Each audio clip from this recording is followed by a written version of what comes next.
This work, Turkey and the Armenian Atrocities, A Reign of Terror, by Reverend Edwin Munsell Bliss, is presented as a historical and educational account of events that took place within the Ottoman Empire during the late 19th century.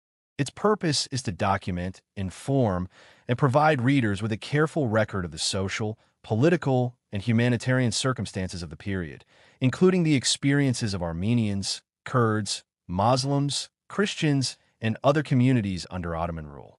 The aim is to present history with clarity, highlighting the struggles, challenges, and responses of those affected, including the work of humanitarian organizations such as the Red Cross. This book is not intended as a source of hatred, condemnation, or partisan judgment. Its intent is to illuminate historical events for understanding, study, and reflection. Readers are encouraged to approach its content thoughtfully, considering the broader context of empire, governance, culture, and international relations of the time.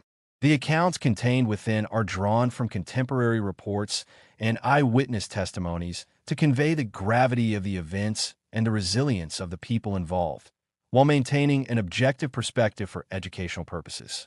This text is meant to serve as a tool for historical inquiry, promoting awareness of human experiences and humanitarian responses, and offering insight into the complexities of a turbulent period in world history.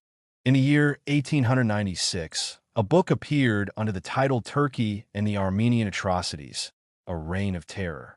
It was written by the Reverend Edwin Munsell Bliss, a Protestant clergyman who had lived in the imperial capital Constantinople, the great city known today as Istanbul, which for centuries had been the seat of the Ottoman rulers.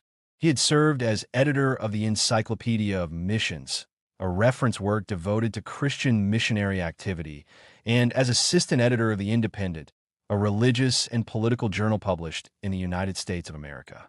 He was not alone in this undertaking. He was assisted by the Reverend Cyrus Hamlin, Doctor of Divinity, the founder of Robert College, an American educational institution established on the heights overlooking the Bosporus in Constantinople. He was joined by Professor Edwin Augustus Grosvenor of Amherst College in the Commonwealth of Massachusetts, an American scholar of history.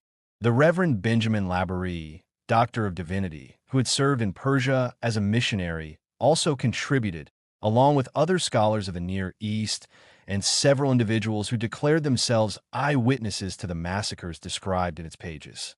The volume carried an introduction by Miss Frances Elizabeth Willard, a prominent American reformer and leader in the Women's Christian Temperance Union. It was published in the city of Philadelphia, in the Commonwealth of Pennsylvania, by Hubbard Publishing Company and copyrighted in the same year by M. J. Coughlin. Within its opening pages, the structure of Armenian ecclesiastical leadership was explained for readers unfamiliar with the organization of the Armenian Apostolic Church. The supreme spiritual authority bore the title of Catholicos, a word signifying a universal bishop. The principal Catholicos resided at Echmidzin, in the region of the Caucasus, a territory then within the boundaries of the Russian Empire. Other Catholicoi held authority at Agdamar, near the city of Van, and at Sis in the region of Cilicia. Beneath these ranked the Patriarchs of Constantinople and Jerusalem. Of these, the Patriarch of Constantinople held special importance within the Ottoman Empire, for he was recognized not only as a religious leader, but also as the civil representative of the Armenian people before the Sultan and his government. The introduction called upon readers to adopt what it described as a new angle of vision regarding the sufferings of the Armenians. It proposed a thought experiment. Imagine, it suggested, that nothing had been heard of these events. Imagine that on a Sunday morning, in churches across towns and cities, pastors stepped forward and spoke to their congregations with solemn urgency. They might begin by telling of a people whose history reached back 1,500 years. This people had once inhabited a small mountainous land of roughly 400 miles square, a territory lying near the foot of a renowned mountain long associated with ancient tradition. In that earlier era, they numbered perhaps 3 million souls. Through centuries of invasion, conquest, and political upheaval, they had been scattered. Their ancestral valleys and mountain slopes had largely passed into the possession of others. yet they retained their distinct identity. They preserved their language, their customs, and their religious faith. They remembered with longing the land of their forefathers. They were described as a people of marked physical presence and dignified bearing. Observers had remarked upon a resemblance, in their features, to artistic representations of Jesus Christ common in Christian tradition. In faith and character, they were likened to the early Christian church, steadfast and devout. Their men were spoken of as courageous, their women as virtuous.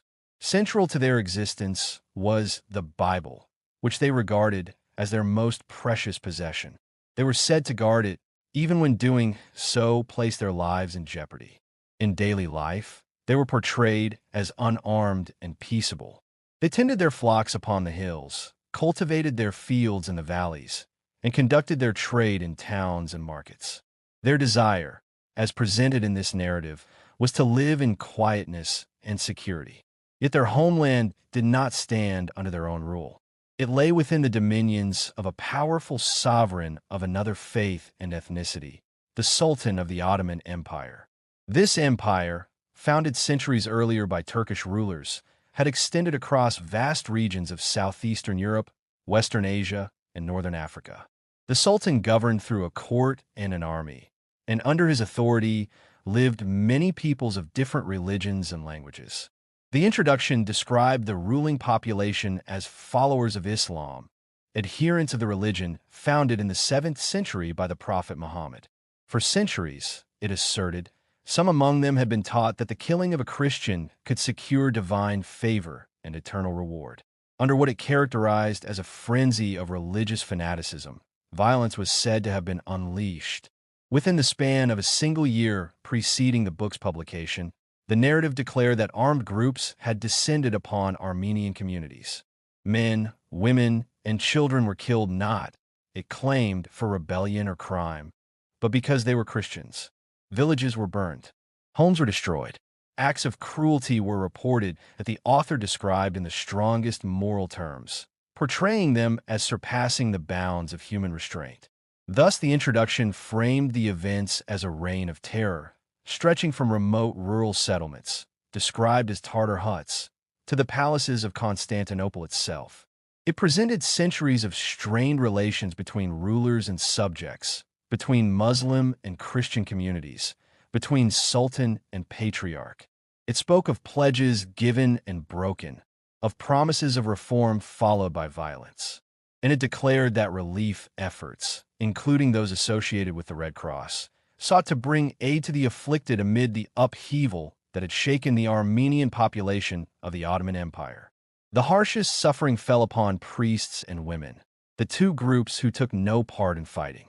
The priest, as a representative of the Christian religion centered on Jesus Christ, was regarded with particular hatred. Because of this association, he was not only killed but deliberately dishonored, marked as an enemy of belief itself. Women suffered no less. Within Islamic social traditions of the Ottoman world, greater value was placed on the private harem than on the shared idea of family life. And as a result, the invading soldiers showed no restraint toward wives, mothers, or even unborn children. Women endured violations that were described as worse than death itself, and these acts were always preceded by a promise. If they would renounce their Christian faith and deny their loyalty to the cross, they would be spared. Yet again and again, they chose to endure suffering rather than abandon their belief. As these events unfolded, the wider Christian world looked on. The martyrdom of an entire people advanced day by day before their eyes. Reports told of defenseless Christian women confined inside a church, held through the night, and killed by morning. Observers knew that entire communities were destroyed while the outside world remained silent. Over the course of a single year, tens of thousands of Armenian Christians were killed, and yet the nations that claimed to share their faith watched without intervening.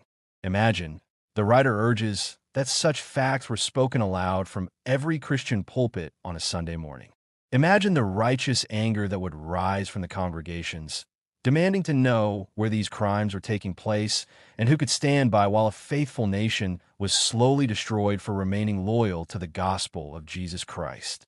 Then would come an answer echoing the words spoken by the biblical prophet Nathan to King David, an accusation turned outward rather than inward. The finger would point toward United States of America, toward England, and toward the Christian nations of the European continent. The accusation would be clear. You are the ones who are watching and allowing this to happen, consenting through inaction to the deaths of those who, in an age of spiritual indifference, seal their faith with their blood. The situation is then reduced to stark moral terms. The Armenians are a nation marked for suffering. The Sultan of the Ottoman Empire, together with his soldiers, is described as an instrument of destruction. The English-speaking nations, heirs to Anglo-Saxon culture, are portrayed as distant and unfeeling spectators. This statement, the writer insists, is not meant to single out any one ruler or nation as uniquely guilty. Criticism alone, without response, would be useless. What is required is action that is united, clear, and immediate. There must be no hesitation, no delay justified by procedure. Action should arise from the deepest moral bonds, from a shared sense of humanity and a common Christian faith. After a year of waiting, a single figure emerges across the devastation of war, a woman who represents compassion rather than force. Clara Barton, known as the Angel of the Battlefield for her work among the wounded, takes upon herself the task of traveling to the Ottoman lands. She goes not as a soldier, but as a representative of mercy, charity, and the principle often called the Golden Rule, rooted in Christian teaching and domestic compassion. Within the long and violent history of the Sultan's dominions, two names are said to shine with rare brightness. Florence Nightingale and Clara Barton stand out as symbols of healing and care, one from England and one from the United States of America. They are presented as the finest expressions of Christian womanhood from their respective nations. Women, the writer suggests, may take pride in knowing that members of their sex have become enduring symbols of hope at a time when the symbol of the Islamic crescent seems to be fading. American citizens, the narrative continues, have already paid dearly in their involvement with the Ottoman world. Missionaries, men and women who traveled to spread education, medicine, and Christian teaching, are described as among the most courageous people since the message of Christ first emerged from Jerusalem. Working within societies shaped by the harem system, they lived under constant threat. Their experiences of danger, suffering, and death are said to be second only to those endured by the Armenians themselves, whose dedication gave meaning to the missionary sacrifices. Schools, colleges, churches, and hospitals established through years of labor were destroyed or rendered useless under Islamic rule. In this desperate moment, special attention is given to the work of Miss Kimball in the ruined city of Van, an Armenian center in eastern Anatolia. Her actions, the writer asserts, deserve a place among the highest examples of courage shown by Christian women. The account that follows is attributed to a young American man, the son of Isaac G. Bliss, a respected missionary leader whose influence within the Christian church had extended for nearly 50 years. The writer emphasizes that the tone of the work is measured rather than hateful. There is no desire to curse or demonize the Turkish people. The Turk, it is argued, is shaped by centuries of history and belief, much like Saul of Tarsus, who later became Paul of Damascus, sincerely believing he was serving God even while persecuting others. Throughout history, superstition and fanaticism have repeatedly proven to be among humanity's most destructive forces. Under their influence, the Armenians now seem at risk of being erased altogether. Such a tragedy, occurring in a century that prides itself on reason and tolerance, is presented as a challenge to every Christian man and woman. It should strengthen their resolve to protect missionaries and the work they represent, for education and moral teaching are portrayed as the only means by which a land ruled by violence can be transformed, replacing devotion to the harem with respect for the home, and replacing allegiance to the Quran of Muhammad with the teachings of the New Testament of Christ. This appeal was written while traveling through the southern states of the United States of America, dated January 15, 1896, and signed by Francis E. Willard. In the closing years of the 19th century, on March 21, 1896, in the great and growing city of New York City, an American writer named Edwin Munsell Bliss sat in a moment of urgency and purpose. He was not merely recording events. He was attempting something far more difficult. He was attempting to explain how a vast empire, known as the Ottoman Empire, had arrived at a moment of profound crisis. This empire, centered in a land now called Turkey, was not simple. It was not a single people, nor a single religion, nor a single political system. It was a complex structure built over centuries. Within its borders lived many nations, many churches, and many traditions. Their beliefs, their loyalties, and their ambitions did not always agree.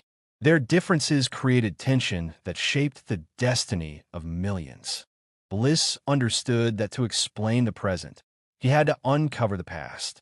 He believed that the forces shaping Turkey were not sudden or accidental.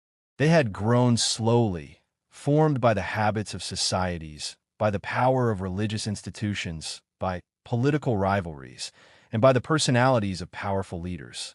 Religion was not simply a matter of belief. It was an organized authority, with churches, clergy, and systems that influenced daily life and political order. At the same time, powerful nations across Europe watched the Ottoman Empire closely.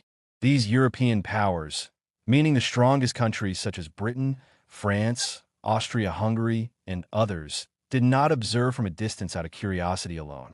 They had political ambitions. They feared one another's expansion. They competed for influence over Ottoman territory. This rivalry became known as the Eastern Question, a long struggle among European nations over the future of Ottoman lands. Bliss described this history as constantly shifting, unpredictable, and unstable. Events changed direction quickly. Alliances formed and collapsed. Leaders rose and fell. Each moment revealed new conflicts and new consequences. He chose not to present history as a simple timeline. Instead, he examined each force separately, showing how religion, politics, culture, and individual leadership interacted. He understood that those living inside history could not always see its full meaning. Only future generations, with distance and perspective, could see its true shape. To prepare his work, Bliss turned to the writings of historians and witnesses. Among the most important was a book titled Turkey Old and New, written by Sutherland Menzies, which explained how European political rivalries shaped Ottoman affairs. He also studied the life of Lord Stratford de Redcliffe, written by Stanley Lane Poole. This book described the life of Stratford Canning, known as Stratford Canning, a powerful British ambassador whose influence helped determine relations between Britain and the Ottoman rulers. Another important source was Turkish Life in Wartime, written by Henry Otis Dwight, an American missionary who lived among the people of the empire and witnessed their struggles during war. Bliss also relied heavily on the works My Life and Times and Among the Turks, written by Cyrus Hamlin, an American missionary and educator who had lived in Constantinople, the Ottoman capital, and had seen its political and religious conflicts with his own eyes. Dr. Cyrus Hamlin's knowledge was especially valuable. He had personally observed the reign of Mahmud II, the Ottoman Sultan who ruled from 1808 to 1839. Mahmud II had attempted to modernize his empire, strengthening the central government and reducing the power of traditional elites. Hamlin had also witnessed the rule of Abdulmajid I, who governed from 1839 to 1861, and who had introduced reforms promising equality for all subjects, regardless of religion. These promises created hope, but they also created resistance, as old systems struggled against change. Bliss also received guidance from Dr. Benjamin Laborie, a scholar who understood the Eastern Christian churches. These churches included ancient communities such as the Nestorians and the Jacobites. Though their names were unfamiliar to many Western readers, they represented living traditions that had survived since the earliest centuries of Christianity. Their survival inside the Ottoman Empire was often uncertain. Professor Edwin A. Grosvenor contributed another perspective. He understood the Greek people of the empire, their culture, their identity, and their long history. The Greeks, once rulers of a great Byzantine empire, now lived under Ottoman authority. Their past greatness and present subordination created deep political and emotional tensions. Bliss did not rely only on scholars. He also received letters from individuals living in the center of the crisis. Some of these letters had appeared in the American publication known as The Independent. Others had never been published before. Their writers described conditions of fear, political pressure, and danger.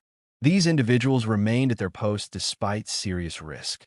They faced pressure from two great empires. One was Turkey itself, whose authorities did not want witnesses to expose injustice or abuse. The other was Russia, a powerful empire to the north.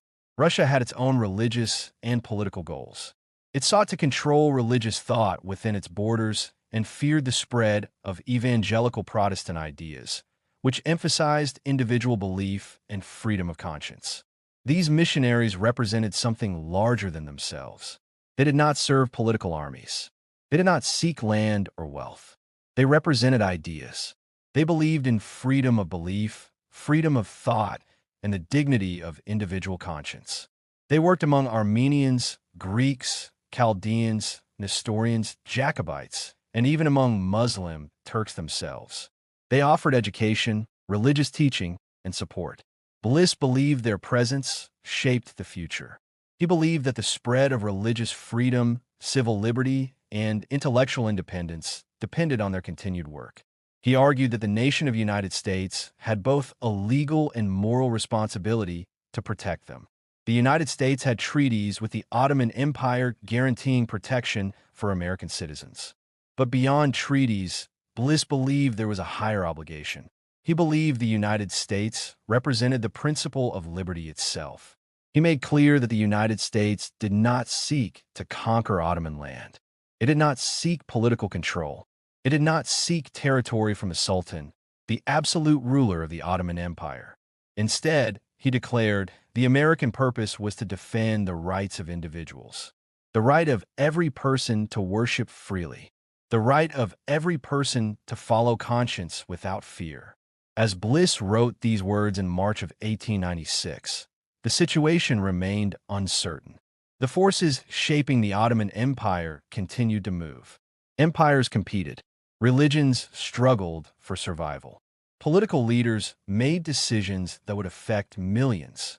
And far away in New York City, Edwin Munsell Bliss prepared to tell this story, knowing that what he described was not merely history, but a struggle still unfolding.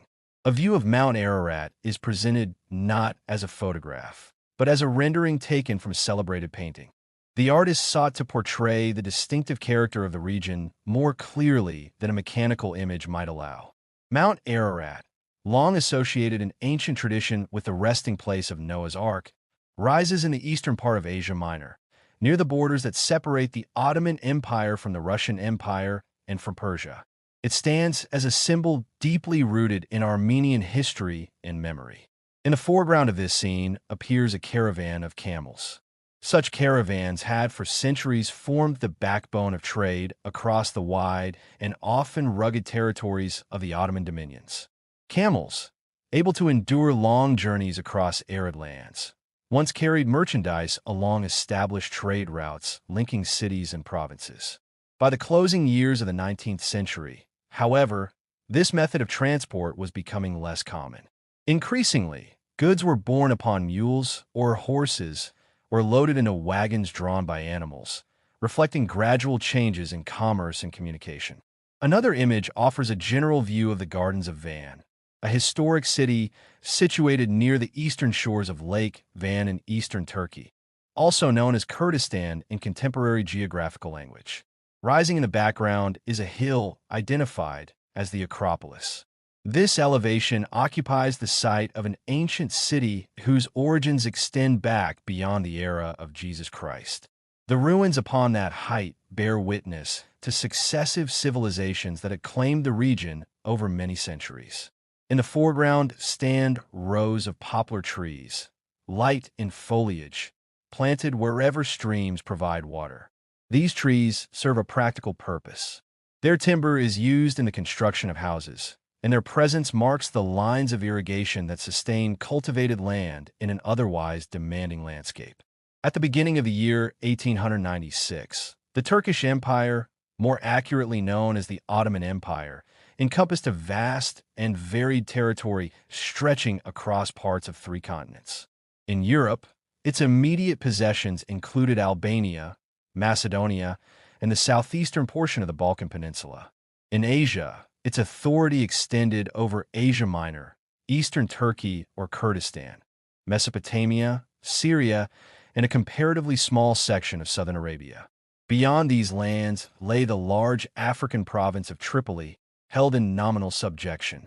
In addition, Egypt and Bulgaria were regarded as tributary states, meaning that while they exercised a measure of internal autonomy, they acknowledged the supremacy of the Sultan and paid tribute. The estimated area of the empire's immediate European possessions measured 63,850 square miles. In Asia, the territory reached 729,170 square miles. Together, these amounted to 793,020 square miles.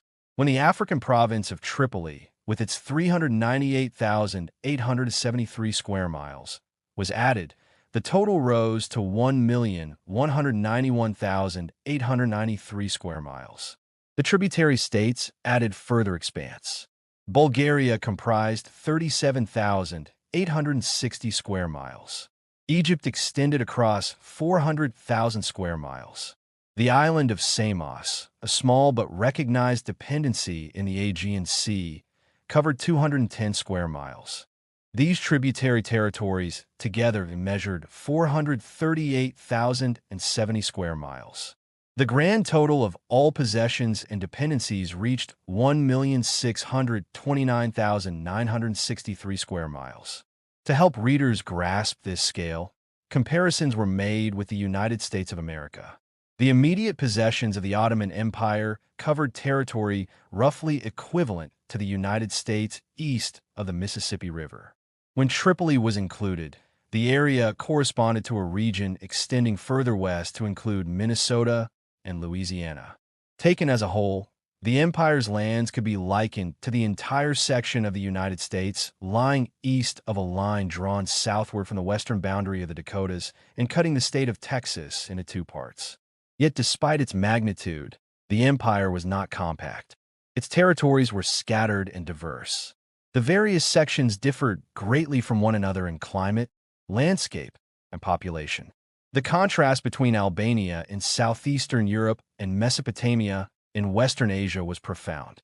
The difference between Asia Minor and Egypt was as striking as that between the state of Maine in the northeastern United States and the nation of Honduras in Central America, or between the state of Oregon on the Pacific coast and the island of Cuba in the Caribbean Sea. Such geographical diversity shaped the character of the peoples who lived within these regions. Political and social conditions could not be understood without recognizing these contrasts. From a topographical perspective, 2 features defined much of the Ottoman realm: an extensive coastline and a predominance of mountainous terrain. Except for the broad plain of Mesopotamia, parts of northern Syria, and the plateaus of Western Asia Minor, the empire was marked by rugged elevations. In European Turkey, mountain ranges stretched from Montenegro southward into Greece. With the exception of the valley of the Vardar River, there was scarcely any significant plain until within 100 miles of Constantinople. Asiatic Turkey could be divided into 4 principal sections. Asia Minor comprised the territory west of a line drawn northward from the Gulf of Iskenderun, a northeastern inlet of the Mediterranean Sea, to the Black Sea. Eastern Turkey included the lands eastward from that line to the frontier with Persia. Syria encompassed the region south of the Taurus Mountains and east of the Mediterranean Sea, reaching to the Euphrates River. Mesopotamia covered the vast valley between the Euphrates River and the Tigris River, as well as the territory between the Tigris River and the Persian border, extending southward to the Persian Gulf. Across these lands, mountains, rivers, plains, and coastlines formed the physical framework within which the political tensions and social struggles of the empire unfolded. From the far eastern end of the Black Sea, along its southern shore, and continuing beside the Sea of Marmora, the Aegean Sea, and the Mediterranean Sea, there stretches a chain of mountains. This range runs almost unbroken, interrupted only at intervals by narrow passes through which roads may thread their way. It forms a natural barrier between coast and interior, shaping the movement of peoples, armies, and trade across centuries. From the Mediterranean Sea eastward toward the frontier of Persia, another sharp division appears upon the land. It is nearly as distinct as a coastline. On one side rise the highlands known historically as Armenia, and in later administrative language as Kurdistan or Eastern Turkey. On the other side lies the vast and level expanse of Mesopotamia, the ancient land between the Euphrates River and the Tigris River. This contrast between mountain and plain is not gradual but abrupt, as though nature itself had drawn a boundary. From the same point of departure, the Gulf of Iskenderun, the Lebanon mountain range, extends southward. This range separates the narrow strip of coast along the eastern Mediterranean from the inland regions of the Syrian desert and the fertile district known as the Horn. Thus, mountains define the geography of the empire, dividing regions and influencing settlement, agriculture, and communication. Despite its long coastline, the empire possesses few harbors that deserve the name. Constantinople, situated upon the Bosporus Strait and commanding the inlet known as the Golden Horn, is one of the great natural harbors of the world and has long held strategic importance. Smyrna, on the Aegean Sea, offers another good harbor, but many other coastal towns stand before open roadsteads rather than sheltered ports. On the Black Sea coast, Trebizond, Samsun, and Nebeli lack secure natural protection. On the Mediterranean coast, Aliyah, Mersin, Alexandretta, Beirut, and Jaffa are similarly exposed. In European Turkey, there are serviceable harbors at Kavala and Salonika on the Aegean Sea. Yet along the Adriatic coast, there are none of importance. The mountain ranges that dominate these lands are pierced by only a few significant passes. In Asiatic Turkey, the most important northern passes include the route from Trebizond to Erzurum, from Samsun southward to Marsavan and Shivas, and from Nebeli inland to Kastamoni and Angora. On the southern side, passes run from Mersin and Adana to Nija and Caesarea, from Marash to Malaysia and Harput, and from Diyarbakir to Harput. To the east, there are routes from Erzurum to Kars, from Van to Trebizond, from Mosul by way of Rowandiz to Lake Urumia, and from Baghdad to Hamadan in Persia. Other paths exist, but many are steep and hazardous, rendering passage slow and difficult. The western portion of Asia Minor is also mountainous, though without sharply defined ranges like those of the north and south. Even there, travel is hindered by rough terrain and a scarcity of easy roads. In such a land of heights and valleys, grandeur of landscape is to be expected.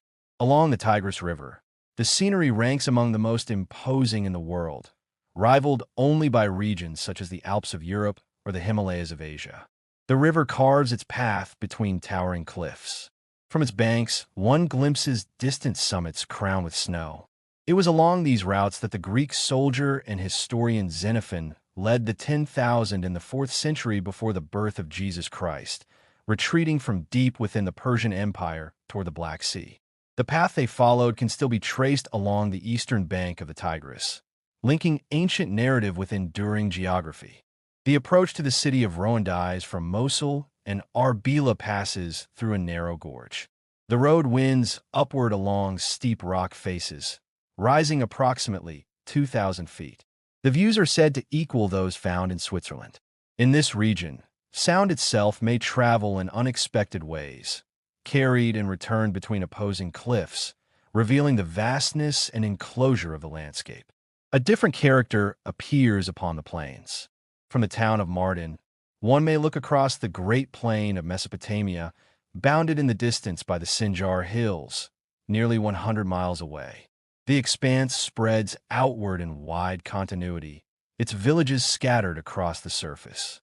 Similar broad views may be gained over the plain of Caesarea from the slopes of Mount Argius, a snow-capped peak, over the plain of Harput from the Deli Baba Pass near Erzurum, and from the heights behind Trebizond and Samsun, where the Black Sea first comes into view. Among the most distinctive vistas is that from the citadel of Van, overlooking gardens and lake, with the volcanic mountain known as Sipandag rising beyond. Of all these mountains, Ararat stands apart. Its symmetrical form and regular summit give the impression of accessibility from every direction. Its ascent proves difficult. To the local population, its height and isolation inspire a sense of reverence, as though its summit were set apart. In marked contrast is the region near Brusa, where the mountain known as Bithynian Olympus rises beside the Lake of Nicaea. The surrounding vineyards and cultivated lands evoke comparisons with southern France. Such diversity within a single empire reveals the range of climates and landscapes contained within its borders. Across the plateaus of Asia Minor and the wide plain of Mesopotamia, travel may be comparatively straightforward.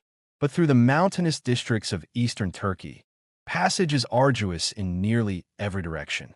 In ancient times, the Roman Empire had constructed causeways across these territories, laying massive stones to form durable roads. In the later centuries of the Byzantine Empire, however, these roads fell into neglect. Stones dislodged from their settings created deep gaps and hazards, rendering many routes nearly impassable. At intervals, Ottoman sultans attempted repairs, but their efforts were rarely sufficient. As a result, transport relied heavily upon horses, mules, and camels. Carts and carriages were largely unknown in many regions.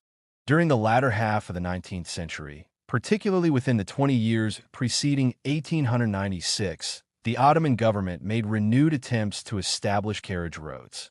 5 principal routes were designed to connect Baghdad and Persia with the seacoast. One extended from Constantinople through Nicomedia, Angora, Shivas, and Diyarbakir to Mardin, Mosul, and Baghdad. Another ran from Samsun on the Black Sea through Amasia, joining the first at Shivas. A third led from Smyrna through Koni and Caesarea, also meeting the others at Shivas. A fourth began at Alexandretta, passing through Aleppo and Urfa to Diyarbakir in the north, and from there southward through Nisibin to Mosul. In the north, a route connected Trebizond through Erzurum and Van into Persia. In Syria, the principal roads linked Beirut and Haifa with Damascus. Yet, despite these plans, few roads in the empire could be described as well-constructed or reliable, with notable exceptions between Trebizond and Erzurum and between Beirut and Damascus. Railways offered another promise of connection. The first railway built within the empire ran from Smyrna to Aden. It was followed by a line from Smyrna to Manisa, later extended to Alaşehir. Another connected Constantinople with Nicomedia and was extended partway toward Angora. A railway linked Mersin with Adana, and another joined the coast with Brusa. These lines were intended eventually to converge into a great railway, reaching Baghdad. Yet, like many ambitious enterprises within the empire, this grand design did not reach fulfillment. In European Turkey, progress proved more successful, due in large measure to the influence of the Austro-Hungarian Empire. Through these efforts, both Salonika and Constantinople were connected by rail with Vienna in Austria and Paris in France, linking the Ottoman capital to the wider European network. The lands of the Ottoman Empire stretch across wide regions, and their climate changes greatly from one area to another. In the European territories of the empire, in the western regions of Asia Minor, and in the northern and eastern provinces, the climate is generally moderate and seasonal. By contrast, the regions of Syria and Mesopotamia experience extreme heat for much of the year. One cause of this intense heat, especially across the plains of northern Syria and parts of Asia Minor, is the absence of trees. Over many centuries, rainfall has carried away the soil from hills and mountains, leaving exposed stone. In summer, this bare surface intensifies heat, while in winter, it offers little protection from severe cold. In eastern Turkey, snowfall is heavy and persistent. Roads become nearly unusable during winter months, and commercial caravans are often halted for long periods. Goods traveling from the cities of Erzurum and Van toward Persia may be delayed not merely for weeks, but for several months. In Western Asia Minor, snowfall is far less common. Yet winter travel remains difficult because rainfall turns the clay-rich soil into heavy mud. In Syria, the extreme heat of the low plains can be escaped by ascending into the higher elevations of the Lebanon mountains. Residents of the coastal city of Beirut can reach these cooler slopes within only a few hours of travel. In Mesopotamia, however, there are no such highlands. Cities such as Mosul and Baghdad offer little escape from heat, and inhabitants often seek relief in underground spaces. Despite these extremes, the empire as a whole is remarkably fertile. The broad plains of Mesopotamia can produce abundant harvests even with the most basic methods of farming. The plateaus of Asia Minor and the valleys of Macedonia are equally productive. There are very few flat areas within the empire that do not yield strong returns for relatively little labor. In earlier times, large forests covered much of the land. By the late 19th century, however, most of these forests had disappeared. Remaining wooded areas are largely confined to the shores of the Black Sea, the region of Bitlis, and the stretch of land between Marash and the Gulf of Iskandrin. Elsewhere, the countryside appears empty, and travelers are often guided only by isolated trees marking the route. Large portions of the empire remain uncultivated, with long distances separating settlements and little visible human presence. The main agricultural products are wheat, rice, and barley. Cotton is grown to a limited extent in northern Syria and parts of Asia Minor. Large areas are also devoted to poppy cultivation, supporting an extensive opium trade. Tobacco is grown throughout the empire. Most vegetables resemble those commonly used in Western countries, with one notable exception. The potato is almost entirely unknown. Fruit production is abundant and varied, including grapes, melons, figs, olives, peaches, pears, oranges, pomegranates, and dates. Vineyards are widespread, and in European Turkey and Western Asia Minor, wine is produced in significant quantities. Much of this wine is exported to Europe and later resold under French or Italian labels. Olive groves are especially common along the Mediterranean coast, and the fig orchards of Smyrna have gained wide recognition. Dates, however, are rarely found outside the neighboring land of Egypt. The mineral resources of the empire are considerable, though largely unexplored and undeveloped. Coal deposits exist along the Black Sea coast and in parts of the Taurus Mountains, but mining activity is minimal and the true extent of these resources remains uncertain. Eastern Turkey contains notable deposits of copper, silver, and iron. These are worked using simple methods, with uneven success, yet the output suggests far greater potential. Western Asia Minor also contains mines of baryta that have seen limited development. In European Turkey, iron is present, and likely also in the mountains of Western Turkey, though few functioning mines exist. Domestic animals play a central role in daily life. Horses, mules, donkeys, camels, sheep, buffaloes, and dogs are common throughout the empire. In some regions, there are also wild animals, such as boars and deer, though in limited numbers. Horses range from the refined Arab horses of the desert to smaller, but resilient ponies found in Syria. The horses used in caravans are compact, strong, and well adapted to difficult roads and modest feeding conditions. Donkeys and mules are used everywhere. The white donkey of Baghdad is regarded with particular pride. Camels have largely disappeared from the northern regions, but remain in the south and are occasionally used in caravans departing from Smyrna. Cattle are generally small and of limited value, while agriculture relies heavily on buffaloes. Greatest attention has been given to the breeding of horses, followed closely by sheep. The Angora sheep and goats of Western Asia Minor are known internationally for their wool, and both wool and meat are considered of excellent quality. Dogs include large guardian breeds and swift hunting dogs, though the most common are mixed-breed animals found in towns.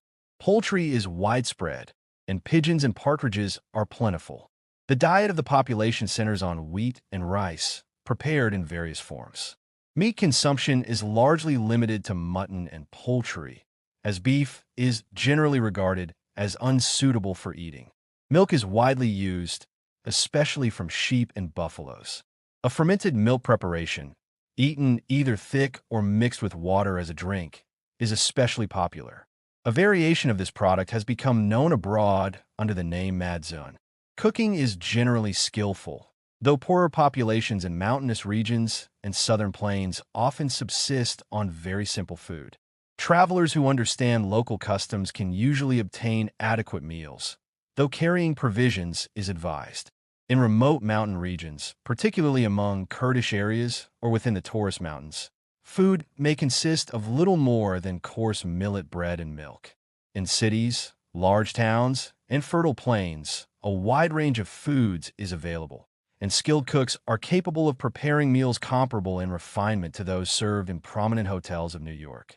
Across the vast lands of the Ottoman Empire, travel was slow, difficult, and uncertain. Movement across its enormous territories did not depend on machines, nor on railways in most regions, nor on modern transport systems. Instead, the empire relied on ancient and enduring methods. Horses carried riders across plains and mountains. Mules bore loads along narrow and uneven paths. Camels, patient and resilient, carried heavy burdens across dry and open lands where other animals could not endure.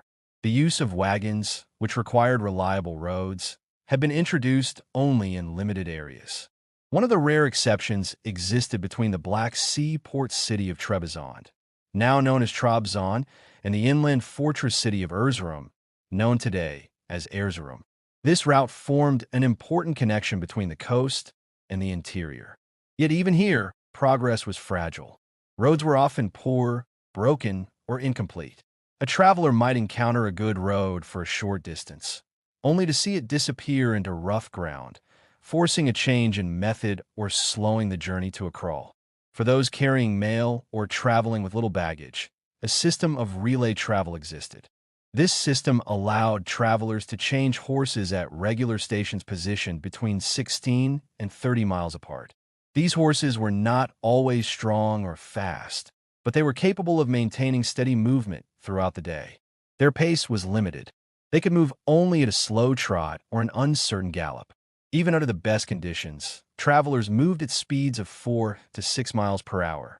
Caravans, which were groups of travelers or merchants transporting goods together for protection and efficiency, moved even more slowly.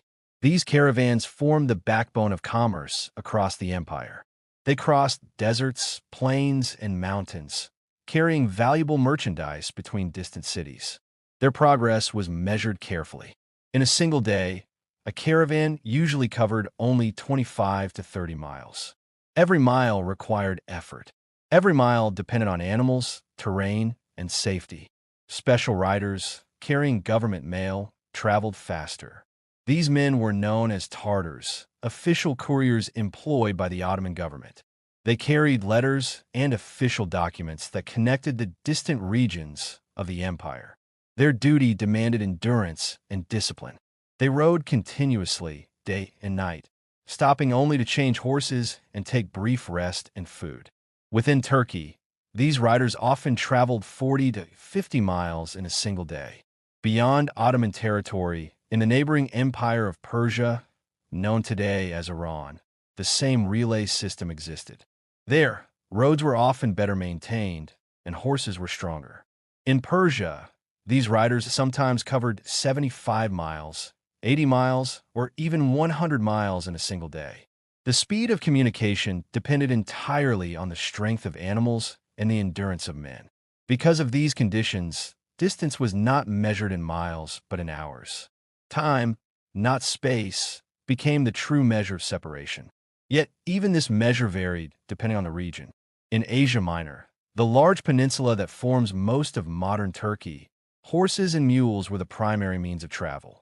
There, 1 hour of travel equaled approximately 3 to 4 miles.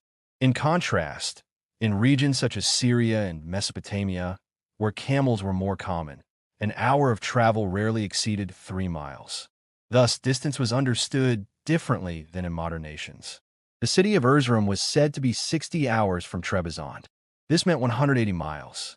The city of Harput lay 60 hours from the city of Shivas, meaning 240 miles. Yet 30 hours of travel between the cities of Marash, now called Karamamiras, and Alexandretta, now called Iskenderun, represented only 90 miles because camels moved more slowly than horses. Even in a land where travel was slow, communication had begun to change. Telegraph lines stretched across the empire, connecting its principal cities. These telegraph lines allowed messages to travel instantly, carried by electrical signals rather than by riders. The entire system was controlled by the Ottoman government, ensuring that information remained under imperial authority.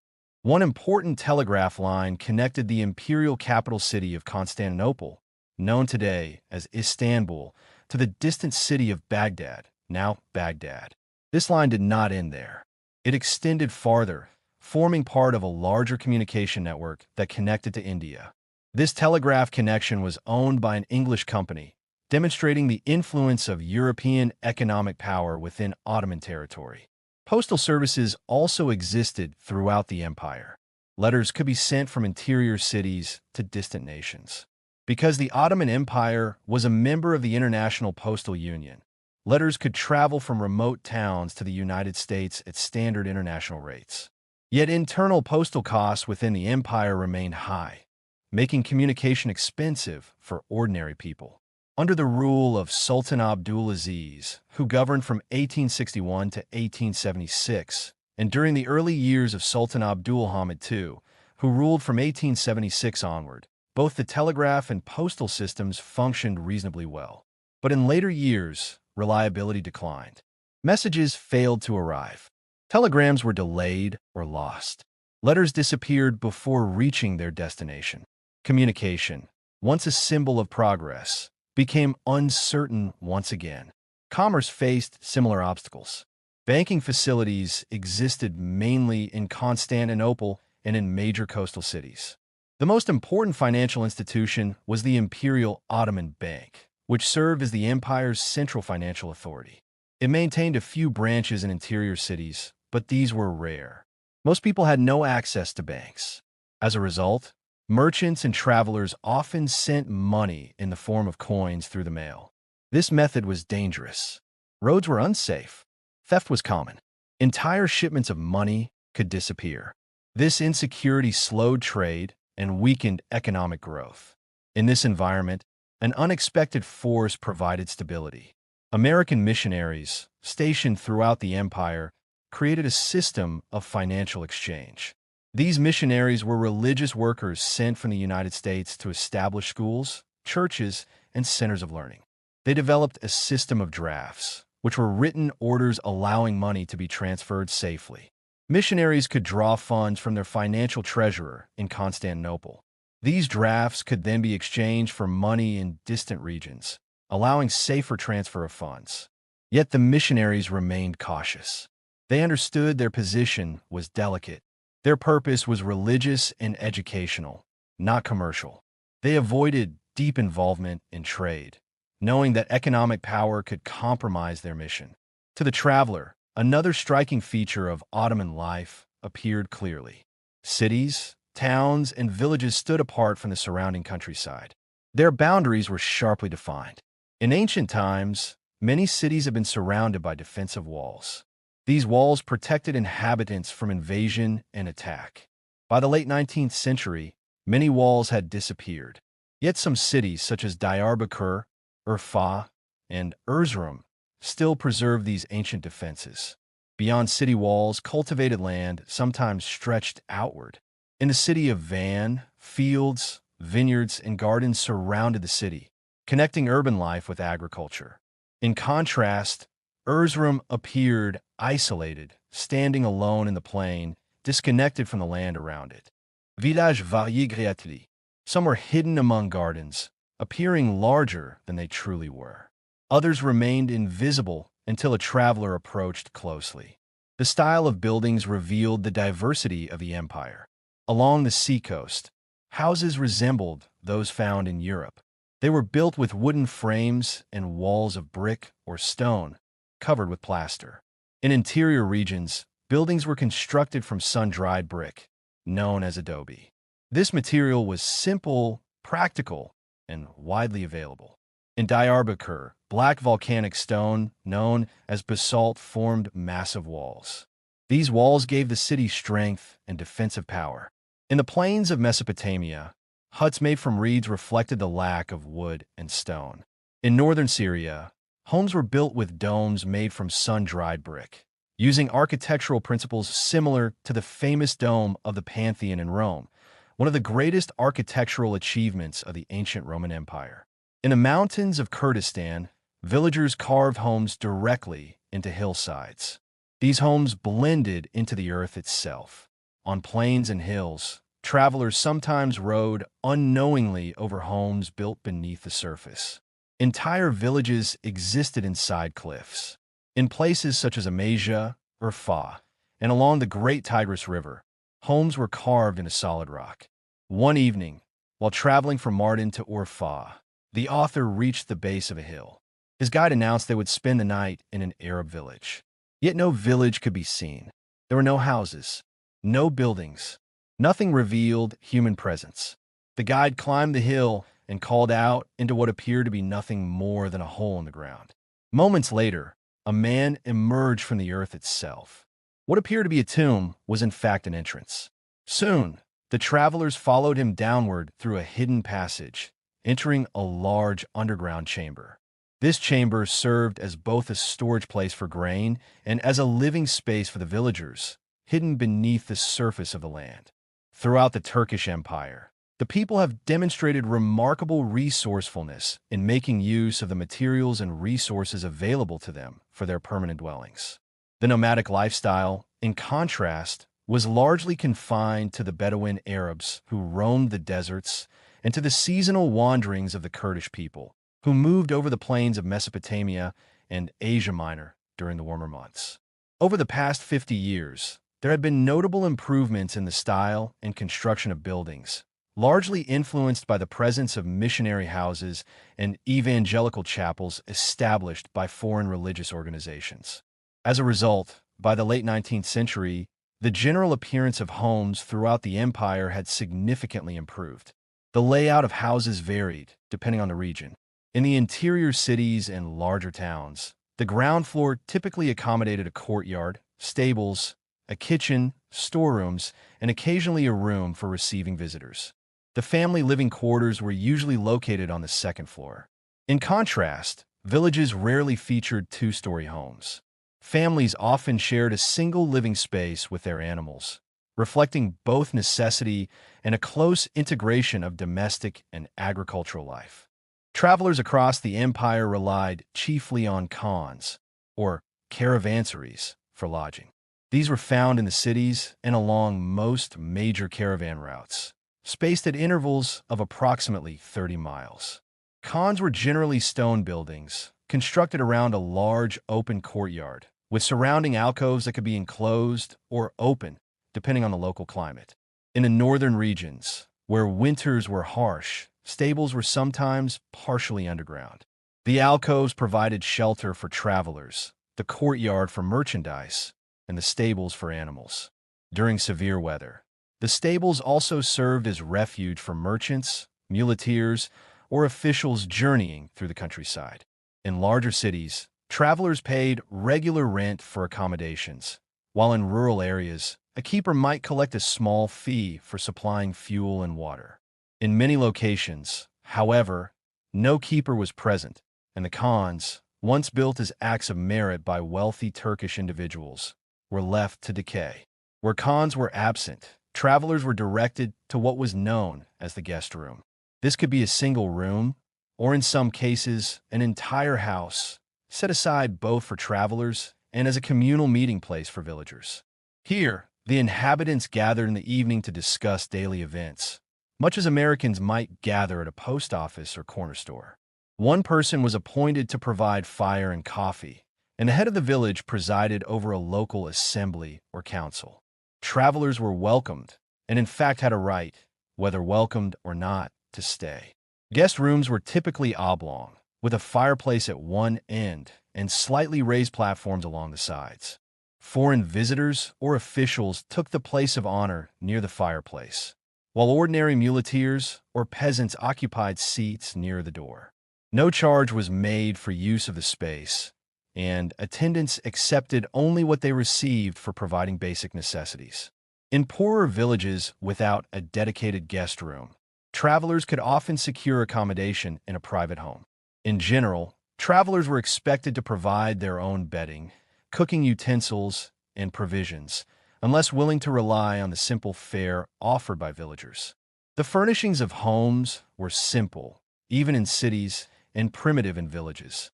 Chairs, tables, upright bedsteads, and cutlery were gradually becoming common, but the majority of people continued to sleep wrapped in quilts, eat around a central platter, and use little more than spoons. Cooking was done in a few copper kettles, and goat skins serve as storage for limited provisions. A story from eastern Turkey illustrates the contrast between village and mountain life. A mountaineer visiting friends on the plains was offered a quilt and a wool pillow. Despite accepting them politely, he could not sleep and eventually explained, "I cannot stand this quilt and pillow. Give me a piece of sacking to throw over my head and let me lie on the floor." Against their will, his friends complied, and he slept as he would have in his mountain home. Kurdish encampments were distinctive. The black tents belonged to Kurdish tribes who spent the winter in mountain villages and descended in spring and summer to graze their flocks on the plains. These were the tents referenced in the Bible as the tents of Kedar. A typical Turkish peasant family from the interior of Western Asia Minor exemplified the somewhat better-off class of villagers. One such household included the mother in the foreground, her son and his wife, and their two children, a son and a daughter. This family illustrated the daily life and appearance of the average Turkish peasantry in Asia Minor, providing a window into the customs and social structure of rural communities across the empire. In examining the population of the Ottoman Empire at the close of the 19th century, one is immediately confronted with uncertainty. Any precise statement of numbers is impossible. Repeated attempts had been made to conduct a census, yet these efforts yielded results so inconsistent as to undermine confidence. In several instances, the reported number of males exceeded that of females by as much as 20%, a discrepancy too large to be credible in a stable society. Official returns offered little improvement. These figures were drawn largely from tax records. Taxation within the empire was commonly administered through what was known as the farming system. Under this arrangement, the right to collect taxes in a given district was granted to individuals who then gathered revenues based upon statements provided by the recognized heads of local communities. This method encouraged distortion. Community leaders had strong motive to understate the number of taxable persons in order to reduce their burden. At the same time, collectors often misrepresented totals so as to secure margin for personal gain. Thus, official statistics reflected neither accuracy nor transparency. More dependable estimates were sought from observers who had lived or traveled extensively throughout the empire. Such individuals, familiar with regional customs and in contact with community authorities, were believed capable of forming informed judgments. On this basis, the total population of the empire, including tributary states, was estimated at approximately 30,840,000 persons. Of these, within the immediate possessions of the empire, Europe accounted for about 4 million inhabitants, and Asia for 16 million, bringing the subtotal to 20 million. The African province of Tripoli contributed approximately 1 million, raising the total of immediate possessions to 21 million. The tributary states added further numbers. In Europe, roughly 3 million were counted. In Africa, Egypt alone was estimated at 6,800,000. The Mediterranean dependency of the island of Samos added 40,000. Altogether, these tributary territories amounted to 9,840,000, bringing the grand total to approximately 30,840,000 inhabitants. Setting aside the tributary states for the purpose of closer examination, attention turns to the distribution of population within the empire's direct domains. In European Turkey resided Albanians, Greeks, Bulgarians, and Turks. The Albanians were concentrated along the borders of the Adriatic Sea. The Greeks lived along the northern boundary of the Kingdom of Greece, extended along the shores of the Aegean Sea, and inhabited parts of the valley of the Vardar River. The Bulgarians occupied the northern stretches of that valley and the surrounding mountain regions up to the frontier of Bulgaria. Turks were found principally in the vicinity of Adrianople and Constantinople. Armenians were also present in Adrianople and along the coast of the Sea of Marmara. Among these groups, the Greeks were the most numerous. Next in number were likely the Albanians, followed by the Bulgarians. Ethnic Turks in the European provinces were comparatively few. For years, there had been steady immigration from European territories into Asiatic Turkey. Many perceived that Ottoman authority in Europe faced eventual decline and sought security across the straits. The Albanians were predominantly adherents of Islam. In the mountainous regions bordering eastern Rumelia lived a distinct population known as Pomaks. Though Bulgarian by ethnicity, they professed the Islamic faith. Crossing into Asia, the empire's population could be divided into three principal sections: Asia Minor together with Eastern Turkey, Syria, and Mesopotamia. In Asia Minor and Eastern Turkey, the population included Turks, Kurds, and several smaller Muslim tribes such as Circassians, Lazes, Zybeks, Afshars, and Turkomans. The Christian inhabitants in this region were primarily Armenians and Greeks. Turks were concentrated chiefly in Central and Western Asia Minor. Kurds occupied Eastern Turkey, though their presence extended along mountain chains beyond that core. Circassians were dispersed across Central and Western Asia Minor. The Lazes lived near the borders of the Caucasus. The Zybeks and related tribes inhabited mountainous districts inland from Smyrna. Armenians were distributed throughout the territory in nearly equal proportions, forming communities in both towns and rural districts. Greeks were found mainly along the coasts of the Black Sea and the Mediterranean Sea and in Western Asia Minor, though Greek villages also appeared in Central Asia Minor. In Syria, where the population exceeded 2 million, the inhabitants were divided in nearly equal measure between Muslims and Christians. The majority of Muslims belonged to the Orthodox Sunni branch of Islam. In addition, there were communities known as Medawil, along with significant numbers of Druzes and Bedouin Arabs. Approximately 250,000 Nasiriyah also resided in the region. Among the Christians, the largest groups were Orthodox Greeks and Maronites. Smaller communities included Armenians, Jacobites, and others. The Druzes and Bedouin Arabs were particularly numerous in the Horan district east of the Lebanon mountain range. In Mesopotamia, the population was chiefly Muslim and Arab. In the region of Mosul lived a number of Yazidis, a distinct religious community. Christian populations were concentrated in the mountainous areas between the Tigris River and the Persian frontier. These included Jacobites, Nestorians, and Chaldeans. Armenians were also scattered throughout Mesopotamia, forming part of the broader mosaic of peoples that characterized the empire. Thus, across Europe, Asia, and Africa, the Ottoman Empire encompassed a complex distribution of races, languages, and faiths, each rooted in particular regions, yet bound together under a single imperial authority. Across the cities and trading centers of the Ottoman Empire, Jewish communities are found in significant numbers. They are especially numerous in Constantinople, in Smyrna, and in Salonika, while smaller groups appear wherever commerce exists throughout the land. Many of these Jewish inhabitants trace their ancestry to Spain. Their forebears fled westward persecution at the end of the 15th century, when Ferdinand II of Aragon and Isabella I of Castile ordered the expulsion of Jews from Spain. Seeking refuge, they settled along the eastern Mediterranean, a region historically known as the Levant. Within this population are found both great wealth and deep poverty. Many bankers belong to the Jewish community, and through this role they hold strong influence over the financial system of the empire. They dominate certain branches of trade, serve widely as money changers, and work as artisans in various crafts.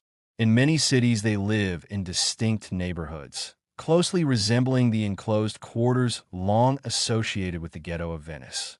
Their reputation for sharp negotiation and careful calculation mirrors that of Jewish communities elsewhere, though they often encounter equally determined bargaining among Christians. They are generally held in low regard by both Turks and Christians, except in those moments when their financial power makes them decisive figures in the fortunes of the empire and of private individuals. Among the wealthier class are men of recognized integrity and ability, who command respect and occupy influential social positions. Their exact numbers are uncertain. Estimates suggest that Constantinople alone may contain 75,000 Jews, and that throughout the empire, excluding the region of Palestine, the total population may range between 150,000 and 200,000. Alongside these long-settled communities, nearly every foreign nation maintains a presence within the empire. The most numerous groups come from Italy, Greece, France, Germany, Austria, England, and Russia. Italians are especially numerous in coastal cities, where they are closely connected with maritime trade and shipping. French residents are commonly merchants, bankers, and professional men, as are the Germans. Those counted as Austrian subjects often include Hungarians, Bosnians, and other peoples of the Austro-Hungarian lands, drawn primarily by commercial opportunity. The English community was once particularly large. During the reign of Abd-ul-Aziz, English mechanics and specialists were brought into the empire in great numbers. They managed many departments of the navy, the army, and public works. Over time, however, their presence declined. While some English engineers continue to work for the government, many positions have passed to others. English trading houses still exist, but German merchants have surpassed them in commerce with the interior, and the English colony no longer holds the strength it once did. Many families of these foreign nationalities are attached to diplomatic circles, and the social world known as Para society, centered in the district of Para in Constantinople, is largely composed of diplomats, bankers, and wealthy merchants. Americans living within the empire form a much smaller group. The majority are missionaries from the United States of America. Their number approaches 300 adults, and they are distributed across all major cities, with central headquarters in Constantinople and in Beirut. A few other Americans are present as merchants, physicians, or holders of commercial concessions granted by the Ottoman government, but missionaries constitute the overwhelming majority of the American population. Another group unique to the empire is known as Levantines.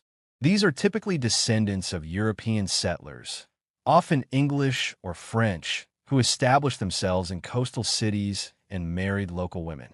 While retaining legal and political ties to their ancestral countries, they adopted many customs, habits, and outlooks of the East. They are generally capable and astute, blending Western education with Eastern experience. However, the term Levantine has acquired a negative meaning, often suggesting a lack of moral firmness. Despite this reputation, many individuals within this group possess strong character and wield significant influence.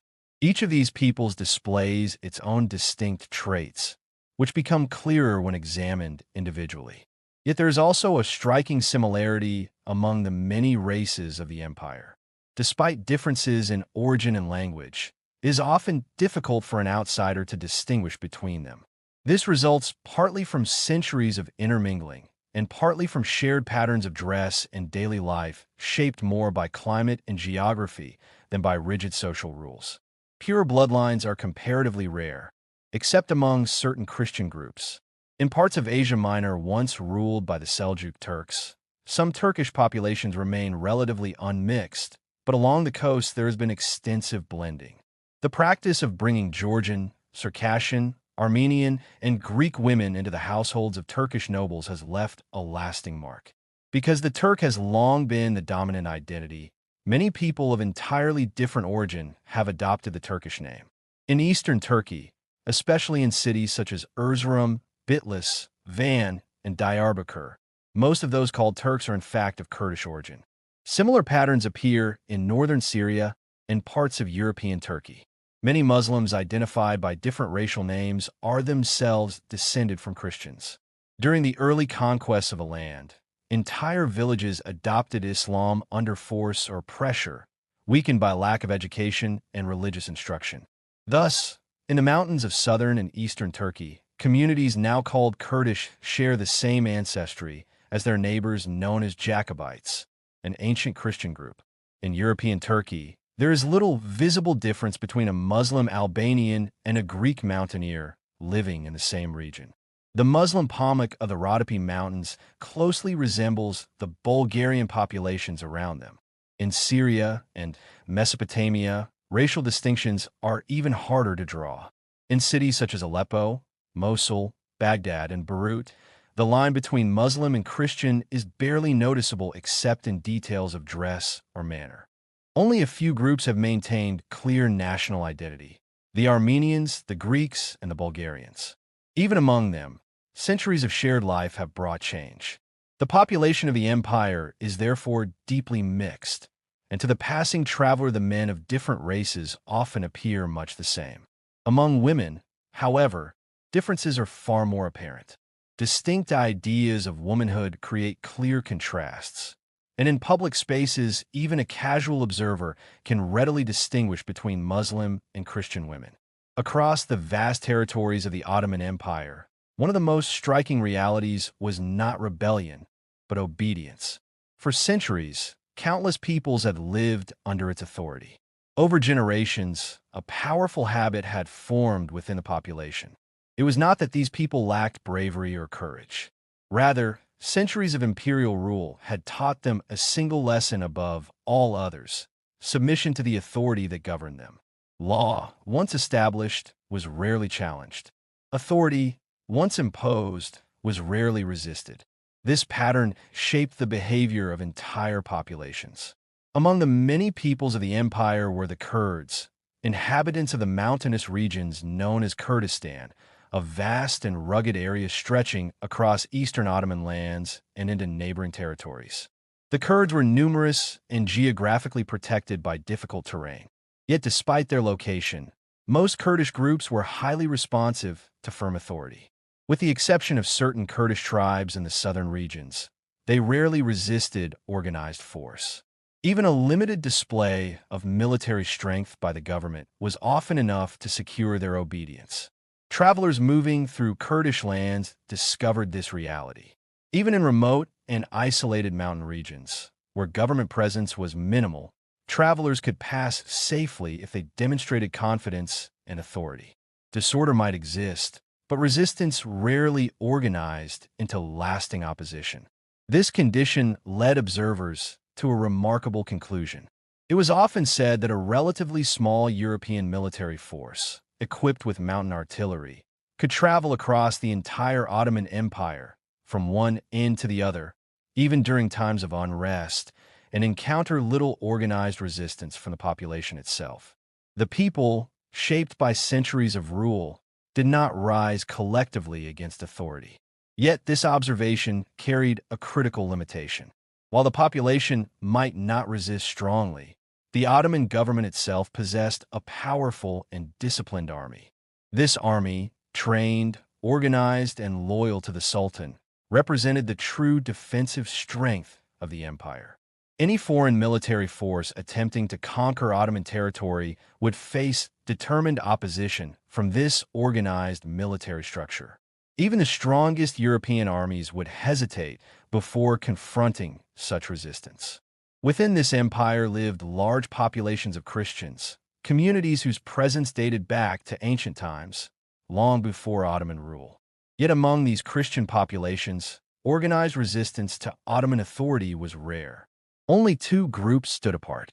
The first were the Mountain Nestorians, members of one of the oldest Christian communities in existence. The Nestorians followed a branch of Christianity that had separated from the main Christian churches many centuries earlier. They lived in isolated mountain regions along the border of the Ottoman Empire and the neighboring Empire of Persia. Their remote location gave them a degree of independence. Officially, they acknowledged Ottoman authority and were required to pay tribute, a form of tax demonstrating submission. Yet in practice, their obedience was inconsistent. Sometimes they paid tribute. Sometimes they refused. Their independence survived because their mountainous homeland made direct control difficult. The second group were the Armenians of Tsitan, a mountain town located in southern Ottoman territory. The Armenians were an ancient Christian people with their own language, culture, and church. For generations, the Armenians of Tsitan had maintained practical independence. The Ottoman government had limited ability to enforce direct rule over them. Approximately 20 years before the events described, around the year 1876, these Armenians had formally accepted Ottoman authority under specific agreements. These agreements guaranteed certain rights and protections. The Ottoman government accepted these conditions, allowing a fragile peace to exist. But that peace did not endure. When conflict arose again, the Armenians of Tsitan demonstrated extraordinary resistance. They defended their independence with determination. Ottoman troops attempted to suppress them, but the Armenians resisted fiercely. Their mountainous environment gave them defensive advantage, but their greatest strength lay in their resolve and unity. Beyond these two exceptions, the Christian populations of the Ottoman Empire remained largely unorganized in resistance. They did not form unified armies. They did not coordinate widespread rebellion. Instead, they lived under Ottoman authority, often vulnerable to its policies and decisions. To understand why these Christian populations did not organize resistance requires understanding their long and difficult history under imperial rule, a history shaped by political, religious, and social pressures. Within this empire of many peoples, language itself revealed the empire's complexity. The official language of government was Turkish. It was used in administration, law, and official communication. Government officials spoke it. Legal documents were written in it. It unified administration across vast territories. Yet Turkish was only one among many languages spoken within the empire. In the mountains and eastern regions, Kurdish was spoken by Kurdish populations. In the southern territories, beyond the great mountain range known as the Taurus Mountains, Arabic dominated. Arabic was spoken by both Muslims and Christians alike in these regions. Armenian was spoken by Armenian communities wherever they lived throughout the empire. Greek was spoken along the shores of the Black Sea, the island-filled waters of the Aegean Sea, and the warm coastlines of the Mediterranean Sea. Greek communities had lived in these regions for thousands of years, long before Ottoman conquest. Syriac, an ancient language closely related to Aramaic, was spoken by Nestorian and Jacobite Christians in eastern mountain regions. Bulgarian was spoken in the Balkan territories, including Bulgaria, eastern Rumelia, and Macedonia. Nowhere was this diversity more visible than in the imperial capital of Constantinople. This city stood at the crossroads of continents. There, languages from across Asia, Europe, and the Middle East filled the streets. Turkish, Arabic, Greek, Armenian, Kurdish, Persian, and European languages could all be heard within its markets, offices, and neighborhoods. Even within individual communities, language revealed deep historical change. Some Armenian populations, particularly those living in Central Asia Minor, in cities such as Shivas, Angora, now called Ankara, and Caesarea, now called Kayseri, had gradually adopted Turkish as their everyday spoken language. Their original Armenian language survived primarily in church services, preserved in religious tradition rather than daily life. Greek populations in these regions experienced similar changes, adopting Turkish in daily communication while preserving Greek in religious practice. Arabic served as a common language among both Muslim and Christian populations in southern regions. Kurdish was spoken by both Muslim and Christian Kurds. Bulgarian was spoken exclusively by Bulgarian people. Yet even within a single language, variation existed. The Arabic spoken in plains differed from the Arabic spoken in mountains. The Armenian spoken in eastern cities, such as Bitlis, differed so greatly from Western Armenian speech that communication could become difficult. The Greek spoken within the Ottoman Empire differed from the Greek spoken in the independent nation of Greece. Among all these languages, Arabic held special distinction. It possessed one of the richest literary traditions in human history. It was the language of science, philosophy, religion, and poetry across centuries of Islamic civilization. Yet its complexity made it difficult for foreigners to master. One remarkable exception was Cornelius van Dyck, an American missionary who lived in the city of Beirut. His mastery of Arabic was so complete that native speakers could not distinguish him from one born into their culture. His ability to speak Arabic with perfect fluency created confusion and suspicion. Some questioned how a foreigner could speak their language so flawlessly while still claiming foreign protection. The Turkish language itself reflected the empire's long and complex history. It originated as a dialect spoken by Turkic tribes from Central Asia. As these tribes migrated westward, they passed through Persia, where they encountered the Persian language, known for its elegance and expressive richness. Persian deeply influenced Turkish vocabulary and style. Later, when the Turks accepted Islam and the sacred book known as the Quran, they came under the influence of Arabic. Arabic contributed religious vocabulary, intellectual terminology, and literary structure. Thus, modern Turkish became a fusion of three great linguistic traditions: Turkic, Persian, and Arabic. The written form of Turkish used the Arabic script. Yet this script was not perfectly suited to Turkish pronunciation. As a result, the written language developed complex spelling forms. Though Turkish, Arabic, and Persian all used the same script, each language adapted it differently. A book printed for Turkish readers would not appear natural to Persian or Arabic readers, despite using the same letters. Among educated people in Constantinople, Turkish evolved into a refined and smooth language, shaped by education, culture, and centuries of imperial history. The Armenian language is naturally harsh, its strong guttural consonants, aspirated sounds, and sibilants giving it a pronounced and forceful character. This harshness is tempered in some regions by the influence of education. In the western part of Asia Minor, the Armenian spoken is notably mild, in contrast to the sharper tones heard along the mountain regions and the eastern plains. The Armenians of the Caucasus Mountains and of northern Persia speak a form of Armenian that is somewhat distinct from that used by Armenians living in Turkey. At the foundation of all these variations lies the ancient Armenian language, which possesses a remarkably simple and direct grammatical structure, bearing a resemblance, in some ways, to the English language. A sentence in the ancient Armenian version of the Holy Scriptures, read word for word, corresponds closely to the sentence in the English version. Over time, the modern Armenian used by Armenians in Turkey had been influenced significantly by contact with the Turkish language, causing a certain degeneration from its ancient purity. During the preceding decades, however, there had been a conscious effort to return to the older, more classical form. Teachers in Armenian schools across the empire worked to instill this influence in their students, a movement reflected clearly in the literature of the period. One notable example is the version of the Bible prepared by Elias Riggs, Doctor of Divinity, of the American Board, representing the pinnacle of modern Armenian scholarship about 25 years ago.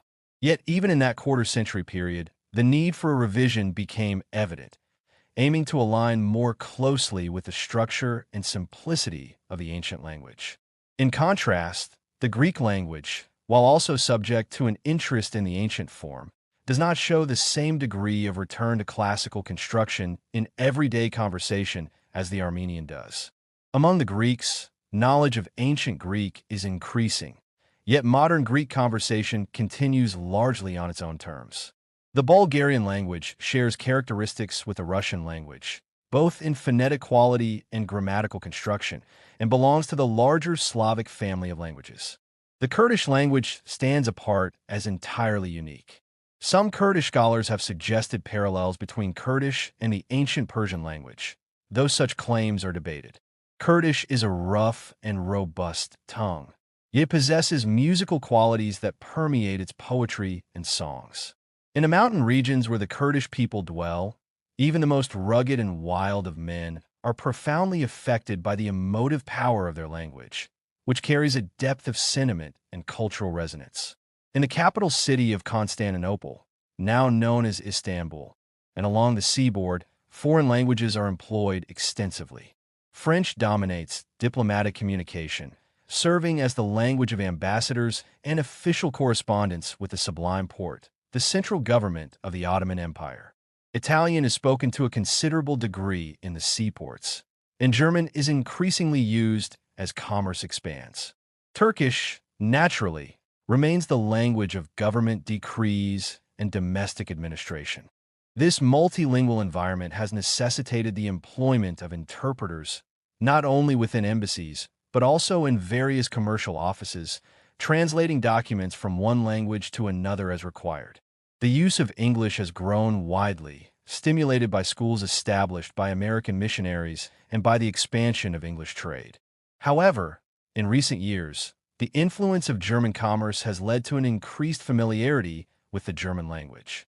Armenians in the cities typically speak both Armenian and Turkish, and Armenian merchants often add French, and in some instances Greek, to their linguistic repertoire.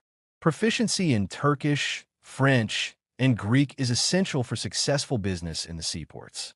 Smyrna, a major port city, is largely Greek in character, and Armenians there commonly use Greek, while Greeks seldom learn Armenian.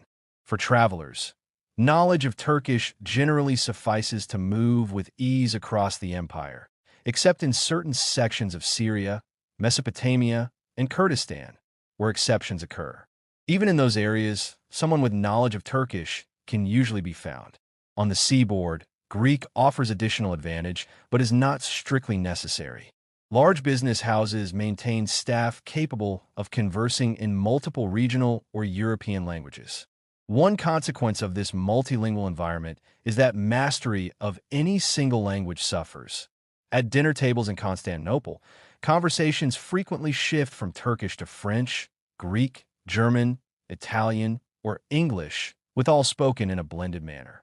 Scholarly precision in any one language is rare, while practical fluency in several is common. In schools, instruction emphasizes Turkish, French, and English, while other languages are typically taught only to those for whom they are native tongues. Within the dominions of the Ottoman Empire, religion stood as one of the central forces shaping society, law, and daily life. Broadly speaking, two great faiths prevailed: Islam, also known as Mohammedanism, and Christianity. Alongside these were a few communities whose beliefs were often described as semi-pagan, including the Nasiriyah, the Yazidis, and the Druzes. Their particular doctrines and customs belong to separate consideration, but they form part of the religious mosaic of the empire. The present concern is not a scientific or theological analysis of Islam in abstract form. Rather, it is to understand Islam as a living reality within the empire at the end of the 19th century, and to grasp how its teachings influenced political authority, social relations, and the character of the state. Some comprehension of its doctrine is essential, for it constituted a powerful element in the existing order. Islam is fundamentally a historical religion.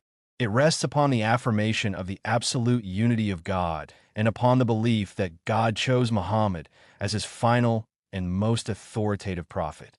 Muhammad, an Arab born in the city of Mecca in the 6th century after the birth of Jesus Christ, grew up in an environment shaped by diverse religious influences.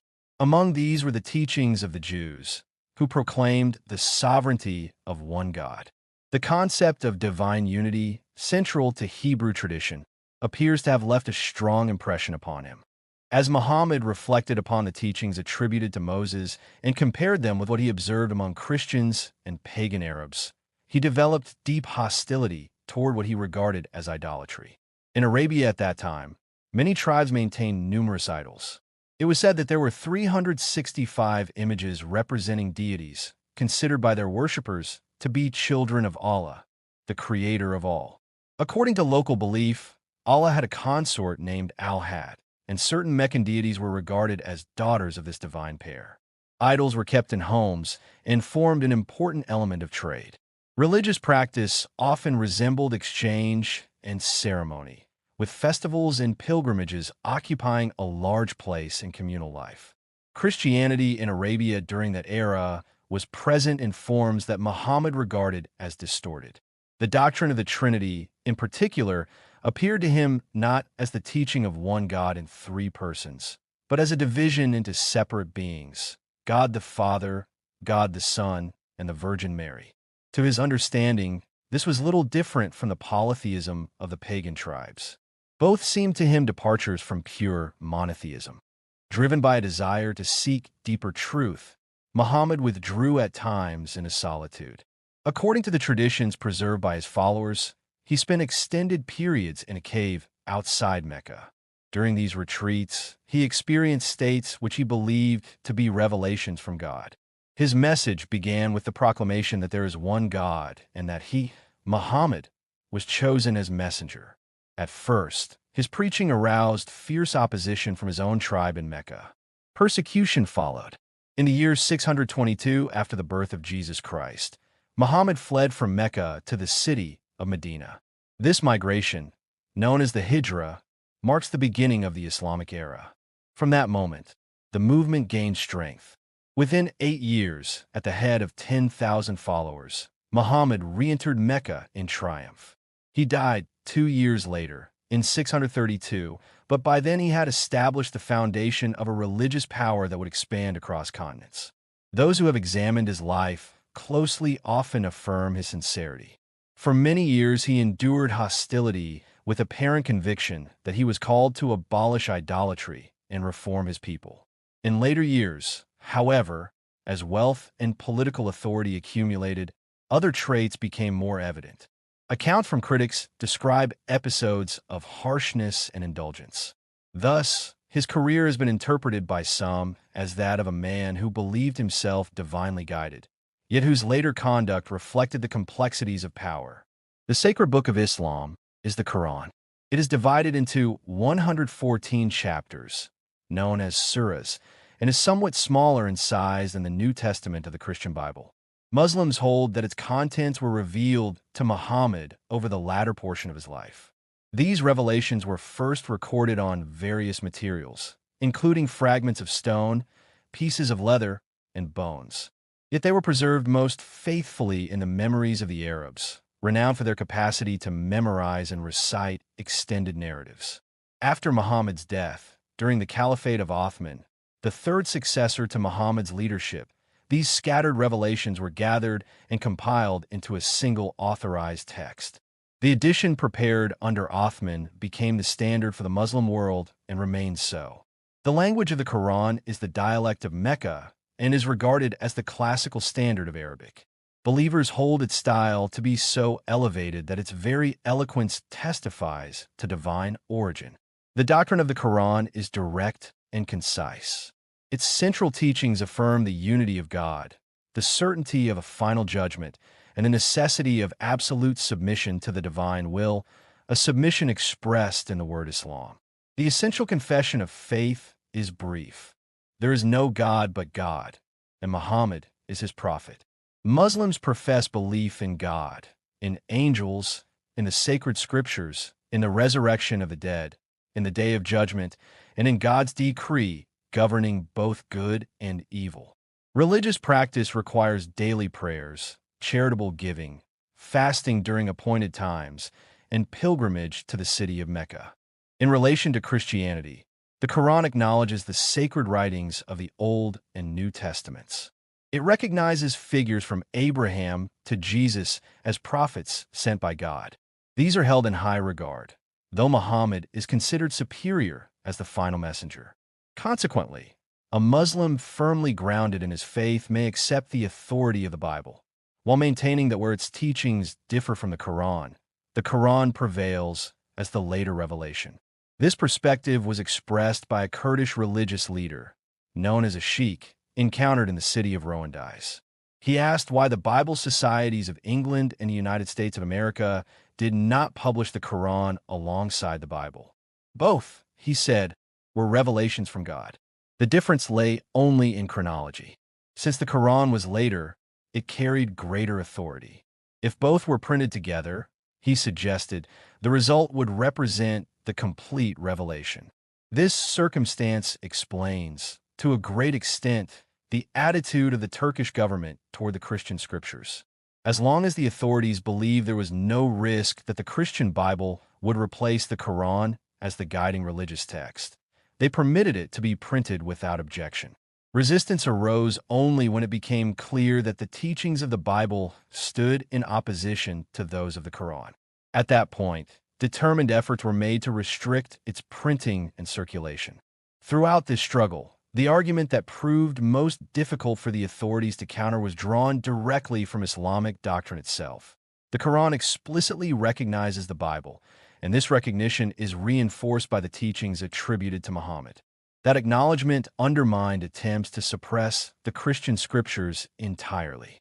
Second in form to the Quran, yet in practical influence often exceeding it, stand the traditions of Islam. These are sometimes described as unwritten revelations or as an uninspired record of inspired sayings. They include not only what Muhammad is said to have spoken or done, but also what he permitted others to say or do without correction. Over time, these traditions accumulated in vast numbers, and their authority grew accordingly. Any description of Islam that relies solely on the Quran is therefore incomplete and misleading. To understand the religion fully, both the Quran and the traditions must be considered together. This dual foundation explains the remarkable adaptability of Islam. It has taken root in widely different environments, showing equal strength in Central Asia and Central Africa. It appeals alike to educated Muslims in northern India and to uneducated and violent tribes in Kurdistan. Its followers include individuals across every level of intellectual capacity. The global reach of Islam is illustrated by attempts to estimate the number of its adherents. Exact figures are impossible because Muslim regions do not maintain complete population counts. Nevertheless, a broad estimate was compiled in the year 1890 by the Encyclopedia of Missions, drawing on data from the Statesman's Yearbook. According to this estimate, the Muslim population in Europe included approximately 2,000 in Romania, 668,173 in Bulgaria, 14,569 in Serbia, 492,710 in Bosnia and Herzegovina, 10,000 in Montenegro, 24,000 in Greece, 2 million in Turkey's European territories, and 2,600,000 in the European provinces of Russia. This produced a total European Muslim population of 5,811,452. In Asia, the figures were far larger. Turkey's Asian territories, including Arabia, were estimated to contain 22 million Muslims. Persia accounted for 7,560,600. Bokhara had 2,500,000. The Caucasus regions of Russia held 2 million, while Khiva contained 700,000. Russian Central Asia accounted for 3 million, Siberia 61,000, Afghanistan 4 million, and India over 50 million. Ceylon added nearly 200,000, Baluchistan 500,000, China 30 million, and Australasia 15 million. Together, Asia was estimated to contain 137,640,970 Muslims. In Africa, the estimates included 6 million in Egypt, 200,000 in Zanzibar, 5 million in Morocco, 1 million in Tripoli, 1,500,000 in Tunisia, 3 million in Algeria, 5 million in Bornu, 2,600,000 in Wadai, 1,500,000 in Bagirmi, 10,400,000 in the Egyptian Sudan, 14 million in Sokoto and its dependent states, and 10 million scattered across the Sahara. Africa's total was estimated at 60,200,000. Combined with Europe and Asia, the estimated number of Muslims worldwide reached 203,652,422. The question then arises, what effect does Islam have upon the Muslim population of the Turkish Empire, and how does it shape the present condition of the state? These questions resist simple or final answers. A general understanding emerges only through repeated reference across the broader discussion. In brief, Islam is presented as being on trial. It now confronts a revitalized and assertive form of Christianity, not the weakened systems of the medieval period that were consumed by internal doctrinal disputes. Instead, it faces a more active spiritual life and is challenged by that comparison. In this confrontation, Islam reveals signs of decline similar to those Christianity once experienced. The doctrine of a unity of God is portrayed as deteriorating into fanaticism. The earlier concept of predestination toward good has faded, replaced by an emphasis on predestination toward evil. Qualities that once lent strength to Muslim society have diminished, leaving more destructive tendencies exposed. Many thoughtful Muslims recognized these achievements. They understood that Islam, as a religion, had historically adapted itself to many different cultures and societies. They argued that there was no inherent reason why Muslim societies could not adopt the technological and intellectual advancements of Europe while remaining faithful to Islam. From this conviction emerged a reform movement known as the Young Turkey Party. This movement was not a religious sect, but a political and intellectual current within the Ottoman Empire. Its members called for constitutional government, meaning a system in which the authority of the Sultan would be limited by law and representative institutions. They demanded the construction of railroads and telegraph networks. They supported electric lighting in cities. They advocated for a free press, widespread education, the circulation of literature, and freedom of thought and worship.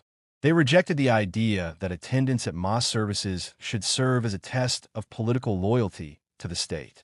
Thus, within the Ottoman Empire, two powerful forces confronted one another. One sought to restore strict religious control and reinforce traditional authority. The other sought modernization, constitutional reform, and intellectual freedom while remaining within the framework of Islam. This conflict represented one of the most significant struggles within the Muslim world at that time. The outcome remained uncertain. Despite internal debate, the exclusive power of Islam within the empire had rarely been stronger. Christianity, in any of its forms, had made little impact upon the Muslim population at large. The reasons for this lay partly in the political structure of the empire. Islam was not merely a private religion. It was the foundation of state authority. Religious identity and political loyalty were intertwined. To weaken one was to threaten the other. Furthermore, while some individuals had begun to perceive deeper spiritual ideas beyond formal religion, such perceptions had not spread widely. A small number had been influenced by broader spiritual currents, but the great majority remained firmly within traditional Islamic belief. Some thoughtful Turks, speaking privately and cautiously, suggested that if the Ottoman Empire were ever to collapse politically, then the religious authority connected to it might also weaken. They speculated that the close bond between mosque and state sustained much of the religious system's strength. If that bond were broken, the power of ecclesiastical authority might diminish. One characteristic of Islam, as described by critics of the time, was especially visible in public life. It was asserted that within Islamic legal understanding, moral obligation was defined narrowly by statute. Sin was considered primarily as violation of law rather than as inward moral corruption. Actions such as falsehood, deception, robbery, or even violence were judged not by universal moral principle, but by their relation to religious law and communal interest. If such actions served the advancement of the Muslim state or even individual advantage within that system, they were sometimes justified.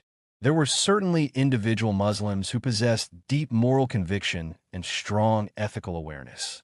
Yet observers argued that the broader community often lacked what evangelical Christians called a sense of sin, meaning a personal recognition of moral guilt before God. Within this framework, wrongdoing could be addressed through punishment, penance, or remission of penalty. Forgiveness, as understood in Christian theology as an act of divine grace restoring relationship, was largely absent in this system. This difference created a profound tension between the Ottoman government and Christian nations of Europe. While European governments were far from morally perfect, critics argued that the Ottoman government's policies were often more rigid and uncompromising. A principle found in certain traditional Islamic interpretations declared that no binding faith was to be kept with an infidel. This doctrine, whether universally applied or not, influenced diplomatic relationships and contributed to mistrust between Muslim and Christian states. Within Islam itself, divisions existed. The Prophet Muhammad, founder of Islam in the 7th century, was reported to have said that the children of Israel had been divided into 72 sects, and that his own followers would be divided into 73. Later Muslim writers counted as many as 150 sects, though the distinctions between them were often subtle. Two major divisions defined the Muslim world: the Sunnites and the Shiites. The Sunnites followed the leadership of the first three caliphs who succeeded Muhammad after his death in the year 632. These caliphs were considered legitimate political and religious leaders. The Shiites, however, rejected the first three caliphs.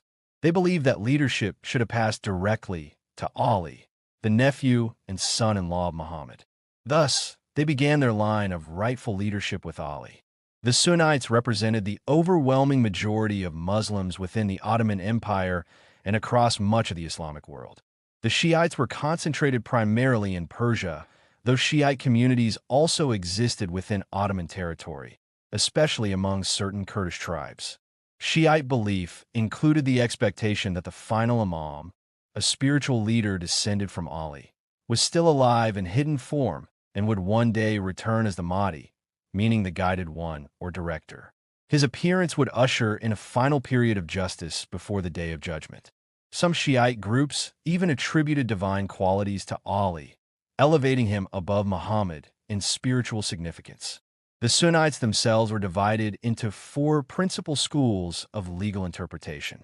One school included most Muslims of Turkey, Central Asia, and northern regions of India. A second school predominated in southern India and Egypt. A third was common in Morocco and across North Africa. A fourth was found in eastern Arabia and parts of Central Africa.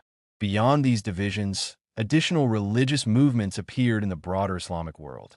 In northern India, Sikhism emerged as a religious tradition blending elements of Hinduism and Islam. In Persia, influential sects such as the Sufis, known for their mystical emphasis, and the followers of the Bab, a 19th-century religious reformer, gained followers, though these movements did not directly affect Ottoman Turkey.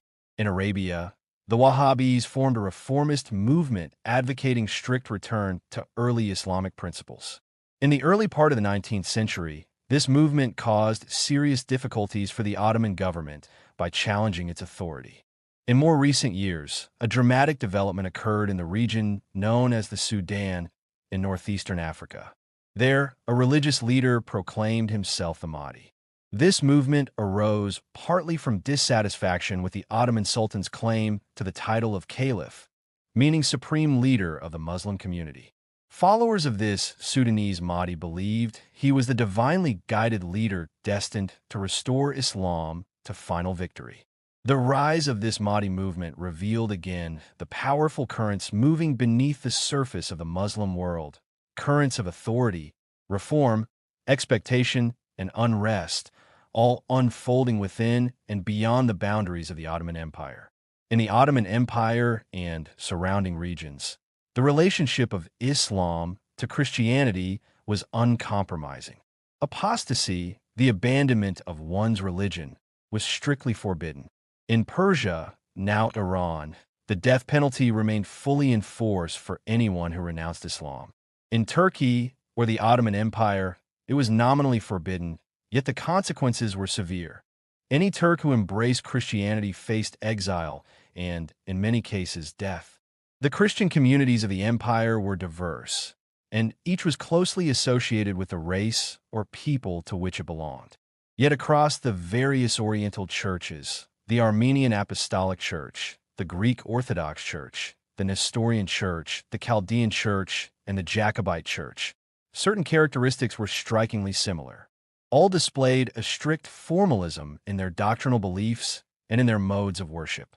Spiritual life, in a personal or mystical sense, was often lacking, yet devotion to the national idea, as expressed through the Church, was intense and unifying.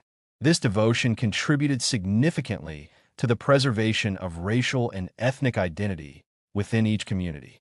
For centuries, true faith and piety persisted, yet often became entangled with national and racial loyalty and theological disputes that might seem abstract or philosophical to outsiders often fueled deep divisions.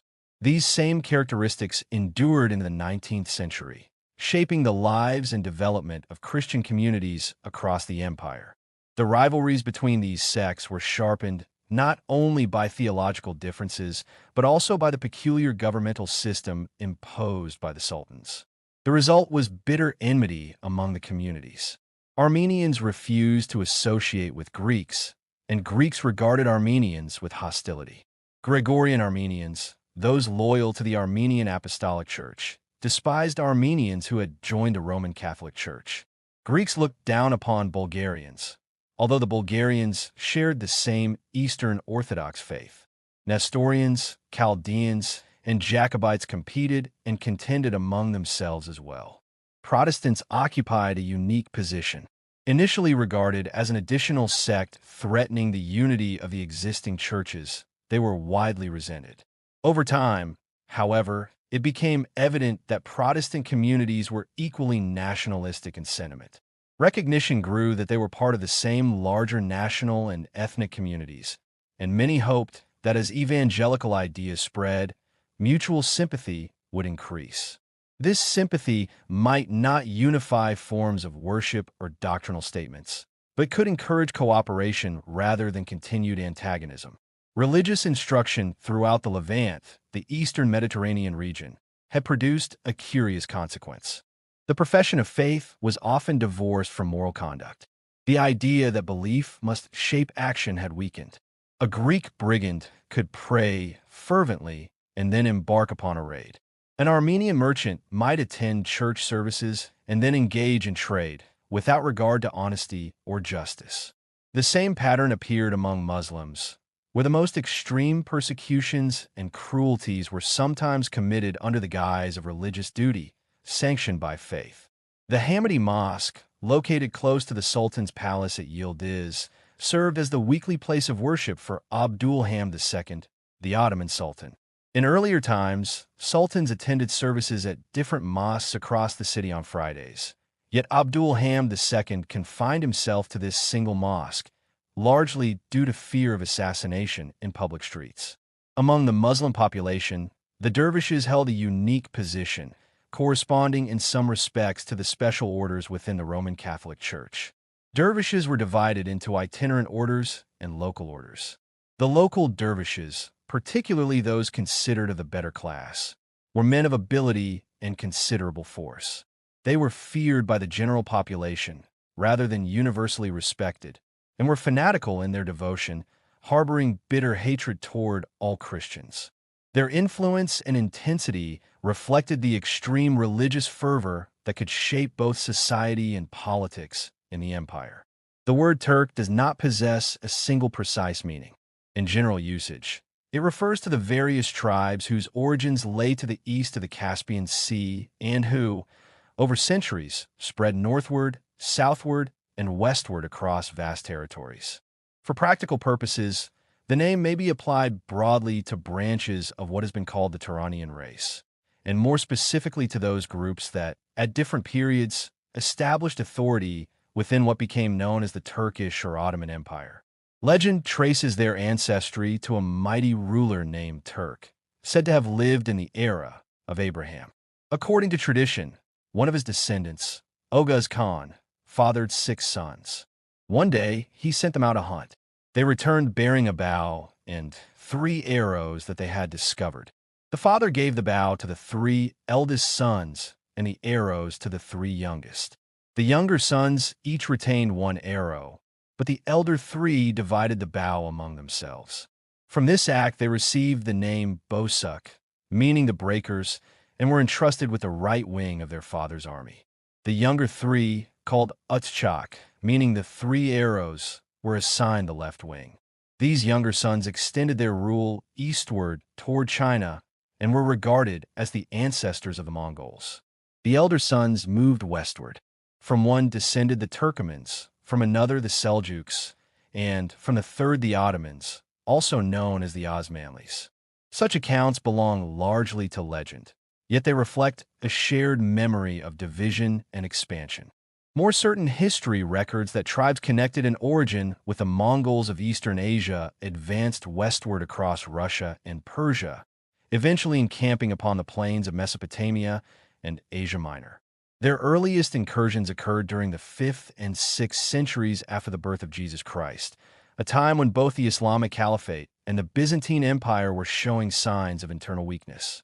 Lacking unity and central organization, these tribes at first exerted limited influence. They often served as mercenaries in the armies of the caliphs. Occasionally, they governed particular districts, but their authority remained unstable. The first leader to establish something resembling lasting rule was Togrul Bey, grandson of Seljuk, an emir of Turkestan. Togrul Bey seized territory from various rulers and extended his dominion from Bokhara in Central Asia to Syria, and from the region near the Indus River to the Black Sea. Upon his death, he left this vast domain to Alp Arslan. Alp Arslan crossed the Euphrates River, conquered Armenia and Georgia, and pressed to the borders of the already diminished Byzantine Empire. The Byzantine emperor sought to halt his advance, but was defeated and taken captive. He regained his freedom only through the favor of his conqueror. This clemency, however, arose less from mercy than from recognition that the lightly organized cavalry forces of the Turks would struggle against the disciplined armies of a powerful empire over the long term. As so often occurs, expansion westward exposed the homeland to danger. When Alp Arslan returned eastward to secure his authority in Bokhara, he was killed. His son, Malik Shah, ascended the throne. His reign, from the year 1072 to the year 1092 after the birth of Jesus Christ, marked the height of Seljuk power. His empire stretched from the Caspian Sea to the Mediterranean Sea and from Khorasan to the Bosporus Strait. The Fatimite caliphs of Egypt fell effectively under his influence. From his capital at Koni, also known as Iconium, he governed this extensive realm. Malik Shah was more than a conqueror.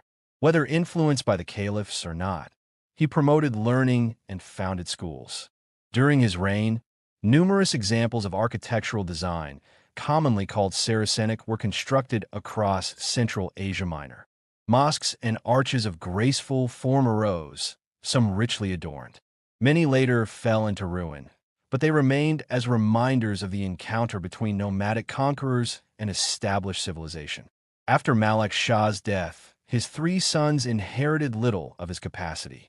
They quarreled and divided the empire. One took Persia and laid foundations for what would become the Qajar dynasty. Another held northern Syria. The third retained Koni as his seat. This fragmentation weakened them. Internal revolts by subordinate chieftains and external assaults followed. The Mongols were the first to exploit this weakness. Under the leadership of Zingis Khan, they overwhelmed or subordinated the Seljuks, though in some instances they allowed them to retain the title of sultan. Yet Mongol dominance proved temporary. Their power lacked permanence, and another wave soon altered the balance.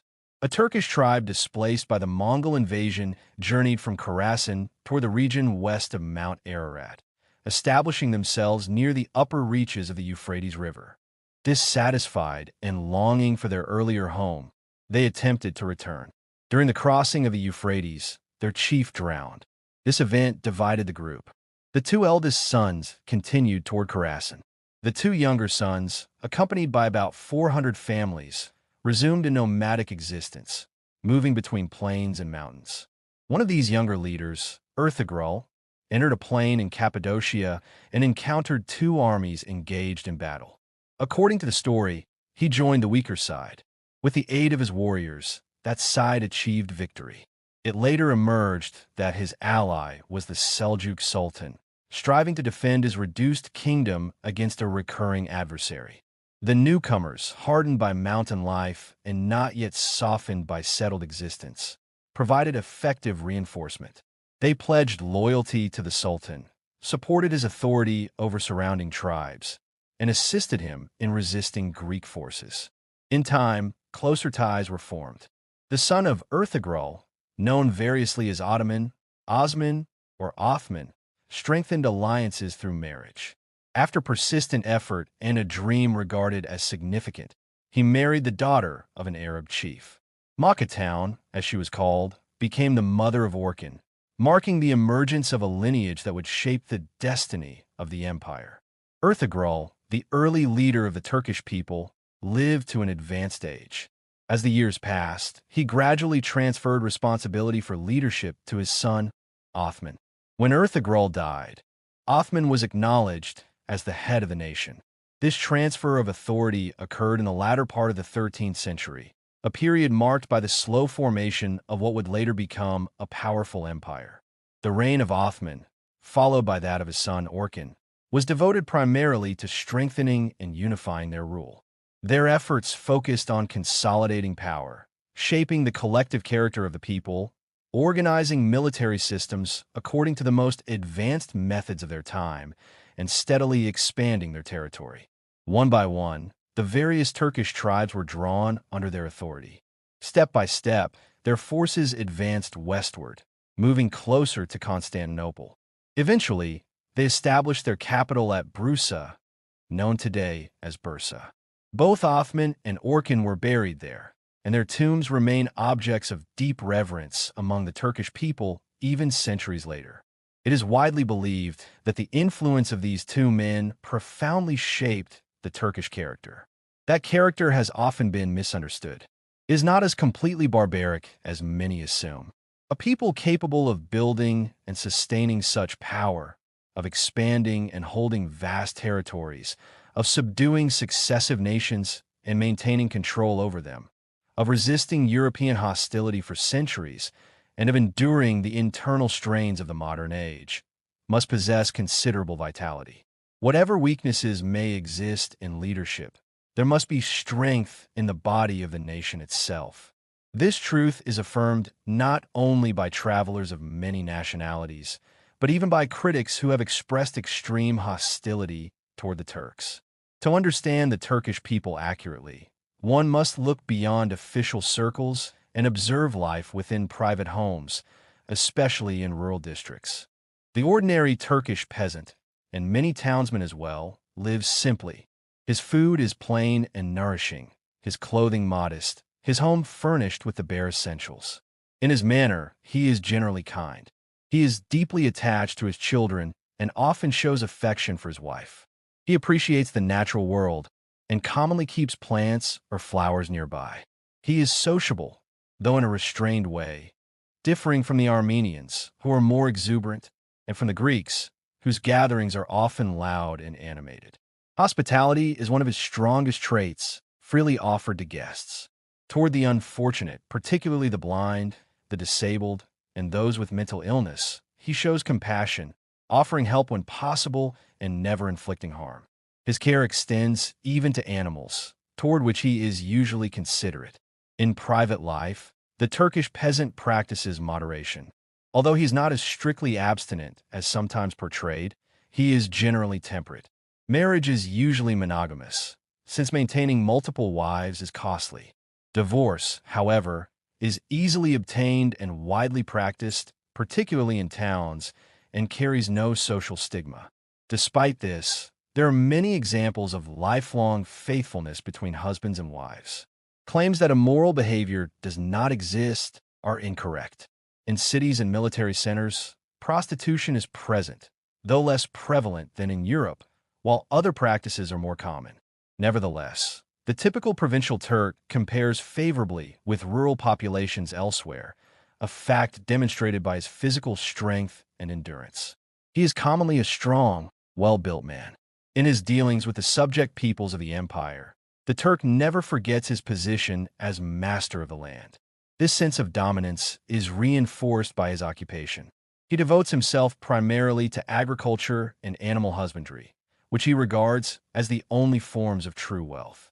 Trade and banking do not appeal to him, and he lacks both interest and aptitude in these fields.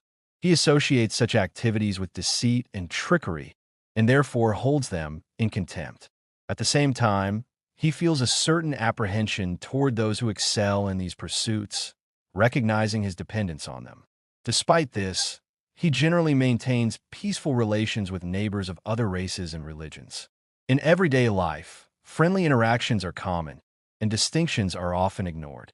Villages of Christians and Turks situated on the same plain typically coexist without conflict.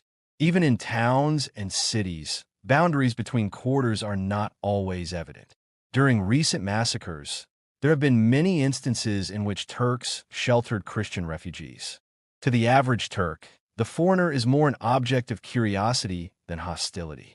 He has only a vague awareness of distant lands where customs, clothing, and habits differ greatly from his own and hold little appeal. Some individuals, even in remote villages, possess a clearer understanding of Europe and have heard of the United States of America, but such knowledge is uncommon. A true incident illustrates this perspective. A foreign traveler journeying through northern Syria arrived at a village along the Euphrates River and spoke with his host. The host asked for the latest news. The traveler replied that the Emperor of Russia had died several weeks earlier. The host expressed surprise and asked whether a new king had been appointed. The traveler explained that the son automatically succeeded his father, as was customary in Europe. The host then asked whether the new ruler had come to Constantinople to receive permission to wear his crown, insisting that European kings could not be crowned without approval from the Ottoman emperor. Another visitor affirmed this belief, and the host speculated that the Ottoman ruler might require the new Russian emperor to pledge peace before granting permission. The intellectual ability of the Turk is considerable. This is notable given the lack of widespread education.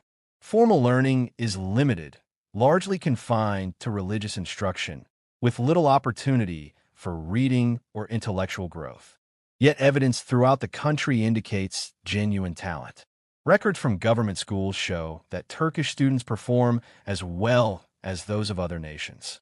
In many respects, the administration of the state functions effectively, and Turkish diplomacy has matched that of European courts.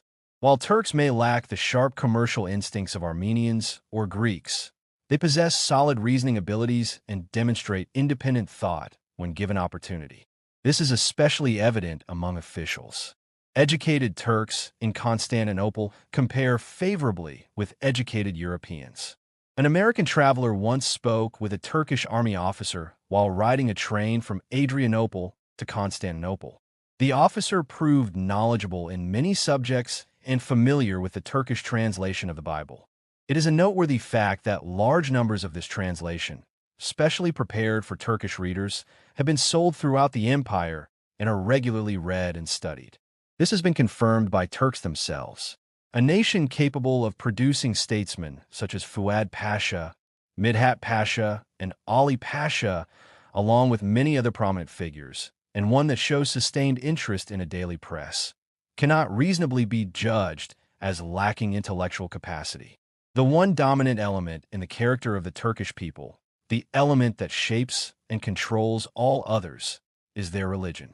Islam, the faith of the Prophet Muhammad, exerts an influence that pervades every aspect of life, though it is not here the place for a general exposition of the doctrine itself. Its effect on the Turkish character is both profound and paradoxical, producing qualities that are advantageous and others that are dangerous. The grandeur of Islamic monotheism, the belief in one God, fills the soul of the Turk and binds him in absolute subjection to that divine idea. This devotion strengthens the natural simplicity of the race rather than weakening it. It is also reflected in general self-control and temperance. The Turk is not inherently as temperate as some observers imagine. Yet the temperance he exhibits is largely the result of the precepts of his faith. He is self-contained, not from dullness or lack of feeling, but from principle. Above all, he is a pure and simple fatalist, acknowledging God's absolute control over his life, believing that whatever occurs is by divine decree and therefore right. To him, events that might provoke anxiety in others are immaterial. On the battlefield, he refuses to recognize danger, and in private life, when sickness strikes, he may make no effort to recover. An illustration of this influence is seen in the cholera epidemics that swept Constantinople, now Istanbul, in the 19th century. In the year 1865, during one of the most dreadful outbreaks, the deaths numbered not less than 1,000 per day. A physician, on his mission of mercy, was called to the home of a young man seeking aid for his father. Entering a room, he found the father lying on a single quilt upon the floor, a man of magnificent physique and apparent health until struck by the plague. When medicine was offered, the Turk refused it entirely, saying, "If it is God's will that I should die, I shall die, and your medicine will do no good. If it is His will that I shall recover, I shall recover, and your medicine will be of no use." The man died, illustrating the absolute power of faith and fatalism in the Turkish character. This same principle also renders the Turk an obedient subject, content with his lot in life when other peoples might rise in rebellion or demand change. Yet there are other consequences less admirable. The very absoluteness of Islam can make him overbearing and insolent toward those outside his faith. Its promise of a sensual paradise frees him from restraint in satisfying his desires. If the recognized leaders of the faith, the authorized interpreters of Islamic law, declare against the authority of the government, the Turk can instantly become one of the most formidable revolutionaries known to history. In another sense, Islam fosters indolence. The word that perhaps best captures the Turkish character is kef. Untranslatable in English, it denotes a state of indolent, sensuous, and self-indulgent enjoyment. Those living in kef care little for the future or the past, concerned only with the pleasures of the present. A peasant working in the fields may say, "What is the use? I have enough for the moment. Why should I look out for the future?" Appeals to ambition, intellectual development, or commercial success are often resisted by this same indolence. This paradoxical character, combining lethargy with the capacity for violent fury, is striking. The same Turk capable of the most extraordinary attacks in battle, or of committing atrocities in times of conflict, can also be found indulging in simple pleasures on the mud floor of his village, with a cup of coffee and a pipe, in an attitude of quiet contentment. An example is provided by a Turkish pasha, a provincial governor, who owned land on the southern slopes of the Taurus Mountains. When European entrepreneurs sought a concession to mine coal on his property, he refused, saying if God Almighty had intended that coal to be used, he would put it near the surface where it could be reached, not buried below, requiring labor to obtain it. It is blasphemy to change his plans. In truth, what disturbed the pasha was not divine will, but interference with his kef. The Turk, like many peoples, is a bundle of contradictions. He unites noble qualities with traits that are brutal and contemptible. To the foreign ambassador or honored guest, he may appear courteous, suave, even benevolent, sincerely concerned for the welfare of his people, saddened by their misfortunes, and anxious to do all he can within the limits of his power. Yet to a disobedient official, a peasant paying taxes, or a priest seeking to perform religious rites, he can be a tyrant of the most arbitrary and cruel type. Both impressions are accurate. Abdul Hamid II, the reigning sultan, embodies these contradictions. When all is favorable, he is kindly, hospitable, even generous. But when faced with disaster, personal or political, when the integrity of his title as defender of the faith is threatened, the fierce and merciless instincts of his Tartar ancestry, mixed with the intensity of Muslim Arab heritage, emerge, sometimes resulting in massacres of historical atrocity. The Turkish peasant is ordinarily quiet, kindly, and moderately industrious, but not aggressive. Only when stirred by fanaticism does he become formidable. Many wear charms, often tied with a cord around the neck, and the turban, a simple roll of dark cloth around a felt cap, marks his appearance. Groups of mountaineers from Central Asia Minor, though not as ferocious as the famed Zybex, display equal courage. These men form a substantial portion of the Başibozuks, irregular troops of the Turkish army. They are pure-blooded Turks, stalwart and powerful, capable of both bravery and endurance in the service of their state. The story of the Kurdish people begins not with written chronicles, but with legend, for among the peoples of the East the love of ancient tale has always been powerful. across the wide belt of land stretching from the eastern shores of the Black Sea down toward the waters of the Persian Gulf, and from the mountain chains of western Persia across the rugged highlands of Asiatic Turkey. Their storytellers have repeated, from generation to generation, an account of their beginnings. It is not presented as verified history, yet within it lies what many believe to be a hidden core of truth. In ages long past, in the capital of Persia, there ruled a king remembered above all for cruelty. Year after year, his oppression went unpunished. At last, according to the tale, divine judgment fell upon him. Two serpents were sent to dwell upon his shoulders, one upon each side. These creatures fed upon his flesh. Yet by a miracle of retribution, the king's body was restored each night, so that every morning he stood whole again, only to endure renewed torment throughout the day. Driven by suffering, the king sought relief. He reasoned that if his own flesh satisfied the serpents, the flesh of others would do the same. Messengers were sent throughout the wealthy families of his realm, and the young men were seized and brought to the palace. Each morning lots were cast. 2 youths were chosen and given to the serpents in the hope that their hunger would be diverted from the king himself. Terror spread across the kingdom. Families lived in constant fear, knowing that their sons might be summoned at any dawn. In time, anger and desperation gave rise to deception. It was reasoned that once the serpents had tasted human flesh, an ordinary sheep might suffice to quiet their hunger. Thus, each morning, when 2 victims were selected, a secret arrangement was made. One of the pair would be allowed to escape into the mountains, while the other was sacrificed. This continued.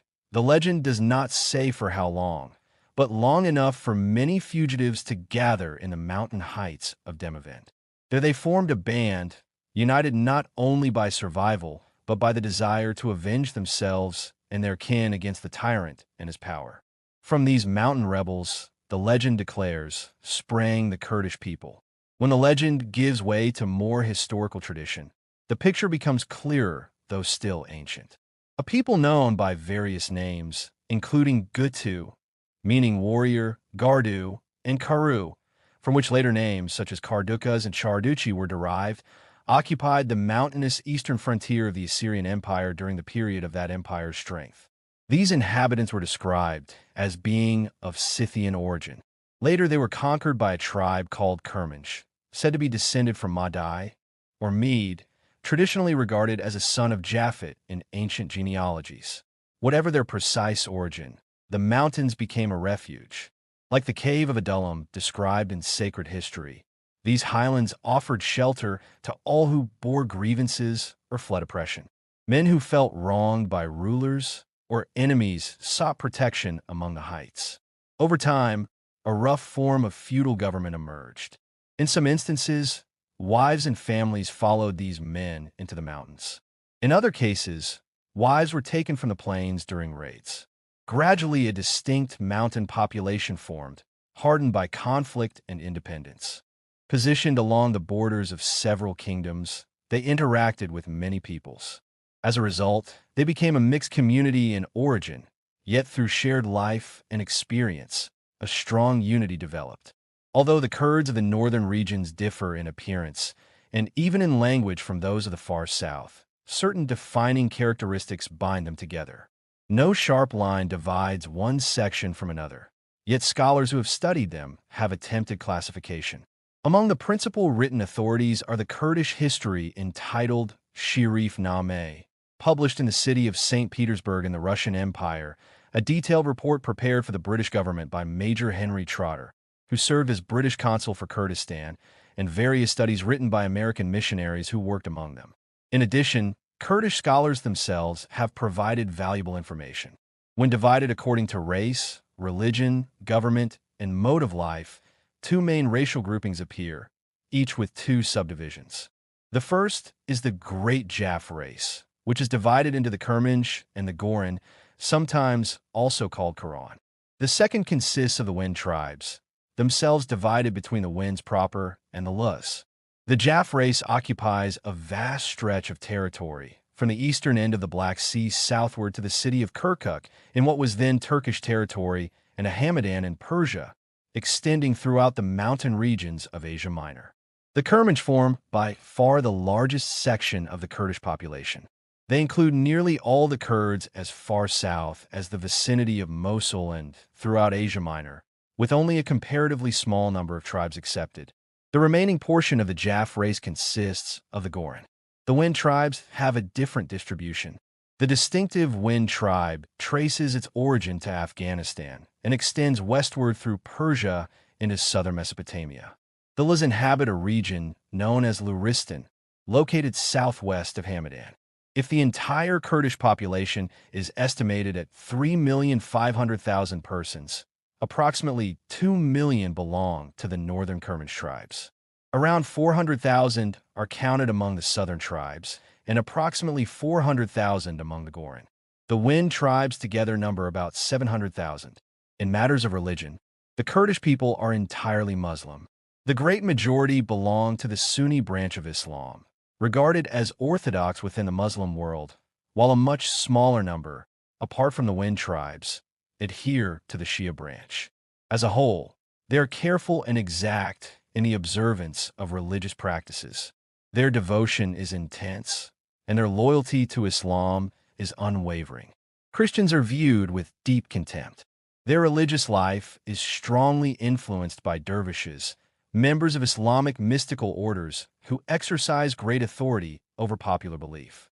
Many Kurdish leaders themselves belong to these dervish brotherhoods, which are far more numerous and powerful in eastern regions of the Ottoman lands and in Persia than in western Anatolia. The form of government among the Kurds is primarily tribal.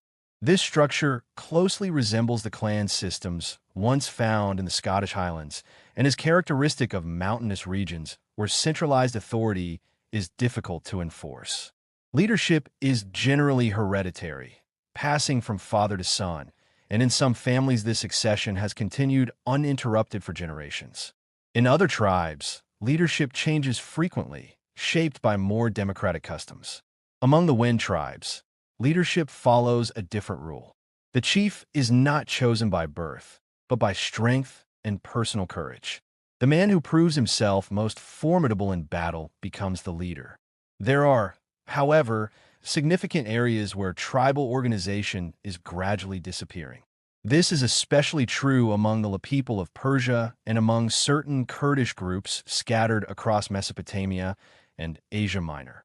This weakening of tribal identity is largely the result of prolonged contact with centralized authority exercised by the Persian and Ottoman governments. One of the most visible divisions among the Kurds is based on their way of life, whether nomadic or settled. This distinction is not always clear. Many tribes move seasonally, living as nomads during part of the year and as settled villagers during another. Some of the most turbulent mountain clans spend their summers roaming the plains with tents and livestock, yet retreat to permanent villages during winter months, assuming the appearance of a settled population. Over time, the general movement has been from nomadic life towards settlement. Tribes that half a century earlier had no fixed homeland now return year after year to the same districts. One exception to this trend is the Wind tribe. They remain entirely nomadic. They live almost exclusively on horseback, keep few flocks or herds, and survive by exploiting whatever regions they pass through. The majority of the Kurmanj Kurds follow a semi-nomadic life, while the Laz are almost entirely settled. Urban development has also altered Kurdish society.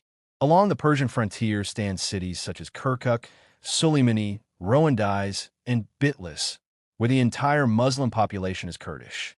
In some of these cities, traces of tribal organization remain, though without real political authority. In others, tribal distinctions have vanished, and the Kurd appears little different from any other subject of the Ottoman state. The character of the Kurds varies according to these divisions. Nomadic Kurds, whether Kurmanj or Wind, are often lawless and capable of extreme violence. Settled Kurds are generally strong, quiet, and less aggressive. There is also a notable contrast between the settled of the Persian plains and his relative living in the city of Bitlis. Among the broader groups, the Kurmans are the most aggressive, the Gorans display the greatest strength of character, the Wins are the most untamed, and the Luz are the most peaceable. Only a small number have encountered formal civilization, yet some have demonstrated exceptional ability. Several Goran chiefs, and even men without high social standing, have shown remarkable intelligence. One of the most capable statesmen to serve the reigning Ottoman Sultan, a man who held the posts of ambassador to Germany, minister of foreign affairs, and even grand vizier in Constantinople, was a Kurd from Suleimani. The editor of one of the most influential newspapers in the capital, before strict censorship was imposed, also came from this Kurdish region. Another Kurd, lacking any education in European languages and trained only through Arabic, Persian, and Turkish literature, played a major role in preparing the Turkish translation of the Bible. Travelers moving through the mountains of Kurdistan south of Van frequently encounter men whose dignity of character and breadth of knowledge are striking. Some observers have even suggested that within this people may lie the future leadership of the entire region.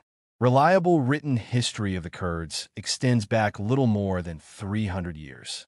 Before that, they existed as loosely connected tribes united by shared ancestry and traditions preserved through legend. Occasionally, individual leaders rose to prominence. The most famous was Saladin, the great military commander of the era of the Crusades, who became the leading opponent of the European kings in the Holy Land. His rise reflected both Kurdish nomadic traditions and exceptional personal ability. By the middle of the 16th century, the Kurdish tribes fell under the authority of both the Ottoman and Persian rulers, though their loyalty was often nominal. Until the late 19th century, they remained largely confined to mountain regions along the border between Turkey and Persia, descending to the plains only for seasonal grazing. Over the last 50 years, however, Kurdish tribes expanded outward, primarily toward the west. Gradually, they occupied the mountain zones of eastern Turkey, then the ranges bordering the Black Sea, then the Taurus Mountains, until they appeared even near the salt plain of Western Asia Minor, still recognizable as Kurds despite changes in habit and environment. The Kurds emerged as a significant factor in Ottoman political concerns around the time of the Russo-Turkish War of 1876.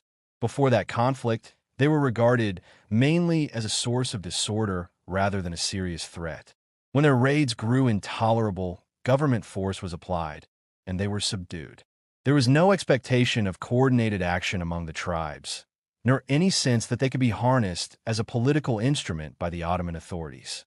In the years of war along the eastern frontiers of the Ottoman Empire, the Kurdish tribes, fierce and independent mountain people, encountered forces and weapons unlike anything they had known before. This moment came most clearly during the siege of Erzurum, a fortified city in eastern Anatolia, and in the battles that unfolded along the border between the Ottoman Empire and the Russian Empire. These conflicts opened the eyes of the Kurds to the immense transformation that modern warfare had undergone.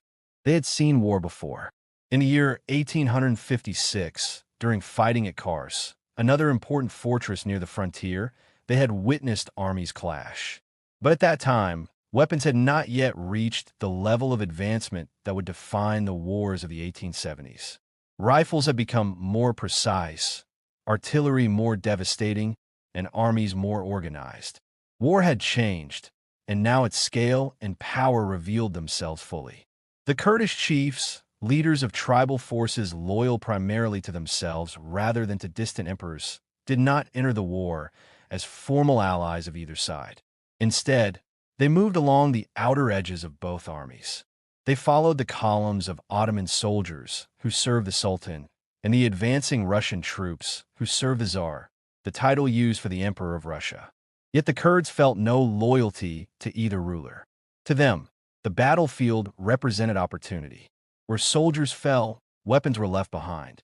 Rifles, pistols, ammunition, and military equipment became prizes to be taken. The Kurds gathered these weapons without discrimination, taking from Ottoman and Russian alike. The wounded and the dead were not symbols of imperial struggle, but sources of material that strengthened the tribes. This produced two consequences of enormous importance. First, modern weapons spread rapidly throughout the Kurdish mountains. Tribes that had once relied on traditional arms now possessed rifles and pistols manufactured in distant industrial cities. Their military strength grew, not through formal training or imperial support, but through the spoils of war itself. Second, and perhaps even more significant, the Kurds gained understanding. They saw that the great empires, which had long appeared invincible, could be challenged. They watched as the Russian advance, which had seemed unstoppable, suddenly halted. They saw Russian forces withdraw from Erzurum. To the Kurdish mind, this withdrawal could not be explained simply as Turkish strength. It suggested that even the mightiest rulers were limited.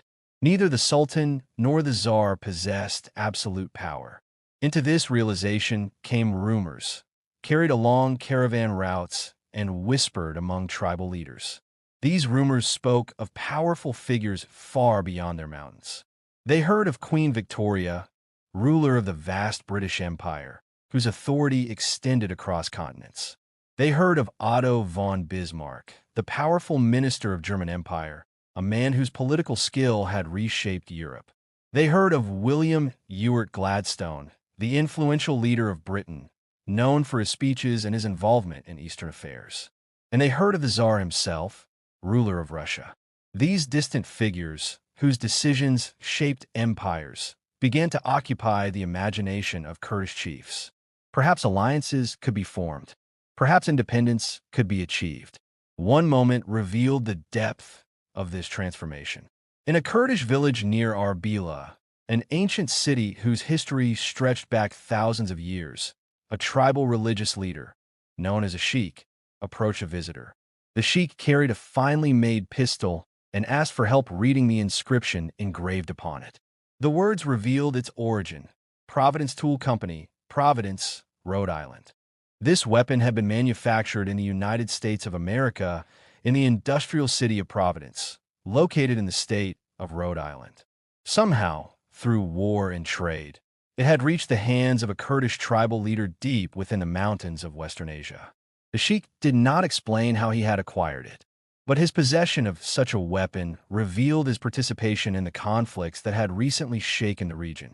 More telling than the weapon itself were his questions. He asked about Queen Victoria. He asked about Otto von Bismarck. He asked about William Ewart Gladstone. He asked about the Tsar of Russia. He asked about their relationships with the Sultan of the Ottoman Empire and with the Shah of Persia, the ruler of the Persian Empire.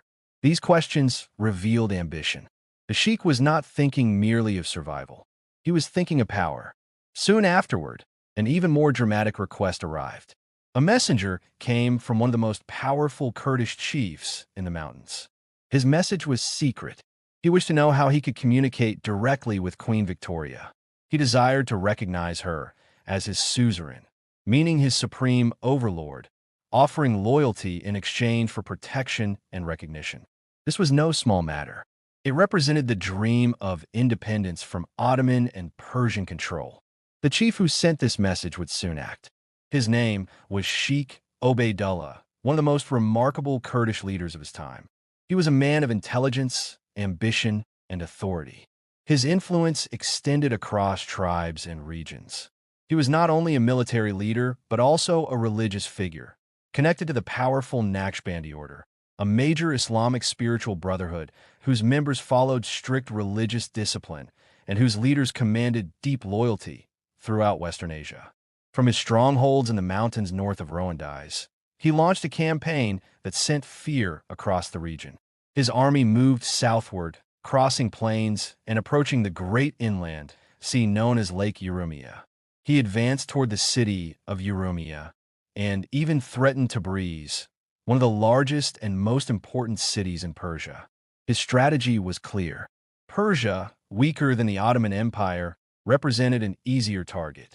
If he could defeat Persian forces, he might establish an independent Kurdish state.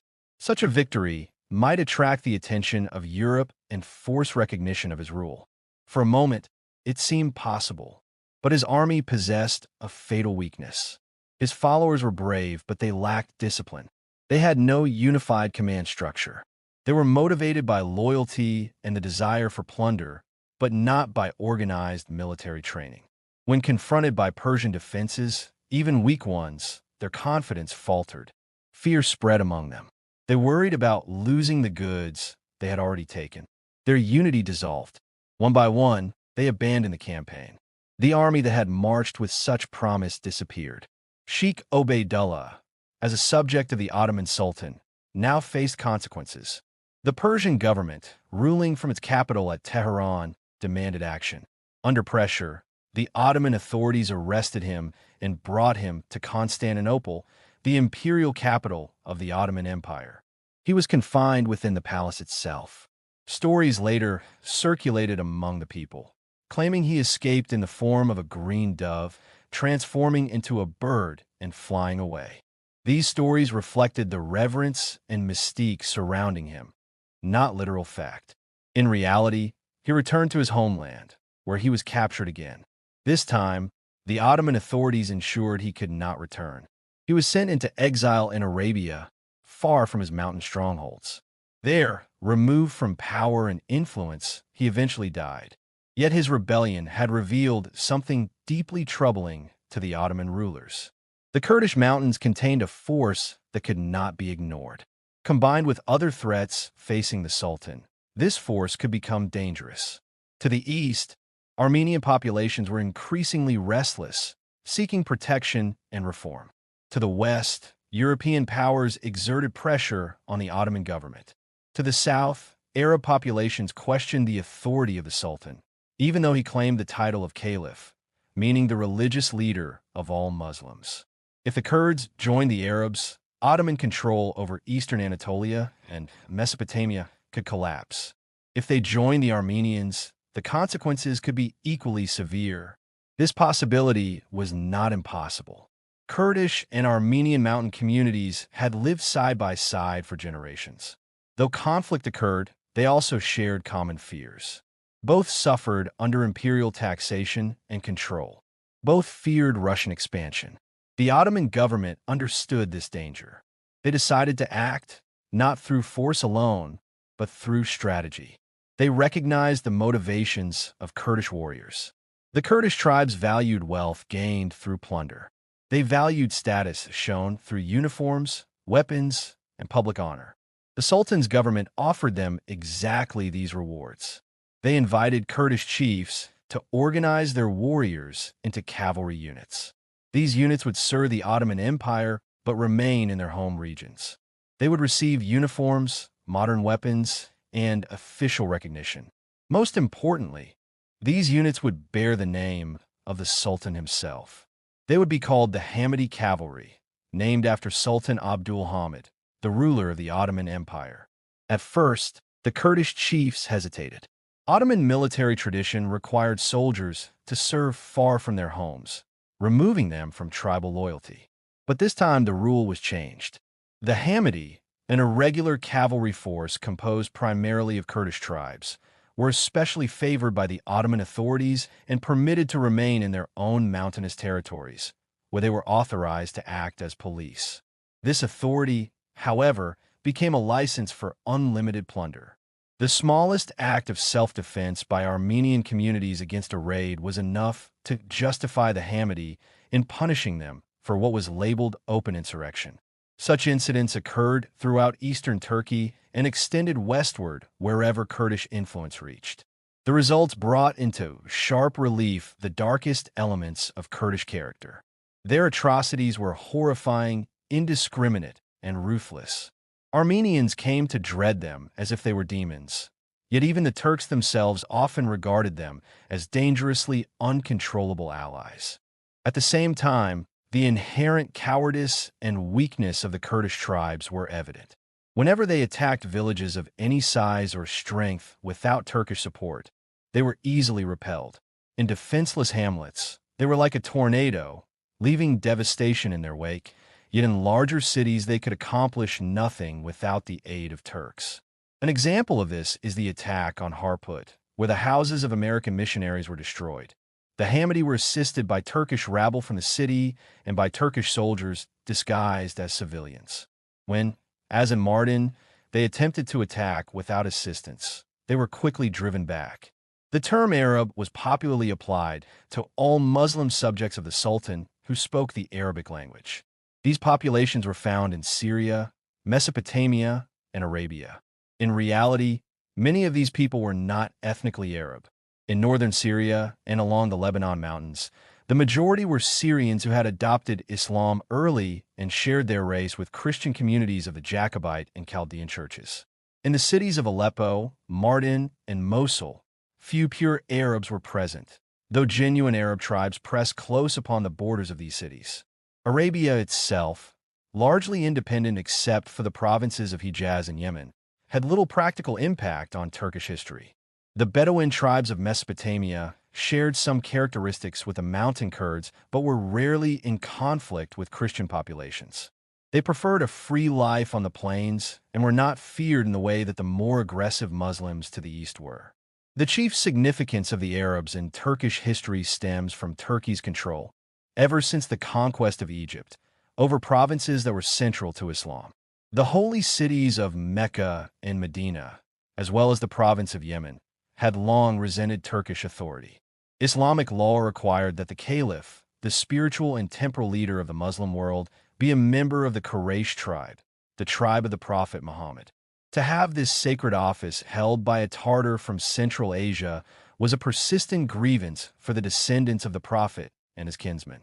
Consequently, Turkish authority in these provinces was weak.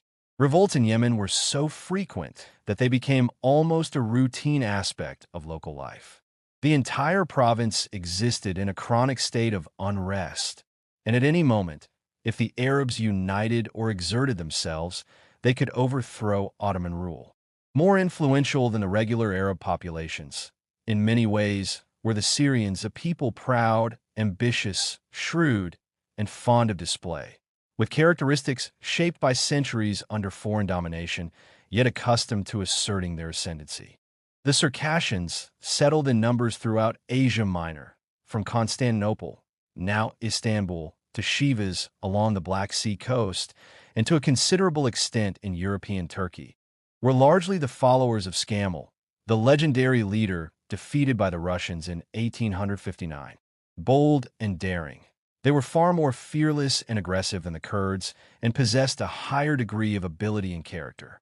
The Sultan received their appeal for protection warmly and welcomed them into Ottoman lands, granting them certain territories and leaving them largely to establish their claims and expand as they could. For years, they were a terror to all, both Muslims and Christians.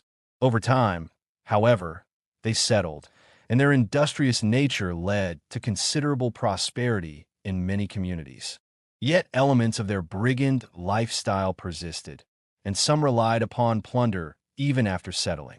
The Circassians brought wagons with them from the Caucasus Mountains and contributed significantly to improvements in transportation. Accustomed to difficult roads in their homeland, they were undaunted by the lack of roads in Turkey and began to construct new routes, accelerating the decline of traditional horse and mule caravans. Akin to the Circassians were the Laz people, primarily found in the region around Trebizond, now Trabzon, along the Black Sea. They were considered a lower grade, more brutal, less reliable, and more easily led into violence and outrage. Their presence and influence were particularly evident in massacres that occurred in Trebizond, Bayburt, and Erzurum. In Western Asia Minor, in the mountains behind Smyrna, now Izmir, and throughout the rugged terrain as far east as Angora, now Ankara, numerous Muslim tribes passed under various local names: Zybeks, Afshars, Yoriks, and others. These groups were wild, lawless, and brutal, inspiring terror across the entire region. They recognized no law, and the Ottoman government occasionally dispatched troops only when their depredations became extreme. Otherwise, they maintained autonomy in the mountain fastnesses, plundering villages, abducting prominent citizens, and holding them for heavy ransom. Their actions rivaled even those of notorious Greek brigands, making it unsafe for foreigners to travel even an hour from the cities of Smyrna, Manisa, or Aden. Ordinarily associated with Muslims and regarded by the Turkish government as part of that community, yet not truly belonging to it, are three unusual and mysterious peoples inhabiting the regions of Syria and Mesopotamia: the Nasariya and the Druzes in Syria, and the Yazidis in Mesopotamia. The Nasariya have their principal settlements in the cities of Adana, Tarsus, and Latakia, and their total population is estimated at around 300,000. Their origins are shrouded in obscurity. Some claim that they descend from ancient Persians, while others assert that they're the surviving remnants of the tribes that, according to biblical accounts, Joshua expelled from the land of Palestine. The secrecy of their religious practices lends credence to the theory of their descent from the ancient heathen peoples of Palestine. Their name is derived from a celebrated leader and teacher, and their religious system was perfected by one of his descendants. Although they profess to be followers of the prophet Muhammad, in truth their faith is pagan, their claim serving primarily as a political strategy to escape the severe oppression imposed under Muslim rule. The Nasariya observe mysteries into which no person may be initiated before the age of 18. An applicant must present 12 men as guarantors, each of whom must in turn be secured by two others. The initiate is then required to swear by all the celestial bodies never to disclose the secrets, under penalty of having his hands, feet, and head severed. The extreme secrecy of these rites makes it almost impossible to obtain reliable knowledge of them. One individual in Adana who revealed parts of these mysteries vanished soon afterward and undoubtedly suffered the prescribed punishment. The Nasariya worship natural forces such as fire, the wind, and the waves of the sea, and hold strong beliefs in the transmigration of souls. Their faith occasionally blends elements of paganism and Islam. They celebrate numerous feasts, and some of their rites are described as highly objectionable. They practice revenge, including blood atonement, and are considered thievish and cunning. Despite these traits, many Nasariya display striking intelligence and shrewdness, making interaction with them a matter of fascination. Their relationship with the Turkish government has always been precarious. Though often subjected to heavy tributes and oppression, they have mastered the arts of deception so well that even imperial authorities have struggled to enforce their will. The Yazidis are commonly, but inaccurately, referred to as devil worshippers. This misconception arises from the secrecy surrounding their rites and from their unique beliefs concerning the powers of evil. They are descended from Arab tribes that refused to adopt Islam and formed a loosely organized community under a certain sheikh originating from the region of Damascus during the early part of the 12th century. Under Muslim rule, the Yazidis have outwardly conformed to certain Islamic practices, yet they harbor a profound hatred for Muslims, whether Arabs or Kurds, and in turn are treated with contempt. They inhabit the mountains east of the Tigris River, the Sinjar Hills west of the city of Mosul, and the vicinity of Mosul itself. The Yazidis living in the mountains speak the Kurdish language, while those on the plains use Arabic in addition to their native tongue. They are primarily an agricultural people, living in villages, and generally maintain cleaner dress and domestic habits than the surrounding Arabs or Kurds. In the northern mountain regions, however, some resort to highway robbery, and in the Sinjar Hills, where they are numerically dominant, they remain defiant and hostile toward the Turkish government. The religious beliefs of the Yazidis are complex and highly idiosyncratic. They acknowledge a supreme deity, God, but offer no formal worship or service. Central to their faith is the figure of Melek Daus, or King Peacock, an emanation of God who became incarnate as Lucifer, who deceived Adam and Eve as Satan, and who is counted among 7 divine beings that govern the world for 10,000 years. In addition, they honor the sheikh responsible for organizing their religious system, along with other deities. The Yazidis practice the transmigration of souls and maintain a qualified respect for the scriptures of both the Old and New Testaments. Their religious hierarchy is oligarchic, composed of 6 orders, including the Amir, the sheikhs, and Nazirite priests who have taken vows of celibacy. They worship the sun and fire, and once annually perform a ritual before the emblem of the peacock, which is carried from village to village. The Yazidis observe multiple feasts, but have no standardized liturgy. Their relationship with the Turkish government has been precarious, like that of the Nasiriya, though they have suffered more severely, enduring massacres in the early part of the 19th century that claimed thousands of lives. Perhaps even more notable, though smaller in number, are the Druzes of northern Syria, inhabiting the slopes of the Lebanon mountain range. They number approximately 65,000, distributed across 120 towns and villages. Their chief town is Deir el-Kamar, located roughly 15 miles southeast of the city of Beirut. Like the Nusayriya, the Druzes are believed to descend from the pagan peoples of the land, particularly the Kuthites who repopulate Samaria and possibly include elements of the Mardis, Arabs, and even Crusaders brought to Lebanon under the Emperor Constantine. The Druzes maintain a secret religious tradition, whose author is said to have been a caliph of Egypt at the end of the 10th century, whose mental instability left a lasting imprint of ferocity upon his followers. While they recognize no other religion as authoritative, they are pragmatic in allowing outward adherence to other faiths. They participate alongside Muslims in certain ceremonies and, at times, sprinkle holy water in Maronite churches. Unlike the Muslims, the Druzes reject fatalism and uphold the absolute freedom of the human will. Generally peaceful, they are capable of extraordinary violence when provoked. During the massacres of 1860, they slew numerous Maronites. In more recent years, their actions have caused the Turkish government significant concern, prompting the mobilization of army reserves in the winter to forestall a possible general uprising, though eventually calm was restored.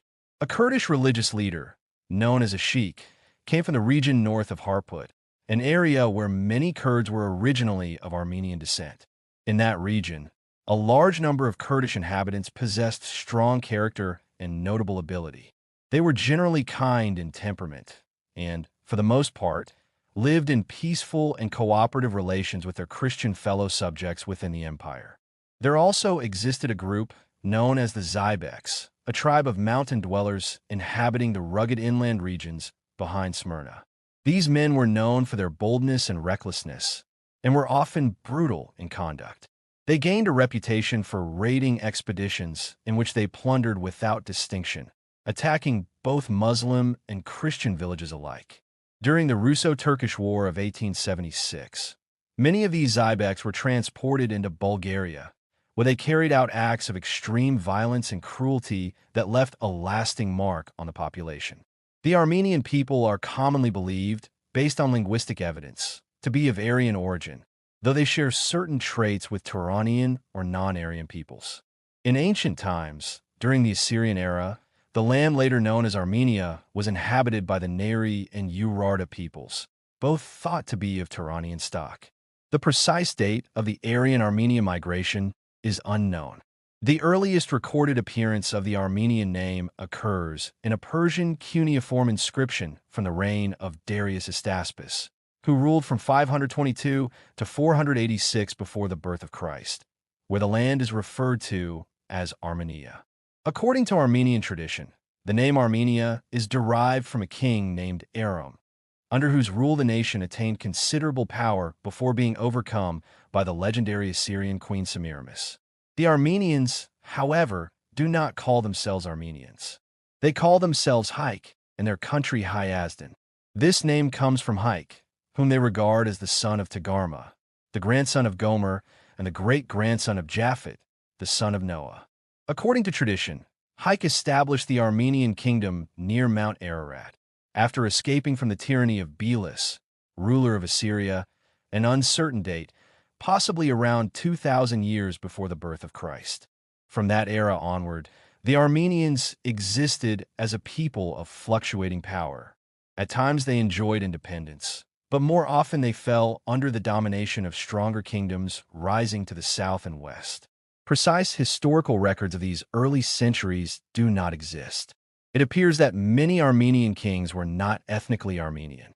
Among these rulers were Tigranes, a close ally of Cyrus the Great, Khosroes the Younger of the Arsacid dynasty, and Mithridates. These leaders often came from neighboring Parthian or other regional peoples and established temporary Armenian kingdoms through personal authority and military strength. When Khosrows of the Arsacid family was defeated by the Persians, his young son, Durtad, escaped to Rome. With Roman support, he later returned and reclaimed his throne. Through his influence, in the latter part of the 3rd century after the birth of Christ, the Armenian nation formally accepted Christianity. This decision provoked renewed aggression from Persia. Armenia's fortunes fluctuated again until a period of relative independence emerged under the rule of the Pogradidi dynasty, which governed much of Armenia for approximately 200 years. In the middle of the 11th century, control of much of Armenia passed to the Byzantine Empire. In the 14th century, the Ottoman Empire began its domination, a rule that continued into modern times. Armenian historical tradition also holds that during the lifetime of Christ, Abgar, a member of the Armenian royal line, ruled the city of Edessa, also known as Urfa, in northern Mesopotamia. Other historical accounts describe him as king of the Arabs, but Armenian historians claim him as Armenian, noting that his name itself is Armenian.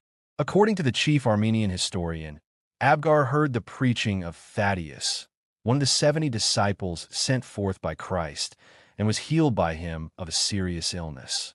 As a result, Abgar embraced Christianity and was baptized along with his entire household. His successor rejected this faith and persecuted the early Christian believers so harshly that the movement nearly vanished.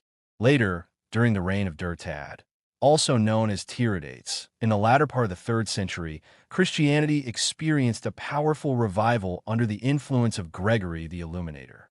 Through his preaching, Christianity was adopted as the religion of the nation. The Armenian Church derives its names from him, including the Gregorian Church and the Lucivorkian Church, the latter term meaning illuminator in the Armenian language. In the year 301 after the birth of Christ, King Durtad was baptized. Despite strong resistance from certain nobles, the people as a whole followed their ruler. Through this act, the Armenian nation gained a unique place in history as the first people to formally adopt Christianity as a national religion. Far from the imperial capital of Constantinople, the Armenian people lived separated by distance, mountains, and political isolation from the great theological struggles that shook the Christian world during its early centuries. Constantinople, the seat of the Byzantine emperors and the center of the Greek Christian Church, stood as the heart of imperial Christianity. Yet the Armenians, dwelling in their highland homeland between Asia Minor and Persia, remained distant from its direct control. They did participate, at times, in the great church councils. These councils were formal gatherings of bishops, the senior religious leaders of Christianity, called to define doctrine and settle disputes over belief. Such councils shaped the foundations of Christian theology. Armenian bishops were generally present, ensuring their nation had a voice in defining the faith. But a single absence would alter their destiny. In the year 451 after the birth of Jesus Christ, one of the most important of these assemblies was held. It was called the Council of Chalcedon, named after the city of Chalcedon, located near Constantinople. This council addressed one of the most profound questions in Christianity, the nature of Jesus Christ himself. Two controversial teachings had emerged. The first was Nestorianism, named after Nestorius, a Christian leader who emphasized the distinction between the human and divine aspects of Christ. The second was Eutychianism, named after Eutychus, who taught that Christ possessed only a single divine nature, with his humanity absorbed into divinity. The Council of Chalcedon rejected both teachings. It declared instead that Jesus Christ possessed two complete natures, one fully human and one fully divine, united in one person. But by chance or by circumstance, the Armenian Church sent no representative to this council. The decisions reached there were later reported to the Armenian bishops. Yet these decisions were either miscommunicated or misunderstood. The Armenian religious leaders, meeting in their own assembly, rejected the council's conclusions. Instead, they embraced what was known as the Monophysite doctrine. This teaching held that Christ had a single unified nature, rather than two distinct ones. This decision separated the Armenian Church from the Greek Church centered in Constantinople. What followed was not peace, but conflict. The Greek Church, supported by the Byzantine Empire, regarded Armenian doctrine as heresy, meaning false belief. This decision separated the Armenian Church from the Greek Church, centered in Constantinople. What followed was not peace, but conflict. The Greek Church, supported by the Byzantine Empire, regarded Armenian doctrine as heresy, meaning false belief. The Armenians, in turn, refused to submit. Their church became isolated. Their religious life developed separately, cut off from the wider Christian world. This isolation had lasting consequences. The Armenian Church refused instruction from Western Christianity, including the powerful Roman Catholic Church centered in Rome. At the same time, it lacked sufficient educational institutions of its own to train clergy and educate the people. Gradually, religious life became formal rather than spiritual. Ritual replaced understanding. Ceremonies continued, but the inner religious life weakened. At the same time, the Armenian nation struggled for survival under foreign rule. Their church, once a source of strength and unity, lost much of its influence over the spiritual lives of the people. Their political suffering deepened this decline. 4 or 5 centuries following the conquest of Armenian lands by Turkish Muslim powers, the Armenian people lived under constant pressure. These 500 years stretched from the medieval period into the early modern era. Throughout this time, their national identity faced erosion. As early as the year 1360, Armenian refugees fled westward. Some reached the Kingdom of England, where they appealed directly to King Edward III of England, ruler of England from the year 1327 until the year 1377. They told him that Muslim rulers were attempting to destroy their people. England offered limited assistance. Armenian refugees were permitted to live there and allowed to collect charitable donations for their suffering countrymen. But no military intervention followed. Armenia remained under foreign domination. Oppression, however, did not destroy Armenian identity entirely. Instead, it scattered the Armenian people across vast regions. Some moved westward into Asia Minor, the peninsula that forms most of modern Turkey. Others settled along the northern slopes of the Taurus Mountains, a rugged mountain range stretching across southern Anatolia. There they established a kingdom. Its capital was located at Sis, a fortified city that became the center of Armenian political and religious life in exile. Cut off from their original homeland, these Armenians created a new national structure. They appointed their own patriarch, meaning their highest religious authority. For a time, it appeared the new Armenian state might survive independently. But this independence did not last. Turkish rulers eventually conquered this kingdom as well. Armenian independence faded once more. Other Armenians moved eastward into the Caucasus, a vast mountainous region between the Black Sea and the Caspian Sea. At that time, parts of this region belonged to Persia. There, a Persian ruler recognized their value. His name was Shah Abbas I, one of the most powerful monarchs of the Safavid Empire. In the early 17th century, he ordered Armenian communities relocated near his capital city of Isfahan. He understood that Armenians possessed valuable skills in trade, finance, and craftsmanship. By settling them near his capital, he strengthened his empire economically. But this relocation weakened Armenia itself. Those who left were often the most ambitious and capable. Those who remained behind faced increasing pressure from surrounding Muslim populations. Gradually, Armenian villages declined, and Muslim settlements expanded across their ancestral lands. Another force accelerated this transformation. Many Armenians began migrating to major cities within the Ottoman Empire in search of work. They moved to Constantinople, the imperial capital. They settled in Smyrna, a major port city on the Aegean coast. They went to Trebizond, an important Black Sea port. They migrated to Adana and to many other urban centers. These migrants became artisans, meaning skilled workers such as metalworkers, builders, and craftsmen. They became laborers. They became merchants. Many intended their migration to be temporary. They left their villages, earned money in the cities, and planned to return home. But many never returned. They established permanent lives in urban centers. They brought their families. They built businesses. This migration transformed Armenian society. Once primarily agricultural farmers tied to their ancestral land, Armenians became traders and bankers. They gained control over commerce. They accumulated wealth. Their financial skills made them essential to the Ottoman government itself. They became bankers to the state. They entered government service. They advised rulers. They managed finances. By the time of the Treaty of Paris, signed in the year 1856, which ended the Crimean War between Russia and the Ottoman Empire and its allies, the Armenian people had been completely transformed. They were no longer a single unified nation living in one territory. Instead, they were scattered across three great regions.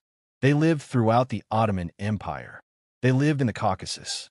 They lived in northern Persia. Their total number reached between 3 million and 4 million people. Despite their dispersion, they retained strong shared characteristics. They remained deeply loyal to their Christian religion. They remained proud of their ancient history. They remained devoted to family and community. They adapted to new environments with intelligence and skill. They became successful merchants, bankers, and craftsmen. Yet their long history of suffering and subjugation had also shaped them in other ways. They remained largely uneducated.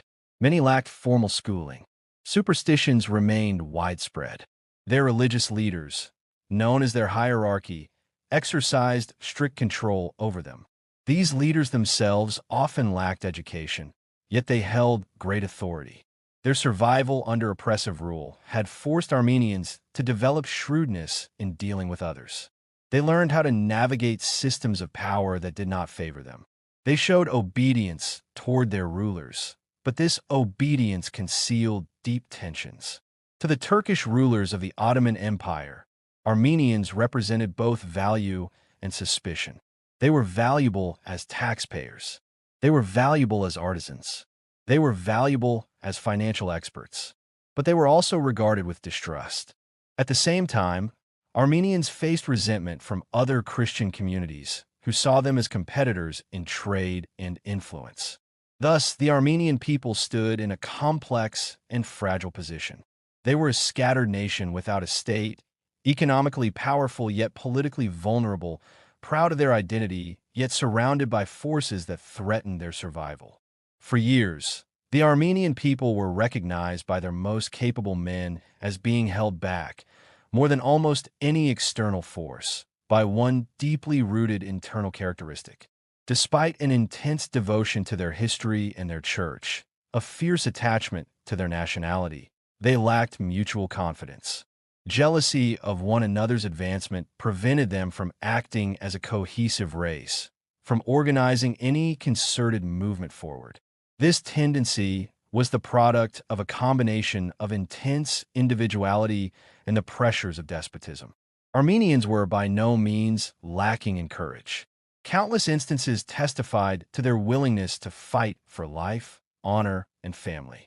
They would suffer martyrdom for their religion, as they had repeatedly across the centuries, and sacrifice personal interests for the sake of Christ. Yet when it came to yielding personal opinion, entrusting authority to others, or submitting to collective action, they consistently failed. A striking example of this was seen in the city of Erzurum, a strategic and historic city in eastern Turkey. A wealthy Armenian from Russia, determined to advance the education of his people, established a series of high-grade schools. Initially, these schools thrived. However, internal jealousies and suspicions of personal gain among the directors gradually undermined the initiative. Over the years, what might have become a central hub of Armenian national life dwindled, fading almost to disappearance. These characteristics shaped the general condition of Armenians and their relations with other peoples within the Ottoman Empire. In many ways, they were among the most useful subjects, yet in other respects, they were almost the most hated. Their shrewdness and ability made them indispensable. Armenians were ubiquitous as tradesmen and small-scale bankers, yet they had little interest in large-scale commerce. Even in Constantinople, now Istanbul, a city teeming with trade and opportunity. Armenian firms were rare in the business directory, especially in foreign trade. When Sultan Mahmud II, who reigned from 1821 to 1839, reorganized the Ottoman government along semi-European lines, he relied heavily on Armenians for administrative positions. Their versatility, intelligence, and adaptability proved invaluable to the functioning of the modernized bureaucracy. Two powerful influences from the West began to shape Armenian society during this period. First, the work of American missionaries among the Armenian population had a profound effect. While the proportion of Armenians embracing evangelical Christianity, distinguished from the excessive formalism of the old Armenian church, was not large, it included many men of influence. The missionaries' presence opened the eyes of the more intelligent to the possibilities of the approaching 20th century. Wherever an American missionary established a school, it became a center of education not just for one community, but for multiple Armenian communities. Local priests, regardless of faith, recognized that they could not afford to lose influence over the youth. Through these schools, seeds of intellectual development and enlightenment were sown across the empire. Prior to this, literacy among Armenians was depressingly low. In villages, it was rare to find a man who could read, and even in towns, the proportion of literate individuals remained small. Many priests were themselves unable to read the scriptures in the old Armenian language, which had become largely archaic. The introduction of these schools transformed this situation, fostering intellectual curiosity and a new cultural vitality. Alongside this positive influence, however, came another, less beneficial force. Increased contact with Europe drew adventurous young Armenian men to the schools of Paris and Vienna. They returned with a fascination for French literature, often the less edifying works, and with it came a growing revolt against religion. Free thinking, in the sense of intellectual liberty, devolved too frequently into license of thought and action. The immediate effect was alarming. A nation once noted for strict morality now exhibited widespread immorality. Gambling became common among the youth in cities along the seaboard. Access to wealth, positions within government service, and openings in trade undermined the cohesion and principles of national life. While Armenian pride had not vanished entirely, the grip of traditional values weakened. The best minds within the community observed this with alarm and sought stabilizing influences. This gave rise to a cooperative relationship between the more conscientious Armenian ecclesiastics and the American missionaries, whose guidance offered a conservative anchor amidst rapid social change. The reigns of Sultan Abdul Mejid I from 1838 to 1861 and Sultan Abdul Aziz from 1861 to 1876 witnessed substantial progress for the Armenian population. Oppression continued, often in its harshest forms, yet Armenians were increasingly capable of navigating and resisting it. Not only in the cities, but throughout the empire, including remote villages, there was a discernible development that carried both positive and negative signs, with the positive predominating. The accession of the present sultan, following the revolution that revealed the decay of the Ottoman system, and the subsequent formation of the independent Bulgarian kingdom, seemed to herald a new era for Armenians. Young men educated in American missionary schools or in European universities assumed positions of influence within their communities. Education in Armenian schools rekindled awareness of the nation's historical achievements. Plains, valleys, and mountains of historic Armenia were illuminated with a renewed pride in early Armenian kings.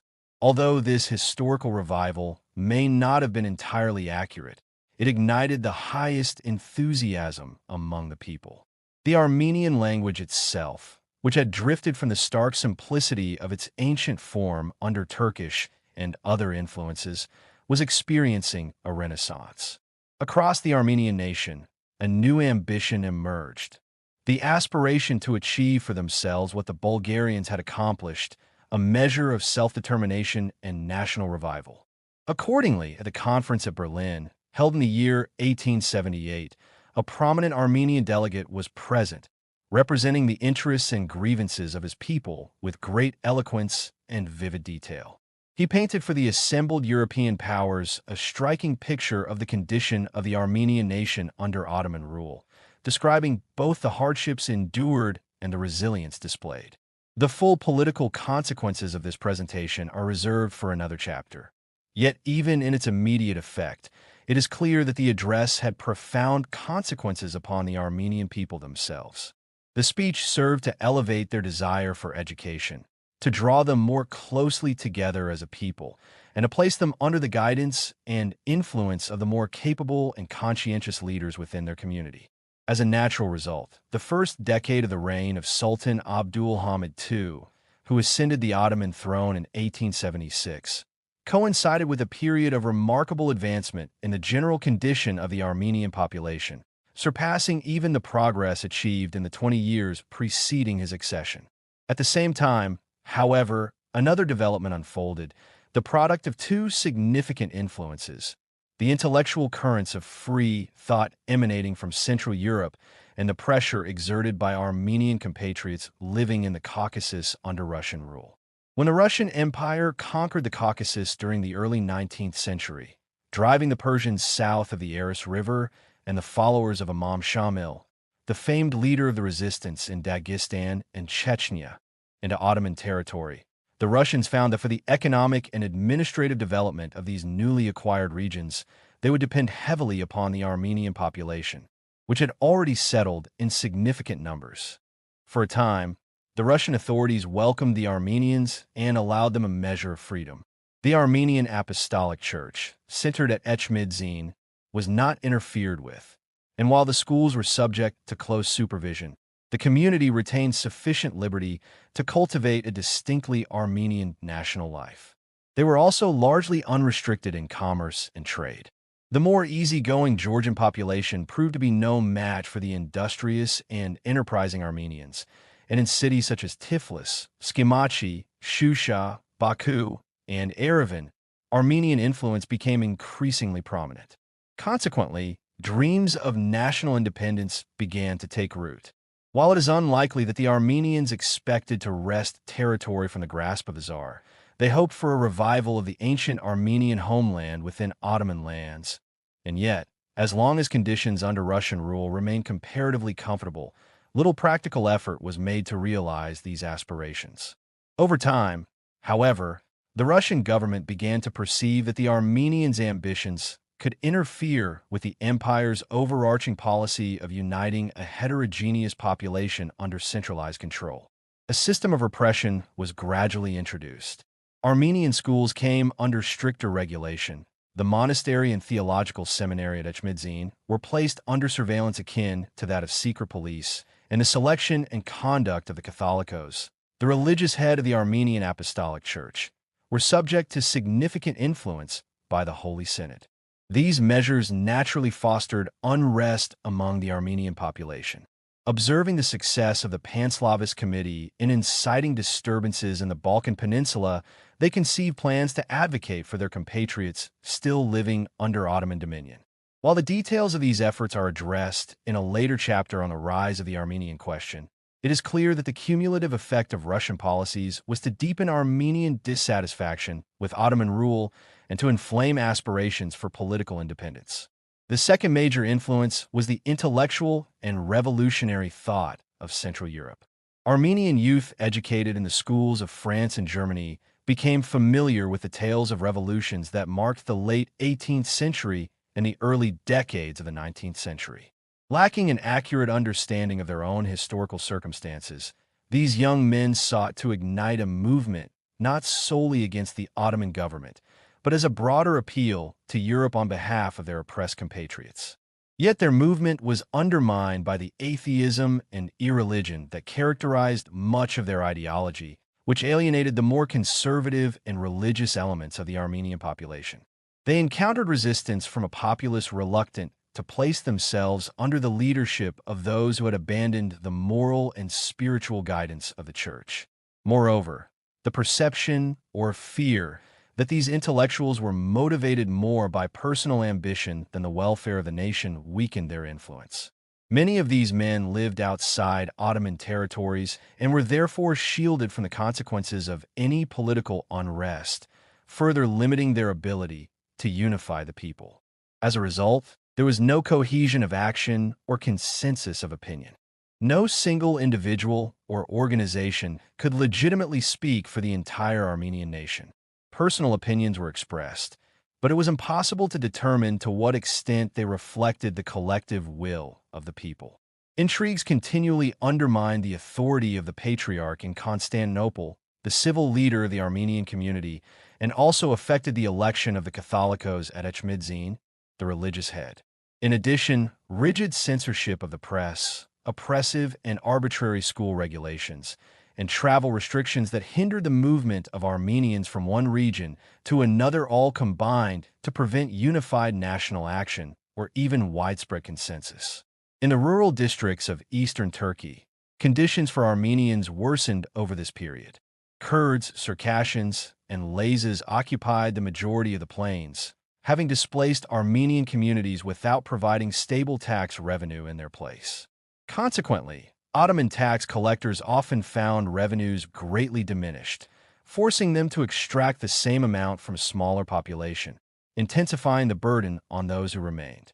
In the mountainous regions, Armenians occasionally succeeded in resisting raids by freebooters, though this became increasingly difficult after the formation of the Hamidi Kurdish cavalry, a militia established to serve the interests of the Ottoman authorities. In contrast, in the towns and cities, Armenians experienced material prosperity. Trade, banking, and real estate increasingly came under their control.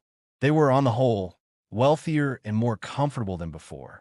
Yet this material improvement was not matched by equivalent intellectual or moral development, and the deficiencies noted in their society, fragmentation of leadership, limited political experience, and dependence on external influence, remained acute, continuing to shape the complex and tense environment in which they lived.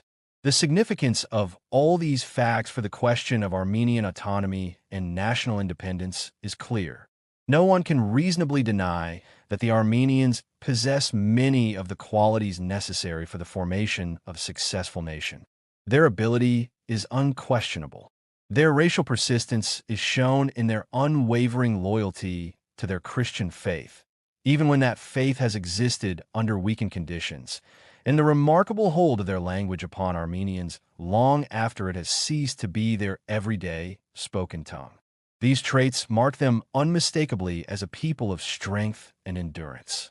Their capacity to adapt themselves to new situations and to use whatever means are available in moments of crisis would give them a strong advantage in confronting sudden dangers or unexpected changes. At the same time, their mutual jealousy and excessive pursuit of personal advantage have, in the past, seriously hindered their collective progress. It is likely that these weaknesses could be overcome if circumstances forced them to set aside individual rivalries or face total collapse. Men who were able to fight side by side, as did the Armenians of Saitan, must clearly possess the core elements of patriotism. For such obstacles to be removed, however, strong pressure from external forces is essential. In the Armenian case, that pressure was entirely absent. Their situation differed greatly from that of the Bulgarians, who formed an overwhelming majority within a compact and clearly defined territory. The Armenians, by contrast, were scattered across the entire Ottoman Empire, and sharp differences existed among communities from different regions. The mountain dwellers of Bitlis could neither understand the language nor appreciate the ideas of the villagers of Harput, still less those of the merchants of Smyrna or Constantinople. The men of Aintab and Adana, speaking primarily Turkish, could scarcely communicate and far less form close associations with those of Marsovan. Thus, the very cosmopolitan nature of the Armenian people, along with their versatility and ability, worked against the realization of the national unity so deeply desired by Armenian nationalists. These characteristics must be kept clearly in mind if one wishes to form even an approximately accurate understanding of the Armenian nation. A brief consideration must also be given to Armenians living outside their ancestral homeland. As a rule, Armenians have not made a favorable first impression upon the populations of other countries. They are often regarded as crafty, scheming, and unreliable. In places where they have formed sizable communities, such as New England and California, they are frequently compared unfavorably with groups such as Scandinavians and Germans. Similar judgments are made when Armenians appear individually in cities, whether as traders or skilled workers. In considering these impressions, several important facts must be remembered. These immigrant communities are composed almost entirely of people from the poorest regions of Asia Minor or Eastern Anatolia, and even then they are cut off from the stabilizing influence of home life, having left their family behind. They are largely uneducated, accustomed to very different living conditions, and lack the linguistic skills of Armenians who were raised in Constantinople. As a result, they find it extremely difficult to adapt to their new surroundings. Those who gather in cities abroad often intend to return eastward. Their plan is to remain only long enough to earn money or secure citizenship, and then go back to their native land.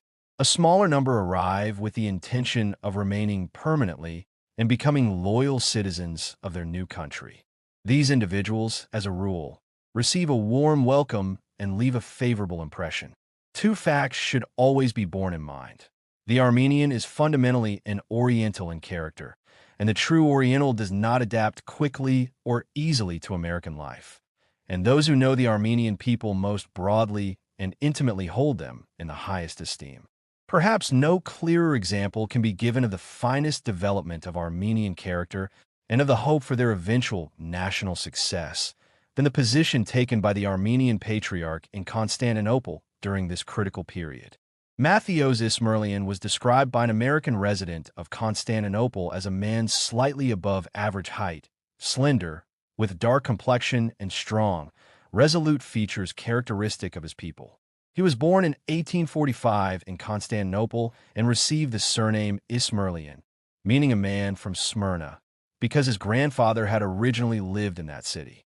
He was educated in Armenian schools, and at the age of 19, he was ordained a deacon in the Armenian church in one of the villages along the Bosporus. In 1869, he entered the Celibate Theological College and was ordained as an archpriest. His ability and diligence quickly brought him prominence. He was elected in succession as secretary to the Patriarch, a member of the Community Assembly, and a member of the Church Synod. He gained distinction as a preacher and teacher, known for a style that was simple, direct, and intense, and his reputation spread throughout the Armenian nation. He was widely recognized as a man of sound judgment and pure motives. 7 years later, at only 31 years of age, he was consecrated as a bishop and advanced rapidly. In 1886, he was appointed head of the Armenian parish in Egypt, where he introduced numerous reforms. His service there was so effective that he received decorations from King Menelik of Abyssinia and from the Ottoman Sultan, but above all he won the deep devotion of his own people. After 5 years, he returned to Constantinople.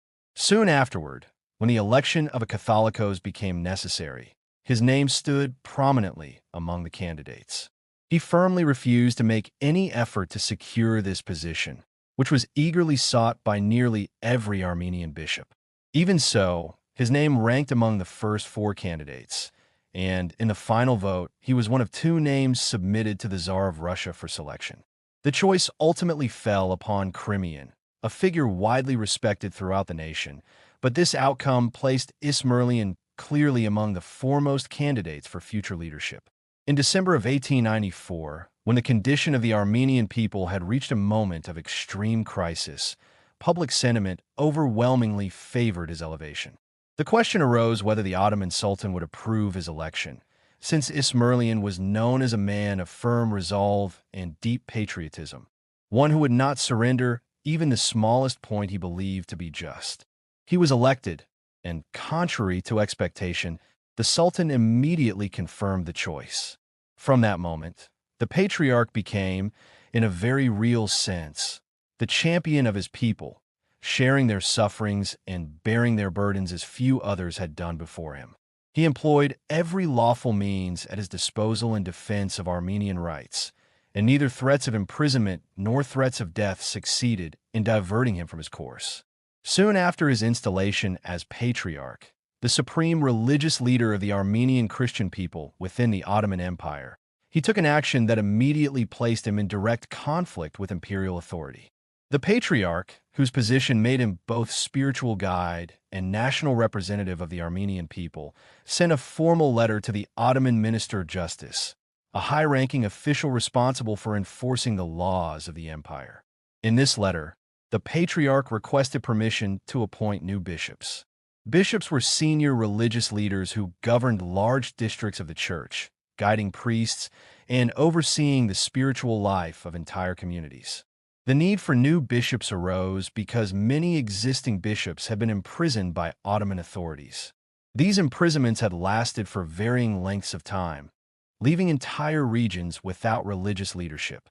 The reply from the Minister of Justice came swiftly. The government denied everything. The minister declared that the Patriarch's statements were false. He insisted that no such imprisonments had taken place, and he demanded that the Patriarch withdraw his claims. But the Patriarch refused. He answered with calm and unyielding clarity. The statements were true, and truth could not be withheld. With these words, he placed himself in permanent opposition to the Ottoman government. From that moment forward, he became a constant source of difficulty for the ruling authorities. They attempted every method to silence or control him. They offered bribes, hoping wealth would weaken his resolve. They used flattery, hoping praise would soften his independence. They attempted deception, hoping confusion would lead him into submission. None of these efforts succeeded. He remained loyal to the Sultan, the supreme ruler of the Ottoman Empire, but his loyalty had limits. He refused to surrender his conscience. During his first official audience with the Sultan, he spoke words that no ruler accustomed to absolute obedience could easily accept. He said that he would obey the Sultan only as far as his conscience allowed. At the same time, he declared that his duty required him to protect the welfare of his people. These words challenged the very foundation of absolute rule. The Sultan reacted with anger. In his rage, he dismissed the Patriarch from his presence. He refused to grant him the customary decoration, the official honor normally bestowed upon a newly installed Patriarch as a symbol of imperial approval. But the Sultan soon realized something important. This Patriarch possessed immense influence among the Armenian people. His authority rested not on imperial favor, but on the loyalty of his nation. Understanding this, the Sultan changed his approach. He summoned the Patriarch once more and offered him the highest decorations that could be given to any civilian subject of the empire.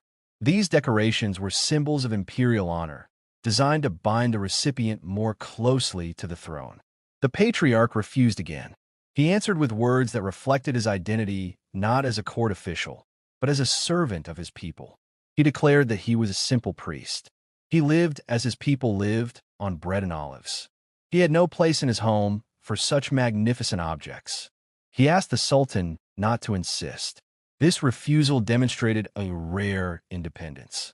His courage appeared again during his installation ceremony, when he publicly swore an oath before God and before the assembled congregation.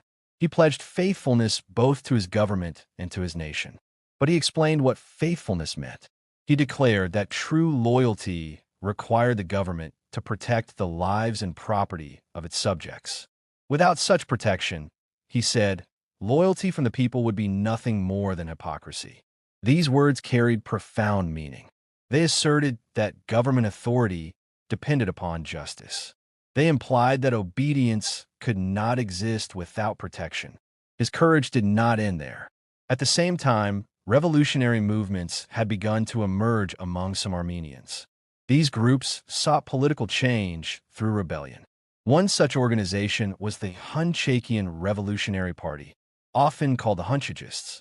This was a political organization founded by Armenian activists who believed that only armed resistance could secure freedom.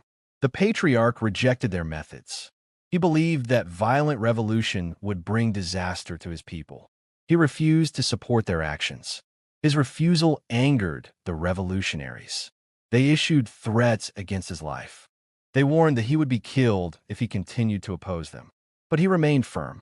He refused to yield to fear, just as he had refused to yield to imperial pressure. He continued to act according to his conscience, guided by what he believed was best for his nation. Such leadership revealed the strength of the Armenian people during one of the darkest periods of their history. For the Armenian nation faced catastrophe.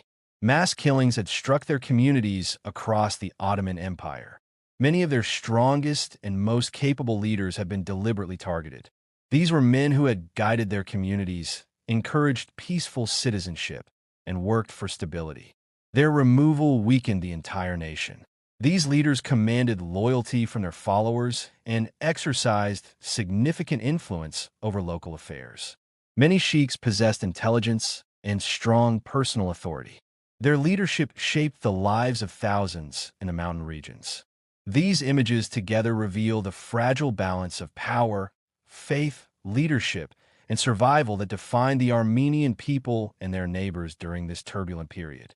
Too much honor cannot be paid to those Christians of the East, whatever their church connection, who have adhered unswervingly to their faith. The endurance of the Covenanters of Scotland, the Huguenots of France, and the Waldenses of northern Italy casts a halo not only upon themselves, but upon the human family at large. It ennobles the race to know that its members were capable of such steadfast devotion. The sufferings of the Eastern Christians have been continuous, a relentless chain that may be traced back, with no missing links, to the day when their remote ancestors were first compelled to bow beneath the dominion of a Muslim conqueror.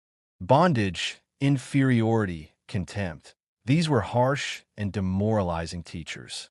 Rapacity, which rendered labor fruitless, and insolent terrorism, which devised endless ways to make its victims cringe, were not favorable to the cultivation of the higher, manlier traits in either the individual or the community. Ignorant, superstitious, and too often untrustworthy, the Eastern Christians nevertheless displayed virtues whose magnitude is made all the more memorable by the ceaseless ordeal through which they lived. Would we, children of the Pilgrim Fathers of New England, of the Cavaliers of Virginia, of the Maryland Catholics, or the Pennsylvania Quakers, have endured such trials any better? Dare we assert that we should have borne them with equal fortitude? Among these churches, the most venerable and the most pathetic figure is the Eastern Orthodox Church, commonly known abroad as the Greek Church. According to tradition, attested with such consistency as to approach authentic history, the Apostle Andrew, one of the 12 disciples of Jesus Christ, preached Christianity along the Bosporus within 3 years of the crucifixion. The Byzantine Christians, weaving into the sacred story the golden woof thread of romance, told that the Bosporus reminded the apostle of his native Galilee. The first congregation to hear him consisted of fishermen, like himself. Andrew remained for 2 years, organizing a church and consecrating Stachys, the beloved of St. Paul, as the first bishop of Byzantium. When the Roman Emperor Constantine, known as Constantine the Great, transformed Byzantium into Nova Roma, a new capital of the Roman world, Metrophanes I, the 20th in episcopal succession from Stachys, exchanged his humble title of bishop for the more resounding appellation of Archbishop of Constantinople or Ecumenical Patriarch. The sees of Antioch, Alexandria, and Jerusalem, though reckoned apostolic, seemed to the ordinary observer less exalted than the ecclesiastical thrones of the Bosporus and the Tiber. Rivalries arose between East and West, not merely over subtle differences of creed, but over power and precedence. Alternately separated and reunited over centuries, the final division came in the year 1053. Then, as a Greek historian would later describe it, the hitherto seamless garment of the undivided church was rent in twain. The Latins and the Teutons aligned on one side, the Greeks and almost all the Slavs on the other. Around the ecumenical patriarch were grouped his oriental brethren of the 3 apostolic sees, second only to the Orthodox Byzantine emperor in power and prominence, and by his spiritual functions even more exalted than the sovereign. The Patriarch was the most awe-inspiring figure in the state. The year 1453 witnessed the final, inexorable overthrow of the Byzantine Empire with the fall of Constantinople to the forces of Sultan Muhammad II, also known as Muhammad the Conqueror. Constantine XIII, childless and without a wife, was killed while leading the desperate defense. Patriarch Athanasius II, a faithful but feeble old man, disappeared into the chaos, and his fate thereafter remained a mystery. The city's inhabitants had been slain in battle, reduced to slavery, or fled to preserve their lives. Sultan Muhammad II, not only a formidable warrior but a shrewd statesman, recognized that to make his new capital anything more than a garrison military camp, he must reassure the conquered and call back the fugitives. The empire may have been destroyed, yet the church still endured. The Sultan ordered the few surviving bishops to choose a new patriarch with all the old formalities, without alteration to the established manner of election. The post was both eminent and perilous. Doubtless, no bishop wished the honor. The votes fell upon an austere monk named George, surnamed Scholarios. The Sultan demanded that the ceremonial of investiture be observed as in happier times under the emperors. Yet when a search began for Scholarios, he could not be found. Throughout the siege, he had been a familiar figure in Constantinople, fiercely declaiming against the Roman Church and inspiring others with his own unyielding fanaticism. Months passed as the church remained without a visible head. Finally, he was discovered on the farm of a wealthy Ottoman near Adrianople, having been captured during the conquest, sold into slavery, and sent to toil there. Released and informed of his nomination, Scholarios could hardly have regarded his elevation as anything but a new form of bondage. Tradition holds that he had long aspired in youth to the primacy of the Eastern Church. Now, thrust upon him by a sanguinary and suspicious conqueror, even his resolute heart may have recoiled from the burden of duty. Proceeding to Constantinople, the capital of the Ottoman Empire, Gennadios II, newly elected Patriarch of the Greek Orthodox Church, was received with great kindness and ceremonial honor by Sultan Muhammad II, the conqueror of Constantinople in the year 1453. The Cathedral Church of Sancta Sophia, long the majestic center of Christian worship for more than 1,000 years, had been transformed into a mosque, a symbol of the irrevocable change in the city's sovereignty. Meanwhile, the Church of the Holy Apostles, sometimes called the St. Denis of Constantinople and historically the mausoleum where the emperors from the time of Constantine the Great were laid to rest, remained in Christian hands. It was here that the Scholarios, a senior ecclesiastical official, was consecrated with solemn and imposing ceremony as Patriarch Gennadios II. The grandeur of the rite, while resplendent, carried a melancholy weight, marking both the dignity and the subjugation of the Greek Church under Ottoman rule. Following his enthronement, Gennadios II was entertained at a magnificent banquet by Sultan Muhammad II, who bestowed upon him a richly jeweled saber and promised him his protection and friendship. When Gennadios departed, the Sultan himself accompanied him to the outer gate of the palace.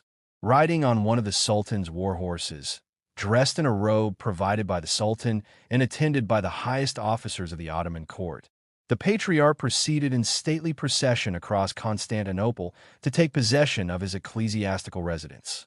To the few Greek inhabitants who glimpsed him and his retinue, each detail of his attire, each ceremonial gesture, underscored the reality that the empire was no longer theirs, and that their once proud church, like themselves, was constrained and subdued. Gennadios too carried with him a barat, a written imperial decree, which guaranteed certain immunities and religious privileges to Christians. It declared that no person should interfere with the authority of the Patriarch or his successors, that the Patriarch and all bishops were exempt from taxation, that churches not converted into mosques should remain in Christian hands in peace and security, that Christian rites such as weddings, baptisms, and funerals should be conducted freely, and that festivals including Easter and other religious observances could be celebrated without hindrance. Though these promises were sometimes evaded, modified, or occasionally expanded, they remained generally respected, a reflection of the power imbalance, where promises from a stronger sovereign to a weaker community were enforced only by the limits of the weaker party's capacity to resist. The duties and trials of the patriarchal office proved overwhelming for Gennadios too. Despite his ascetic lifestyle, he was sympathetic and warm-hearted, yet the daily spectacle of suffering among his flock taxed his endurance. Completely exhausted, he resigned the patriarchal staff in the year 1459 and retired to a monastery in Servia, where he died the following year. From that time onward, over a span of 437 years, the patriarchal throne of Constantinople was occupied by 100 different patriarchs, each serving an average of just over 4 years, their tenures almost invariably marked by labor and sorrow. The fate of Patriarch Kirill Lykuris, whose name is more widely known in Western Europe than most Eastern prelates, exemplifies the peril of the office. Slandered and distrusted by the Ottoman government, he was deposed by the order of the Sultan, imprisoned in the fortress of Rumeli Hisar on the Bosporus, executed by bowstring, and his remains cast into the strait, following the same tragic path as his predecessors Parthenios II, Parthenios III, Pizios II, and many others of the illustrious line.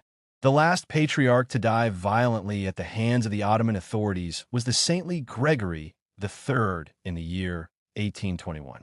The Greek Revolution had erupted simultaneously in the regions of Moldavia and the Peloponnesus. The Ottoman rulers, inflamed by fear and fury, sought indiscriminate victims. Though the Patriarch and his clergy in Constantinople had opposed the insurrection and bore no complicity, the Ottoman authorities were indifferent to innocence. On Easter Sunday, the dragoman, the official interpreter of the Porte, ordered the Holy Synod to assemble. He then communicated the command of Sultan Mahmud II, declaring the patriarchal see vacant and demanding that a new patriarch be immediately elected. Meanwhile, the elderly Gregory III was suspended from a beam over the great gate in front of the patriarchal residence, and the newly inducted patriarch was compelled to pass in formal procession near the still warm body. Reverent Greek observers still point to a blackened beam in the archway and recount the story of this tragedy in hushed, solemn tones. Sultan Muhammad II had intended that the Patriarch of Constantinople should not only represent his co-religionists spiritually, but also ensure their tranquility and obedience. After every race riot or disturbance, the Patriarch was required to account not only for the actions of the participants, but also for his own conduct. The honor of induction into the patriarchal office carried immense peril. Yet the system established by the conqueror ultimately benefited the non-Muslim population in significant ways. Under Ottoman dominion, Constantinople remained the strategic center of the Orthodox Eastern Church, continuing to exert potent influence over Jerusalem, Antioch, and Alexandria. The Ottoman Empire did not acquire these holy cities until more than 50 years after the fall of Constantinople. When the patriarchs of these cities became subjects of the Sultan, they recognized the patriarch in Constantinople as not only their spiritual father, but as their civil head, second in authority only to the Sultan himself. The centuries-old hierarchy of the Church remained intact, yet in the eyes of both Muslims and Greeks, there existed henceforth only one patriarch. The formal recognition by the Ottoman state of a non-Muslim religious authority, acknowledged as in some measure the representative of an entire community and as an intermediary between that community and the Sultan, exercised a profound influence upon the relations between native Christians and the Ottoman government, commonly known as the Porte, the central authority of the empire. This arrangement was originally founded on religious considerations alone, but soon expanded beyond matters of faith and came to include civil and administrative affairs. Once this principle had been established, it was natural that the policy first applied to the Greeks should later be extended to other subject peoples of the empire. After the Ottoman conquest of the Crimea, when the number of Armenian residents in the imperial capital of Constantinople increased significantly, Bishop Horigam was summoned from the city of Brusa, known today as Bursa, and installed as Patriarch of the Armenians. In time, a Kakambashi, meaning a chief rabbi or grand rabbi, was appointed for the Jewish community. A patriarch was similarly recognized for the subject Roman Catholics, and as recently as the year 1850, a vekel, meaning an official representative, was appointed to speak on behalf of the Protestant community. From this system arose a consequence that Sultan Mehmed II, known in history as the conqueror of Constantinople, never anticipated and would certainly have deeply regretted. Every person who was not a Muslim found himself bound more closely than ever to the other members of his own afflicted community. Each individual was also drawn into a stronger identification with his church, because through that church he hoped to obtain not only salvation in the life to come, but also whatever relief or protection might be secured in the hardships of daily existence. The Ottoman rulers had long sought to destroy any sense of nationality or shared identity among the peoples they had conquered. They welcomed influences that encouraged division and rivalry, believing that by playing one faction against another, they could render all groups weak, dependent, and obedient. For a Muslim to abandon Islam and adopt another faith was, until within the last 50 years, regarded as a crime punishable by death. Yet the Ottoman authorities openly welcomed and even encouraged the work of foreign missionaries among their Christian subjects. They believed that the multiplication of Christian sects would create competing interests and rival loyalties, making unified resistance impossible. Ironically, through the very system established by the conqueror, the instinct of solidarity within each non-Muslim community was preserved and strengthened. Shared suffering intensified common feeling, and the sense of collective identity among these oppressed groups grew steadily stronger. Only within the last century did Ottoman rulers begin to recognize that this policy might have been a grave mistake. The constitution, cleverly designed by the astute statesman Midhat Pasha and proclaimed in the name of Sultan Abdülhamid II in the year 1876, was intended to achieve two objectives, one directed outward and one inward. Internationally, it was meant to deceive the governments of Europe regarding the true internal condition of the Ottoman Empire. Domestically, it aimed at the gradual but complete dismantling of an administrative system that had been entrenched for more than 4 centuries. Despite its careful design and elaborate provisions, the plan failed entirely. Muslims and Christians alike treated it with contempt. Even the Sultan himself observed its terms only briefly. The constitution accomplished nothing except the creation of troublesome disputes between the government and the Greek community. The Greeks quickly perceived that their already limited privileges were endangered. For a time, excitement ran so high that they were almost frantic and prepared to resist by every means the abandonment of the existing system. Through diplomatic maneuvering, the Sultan succeeded in defusing the crisis, and the immediate controversy gradually faded from attention. A century earlier, the feeling of nationality, as the modern world understands it, scarcely existed among non-Muslim peoples, with the exception of the Greeks. Among them, national consciousness had always remained alive, even when it found no outward expression. Among other subject peoples, however, an observer might easily have concluded that such sentiment was entirely absent. Even 40 years earlier, political concerns were limited almost exclusively, both by necessity and by preference, to questions of church organization rather than national identity. In European Turkey and Asia Minor, nearly every non-Muslim who was not an Armenian or a Jew belonged to the Orthodox Greek Church. As a result, regardless of bloodline or native language, such individuals were officially classified and commonly referred to as Greeks. Until the Greek War of Independence, every communicant of that church, whether Serbian, Wallachian, Moldavian, Bulgarian, Bosnian, or Orthodox Albanian, described himself in this way. Closer examination would have shown that these members of the church founded by Saint Andrew, following the Byzantine form of worship, clearly distinguished themselves from ethnic Greeks. Nevertheless, shared administrative and religious interests overshadowed considerations of language and race, and people accepted the designation imposed by circumstance. The Hellenes, also known as the Romaeoi, whose ancient pride and ambition never entirely faded despite centuries of subjugation, welcomed this situation because it served their political aims. They worked actively to expand and strengthen it. With a strong awareness of their historical past and an intense hope for the future, they looked forward to the day when Muslim rule would be overthrown and all the diverse peoples south of the Danube River would be absorbed into a revived Byzantine Empire. It was only natural that the first expression of suppressed national identity should appear within the sphere of religion. The awakening of Bulgarian national consciousness, for example, was heralded by a widespread demand that bishops appointed to the region between the Danube River and the Balkan Mountains should be Bulgarians rather than Hellenes. These bishops would still be appointed and consecrated by the Ecumenical Patriarch of Constantinople, but it was insisted that they should belong to the same people as those they were appointed to lead. No change in doctrine or ritual was proposed.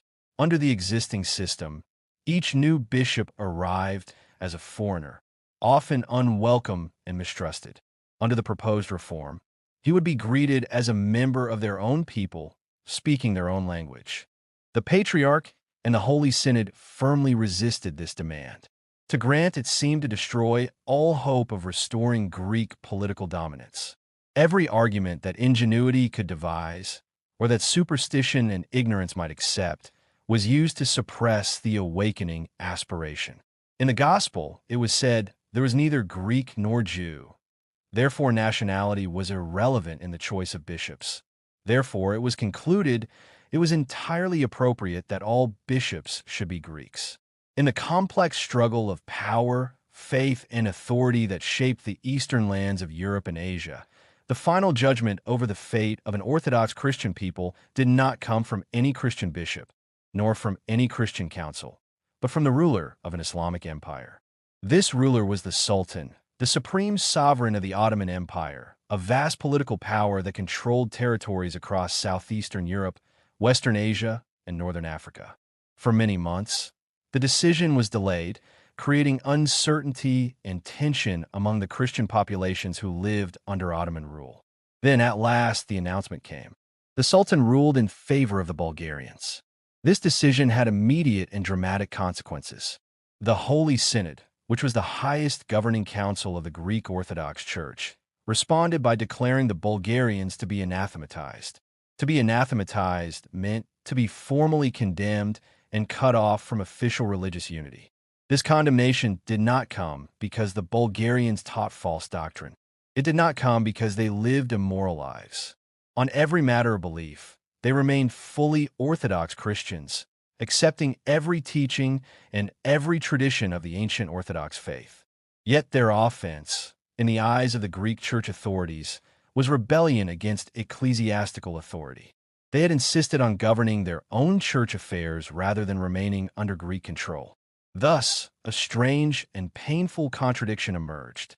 Though the Bulgarians remained Orthodox in belief, the Greek authorities labeled their church as schismatic, meaning separated from official unity. However, the Bulgarian church was not alone.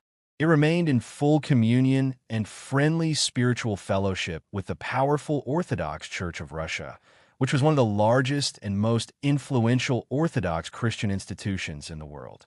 The situation of the Bulgarian church became even more unusual. Its spiritual leader, known as the Exarch, could not act independently without approval from the Ottoman ruler. The Sultan himself confirmed the Exarch's authority. Even more striking, the Exarch did not live among his own people in Bulgaria. Instead, he lived in the great imperial capital of Constantinople, the political and administrative center of the Ottoman Empire.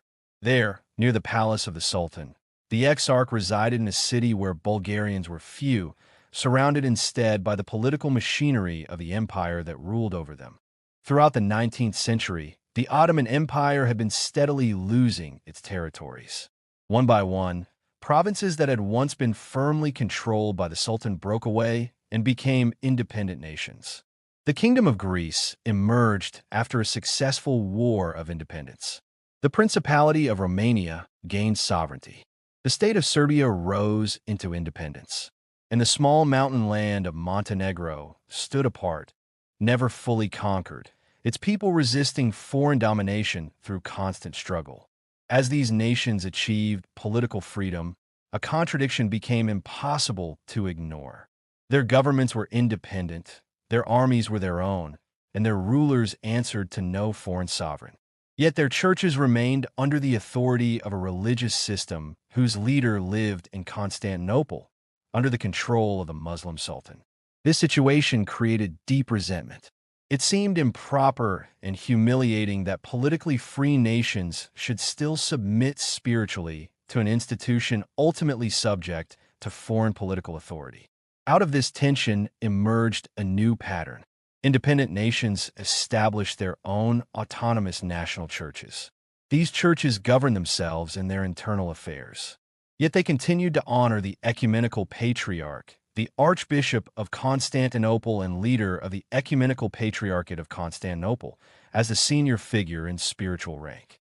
He was regarded as first among equals, a symbol of unity rather than a ruler with direct power over their internal decisions.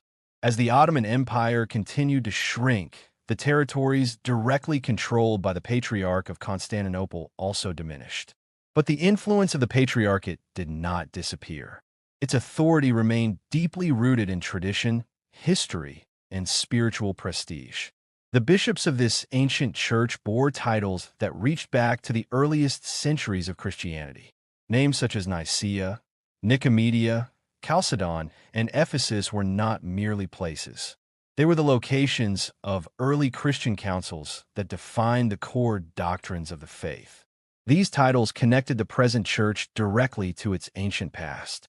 The Orthodox Church preserved a form of worship that was highly structured and rooted in centuries of tradition. While Western European observers sometimes criticized it as unchanging or inactive, its followers saw in it a source of strength.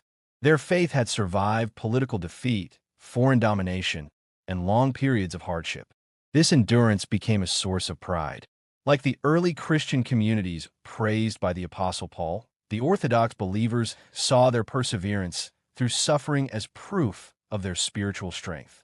In the northwestern region of Anatolia, in the city of Bursa, the early history of the Ottoman dynasty remained visible. Rising behind the city stood the mountain known in ancient times as Mount Olympus of Bithynia, today called Yaludag.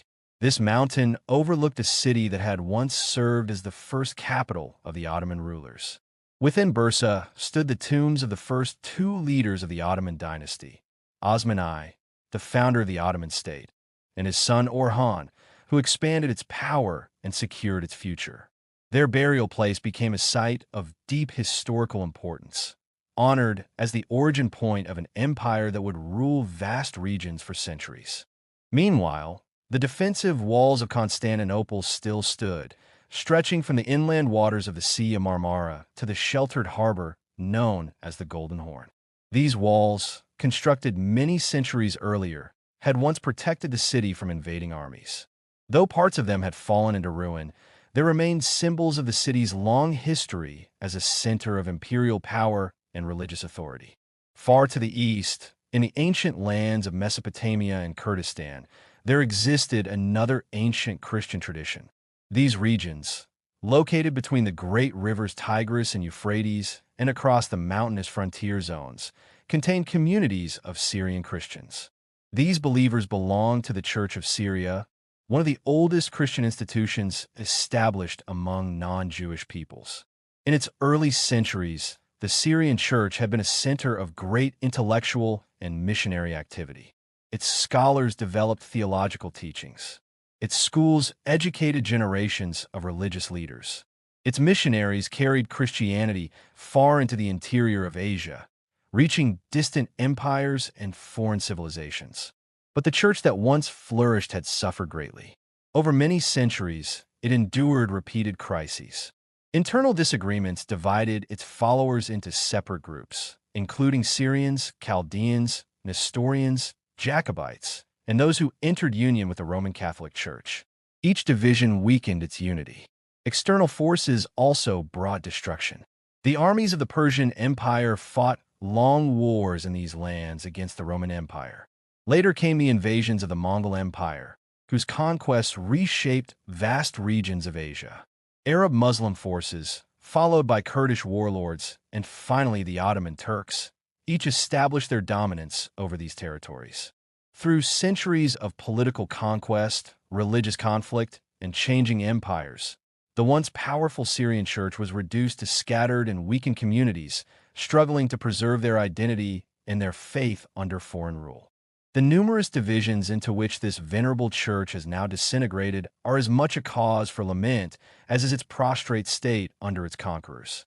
Syrians, Chaldeans, Nestorians, Jacobites, Syrian papists. These are names of separate and, in a degree, antagonistic bodies which the traveler encounters at different points while journeying from the city of Aleppo, in northern Syria, to the Persian frontier. Each sect owes allegiance to its own chief, bishop, or patriarch, each holding a distinct creed or ritual, and no intercommunion exists between any of them. The patriarch of the Jacobites resides at the city of Mardin, the patriarch of the Chaldeans at Mosul, and the patriarch of the Nestorians still farther east, deep in the heart of the Kurdish mountains. Zealous though they all are for their inherited creed and ritual, the form of Christianity practiced among them is by no means an ideal one. The ancestral organization remains intact, and rites and ceremonies, handed down from the early fathers, are observed with a blind and rigid superstitiousness. There is a staunch, grim loyalty to the Christian name, even in the face of prolonged persecution, yet traces of genuine spiritual life are rarely to be found among them. Their ancient missionary zeal, which once carried priests and bishops throughout Persia, Tartary, and even into China, has long since yielded to a night of stolid indifference, even toward the spiritual welfare of their nearest neighbors. The struggle for self-preservation consumes all their present religious ambition. When one seeks evidence that their ancient learning has survived the catastrophes which extinguished so much of their civilization, it becomes clear that it, too, has perished. Their language, once vibrant with devotion and theological thought, is long dead. Their clergy have sunk into profound ignorance. The Syrian fathers were eminent authors of commentaries, hymns, grammars, and lexicons, yet the highest attainment of a modern scholar among them is to be a competent copyist of the old books, slavishly reproducing the vocabularies and grammatical oddities of the medieval period. Each of these separate bodies, however, possesses a history and conditions peculiar to itself, deserving of individual consideration. The Jacobites cling proudly to their ancient name of Syrians or Syriani, as do the Nestorians, yet both groups are better known by the names of their great theological leaders. The Jacobites derive their name from Jacobus Barradius, a monk of the 6th century who checked the tide of desolation wrought by the persecutions of Emperor Justinian I. He revived their declining church and, with remarkable zeal, spread the faith throughout Syria and Mesopotamia. Jacobus Barradius established the Patriarch of Antioch as their supreme head, who to this day styles himself as the successor of St. Peter, the Apostle. The Jacobites hold firmly to the belief that theirs is the ancient Church of Antioch, where the followers of Christ were first called Christians. As there are two other patriarchs of Greek faith claiming the same heritage, there are no fewer than 3 prelates who bear the title Patriarch of Antioch. The Jacobites adhere to what is known as Monophysite doctrine, affirming the oneness of the divine and human natures in Christ. Their population has been estimated at 250,000 souls, though such figures are likely exaggerated. Turkish statistics, notoriously unreliable, give little guidance. The chief centers of their population include the cities of Mardin, Diyarbakir, Aleppo, Urfa, Jazira, Mosul, and the district of Jebel Tur in the western mountains of Kurdistan. In daily speech, they employ Arabic, the language of their Muslim conquerors. Yet in church services, they preserve the revered ancient Syriac tongue. Their church books are of distinguished origin and venerable date. At the height of their ancient glory, the Jacobite Church embraced 159 bishoprics. Now scarcely a score remain. The church once boasted 21 monasteries. Today, only 2 remain occupied. Among them is the monastery of Zepharin, near the city of Mardin, the residence of the Patriarch of the Jacobites. Here, perched high upon rocks in a commanding position, surrounded at a distance by lofty and precipitous crags and nearby hillsides adorned with vineyards, orchards, and gardens, has stood the patriarchal abode for 11 centuries, save for 2 brief periods when Kurdish forces seized it for their own purposes. In recent years, the late patriarch visited England, and through external assistance restored portions of the ancient monastery and established a fine printing press, which the Turkish authorities, however, did not permit him to operate. The support of the monastery, along with its small body of monks, comes partly from the cultivation of its own fields, in which the clergy and the patriarch himself take an active part, and partly from contributions from the villages lying between Mardin and Jazira. The patriarch is recognized by the Ottoman authorities as holding the right to exercise a measure of civil authority over his spiritual subjects. His people look to him as their spokesman in times of trouble with the government, and he is expected to act as mediator between the two. The bishops of the church, in their respective localities, are also permitted a similar authority. Yet they are but a broken reed against the organized oppression practiced under Ottoman rule. Indeed, they are themselves often victims of the same relentless bondage. The very manhood of this once noble and energetic race has been well-nigh crushed by the contumely and oppression to which they have been subjected for centuries. The Western visitor, traveling through the Syrian provinces under Ottoman rule, could not help but feel a deep shame as he observed the cringing demeanor of the Syrian dignitaries of the church in the presence of some powerful Muslim lord. Even when the Pasha, a provincial governor, or the Aga, a local military chief, treated them with courtesy or kindness, the men's posture betrayed subservience and fear. Yet, in the company of fellow Christians from Europe, the same men displayed a surprising dignity, a manly composure that suggested the depth of their spiritual and cultural strength. They preferred to call themselves Syriani, and their chief bishop claimed the title of Patriarch of the East. Globally, they remained most recognized as Nestorians. Their origins traced back to the condemnation of Nestorius, bishop of Constantinople from Antioch, by the Council of Ephesus in the year 431, due to his allegedly heretical opinions concerning the nature of Christ. The Church of the East, with its headquarters at Seleucia-Ctesiphon, embraced his teachings and consequently separated from communion with the Western Church.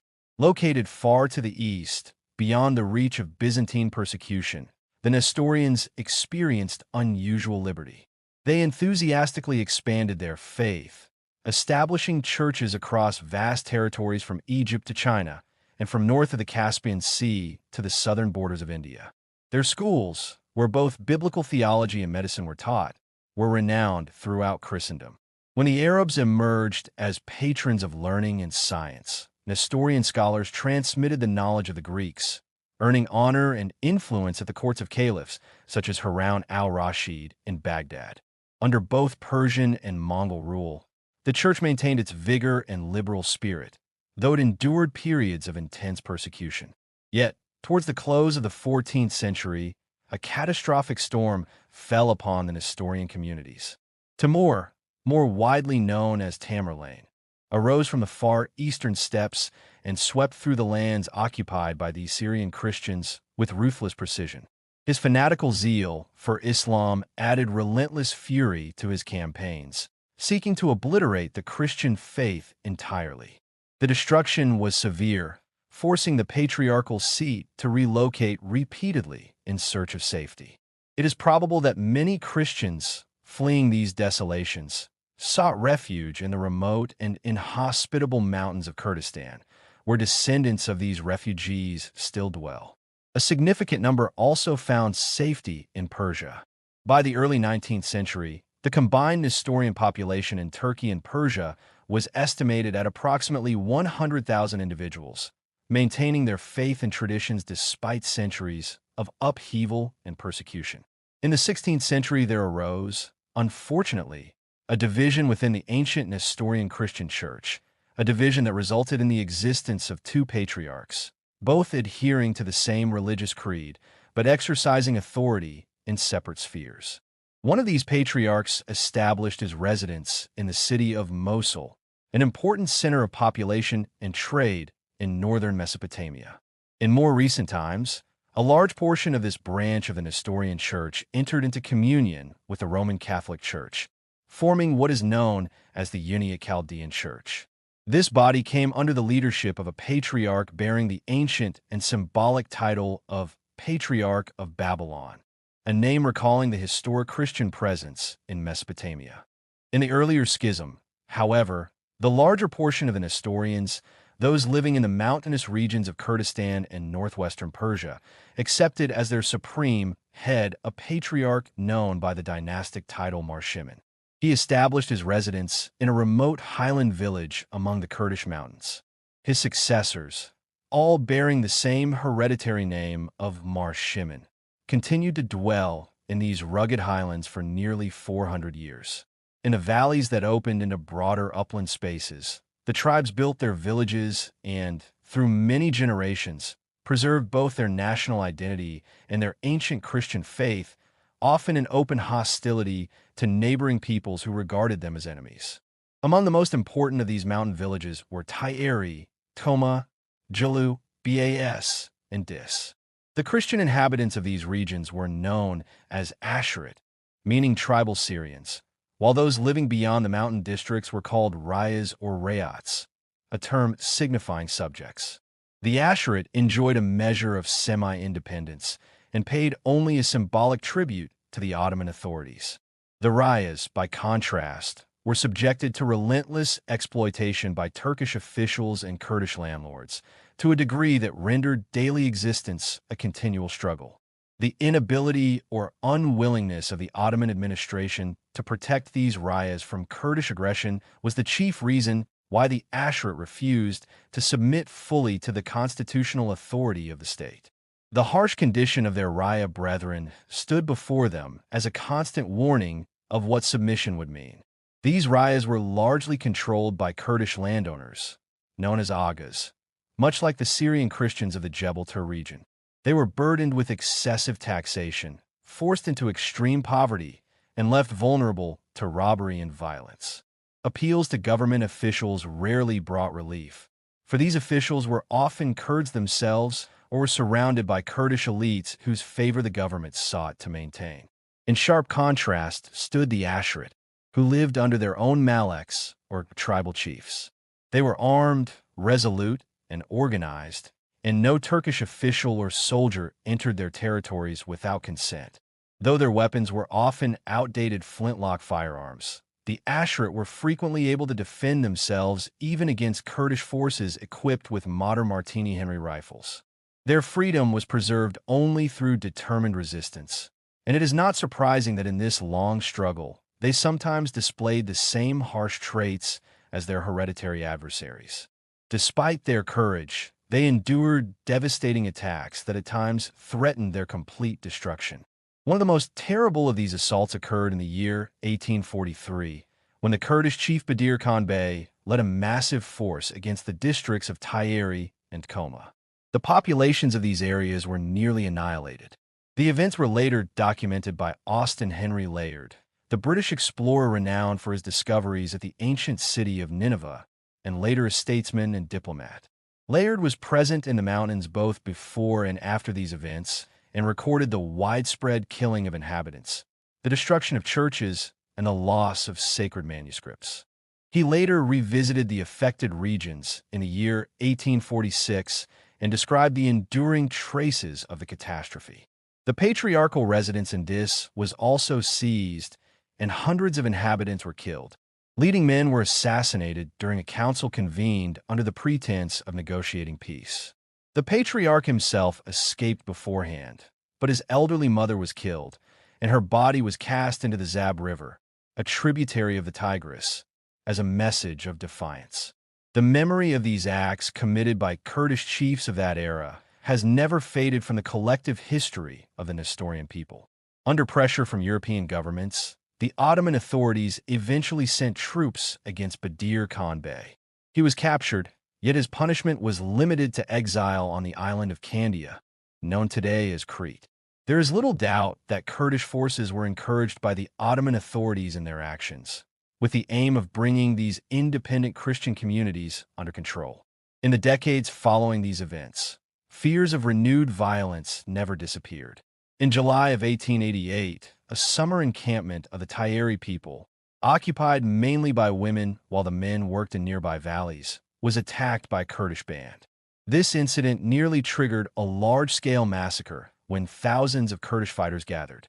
Intervention by English and American missionaries led to decisive action by foreign consuls, compelling the Ottoman authorities to restrain the Kurdish forces. Even in the absence of large outbreaks of violence, oppression of Christians whenever they were exposed to their enemies continued without interruption. The Patriarch Mar Shimon, burdened by constant reports of injustice against his people, bore the weight of these grievances daily.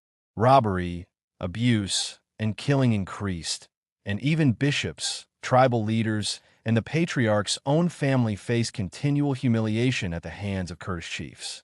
It is therefore not surprising that the Patriarch believed, as many Kurds themselves admitted and experienced travelers also concluded, that the policy of the Ottoman government, commonly called the Porte, was to allow Christians to be gradually impoverished and destroyed by Kurdish forces, so long as this process remained concealed from the attention of the European powers.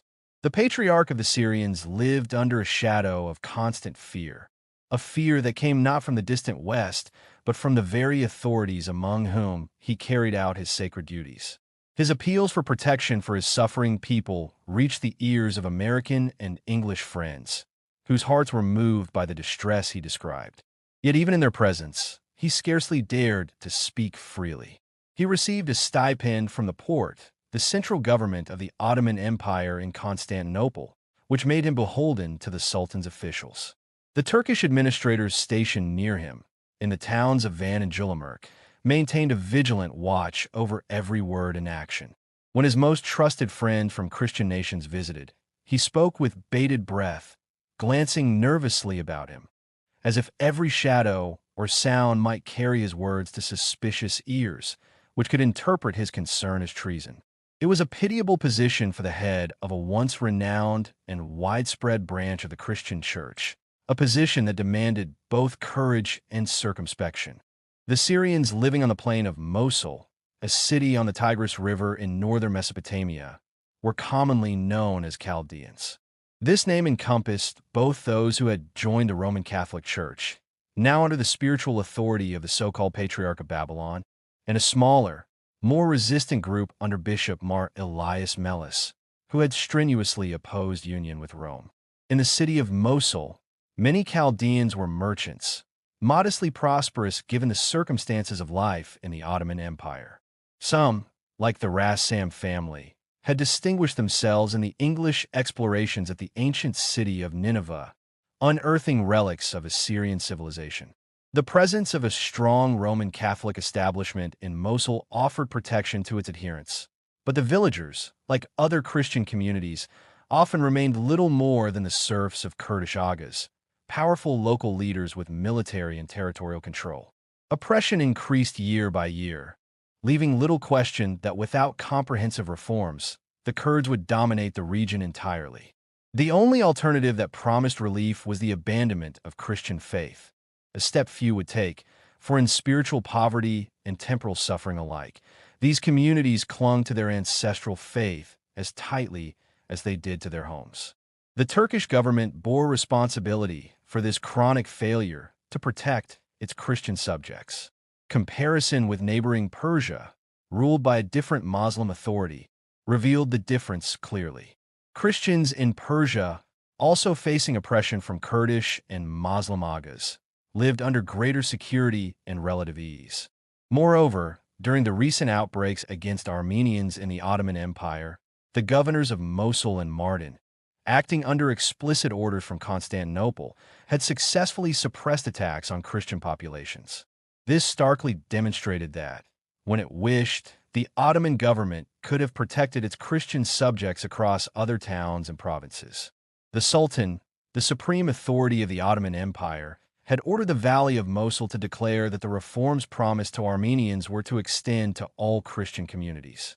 Later, A clarifying telegram suggested that these reforms were merely those granted by the Sultan's grandfather, underscoring how little change was truly forthcoming.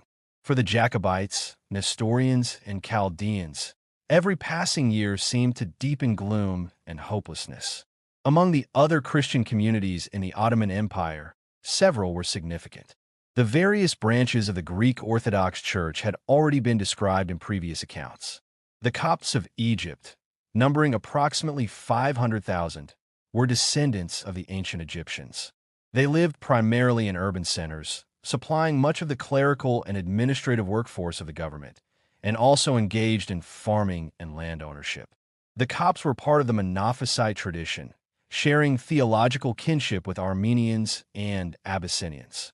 Their liturgy preserved their ancient language, while daily speech was conducted in Arabic. Conservative and oppressive hierarchies controlled the Copts, resisting efforts to improve education and elevate the people. In recent years, missionaries from the United Presbyterian Board of the United States had attempted reforms, yet progress remained limited, blocked by bishops and priests entrenched in authority. The Maronites, forming the principal Roman Catholic community in the region, numbered approximately 250,000. They were scattered across the Lebanon and anti-Lebanon mountain ranges in Syria, concentrated particularly in the northern districts where they governed local affairs independently. Their influence extended south to Mount Hermon, in the heart of Druze territory, where they historically maintained hostile relations with the Druze people. The Maronites trace their name and spiritual authority to their first patriarch and political leader, John Maron, who lived during the latter part of the 7th century. During the ecclesiastical controversies of his era, his followers declared themselves Monothelites, adhering to a doctrine asserting the single will of Christ. Originally settled on plains, they later fled to the mountains under Saracen invasion, establishing a feudal system with a theocratic character. Their head became known as the Patriarch of Antioch and all the East, and during the time of the Crusades in the 12th century, the Maronites established communication with the Pope at Rome, linking their remote communities to the broader Catholic world. They gradually adopted the Arabic language as their vernacular, and at the Council of Florence in the year 1439, they were received into the Roman Catholic Church. They were, however, allowed to retain their Syriac liturgy, the celebration of the Holy Communion in both kinds, the marriage of the lower clergy, their own fast days, and their own saints. Little by little, the power of the Pope over them was strengthened. A special college was established for them at Rome, and schools for clergy and printing presses were founded in Syria. A papal legate was sent to the city of Beirut, and the Maronites became among the most submissive followers of the Latin Church. The Maronites first came prominently into notice by the wider Christian world in connection with the infamous massacres of the year 1860, in which thousands were butchered by the Druzes, a sect inhabiting the mountains of Lebanon. The result of this catastrophe was the redistricting of Syria under European intervention and the formation of the province of Mount Lebanon under the rule of a Christian governor. At the present, the Maronites are a frugal and industrious people, mostly illiterate, except where schools have been established under the influence of Protestant missions. They possess many monasteries and guard as especially sacred the famous group of cedars at the head of the gorge of the Holy River, the summer home of their patriarch. Under the influence of American missions, the Jesuits and Lazarus exerted themselves to maintain influence over the young men. They established a fine school for boys, a large college at Beirut, and a library with extensive scientific apparatus. The American Board of Commissioners for Foreign Missions commenced work among this people early in the 19th century, a work now carried on by the Presbyterian Church. The Protestant community, though not large, exerts a powerful influence, and the Syrian Protestant College at Beirut, with its medical department, has done much to improve the life and education of all these people. At the same Council of Florence in 1439, a united Armenian church was formed, consisting of a number of Gregorian Armenians who believed it best for the interests of their people to cease their separation from the Western Church. Their numbers have not grown greatly, and they are chiefly known through their monastery at Venice, which has been a leading center in the development of Armenian literature. They are strongest in Constantinople and along the seaboard, though some congregations exist in the interior. They are as a rule regarded with more suspicion by the Gregorian Armenians than even the Protestants, due to their political relations with the French government. Across the lower Tigris, the region of Mesopotamia is spanned by a bridge of boats, simple in construction, with poles laid across and rushes forming a somewhat unstable platform. In the foreground, a greyhound runs, a breed common in eastern Turkey. Villages of reed huts appear in lower Mesopotamia, inhabited by groups of Arabs not of the regular Bedouin tribes, but another tribe. These villages are scattered south of the city of Baghdad and in the neighborhood of Babylon. For a little more than half a century after the foundation of the Ottoman dynasty, the Ottomans were merely one of many bands of Turks roaming Western Asia and Southeastern Europe. They plundered Christians where they could and fought among themselves for supremacy, yet always showing an upward tendency in organization and strength. They were vigorous on the battlefield and shrewd in policy. The decline of the Seljuk dynasty marked the division of the once famous Empire of Rome, whose territories gradually fell into the hands of the new sultans, some by conquest, some by purchase, and some by diplomacy. The Ottoman sultans became the dominant power in the region. The weakening of the Byzantine Empire and its loss of practical authority over the Danubian provinces lured the Turks across the Dardanelles, where they engaged in battles with the Serbs, Wallachs, and other peoples. Under Sultan Amurath, founder of the Janissaries, they became a terror to all. The red flag of the Ottomans, established by Amurath as a token of the blood spilled wherever they marched, was flaunted defiantly before Christian emperors. Yet their advance met a check in the form of Timur Lenk, known in the West as Timur the Lame or Tamerlane, a ruler who rose against his sultan in the small canton of Transoxiana. He gathered the semi-barbarous tribes of Turkestan, spread through Khorasan, Persia, Georgia, and southern Russia, then moved south through Armenia and Mesopotamia into India. Turning westward again, influenced by the presence in his court of deposed Turkish princes, he captured Syria. Just as Sultan Bajazet was under the walls of Constantinople, he learned that his own kingdoms were threatened. At the famous Battle of Koni, known in Latin as Iconium, the power of the Ottomans was broken. Yet with the death of Timur, his empire fell apart, and the Ottoman line resumed its dominion. For another half-century, their advance was rapid, and on both sides of the Bosporus and Dardanelles, the arms of the Turks achieved repeated victories. The capture of Constantinople in the year 1453 by Sultan Muhammad II, known to history as Muhammad the Conqueror, marked the decisive beginning of the Turkish Empire. Before this moment, Ottoman incursions, occasional captures of important cities, or even provinces in Asia Minor and the Balkan Peninsula had been irregular and lacked full administrative coherence. Now, with Constantinople, the ancient capital of the Byzantine Empire, firmly in Ottoman hands, a transformation of governance became an urgent necessity. Previously, the government had been largely military, limited to the immediate followers of the Sultan, the Muslims, and the various tribes or nations that submitted to his arms but did not embrace Islam were only loosely connected to his rule. They paid tribute when demanded, but civil administration, in any structured form, had been almost non-existent.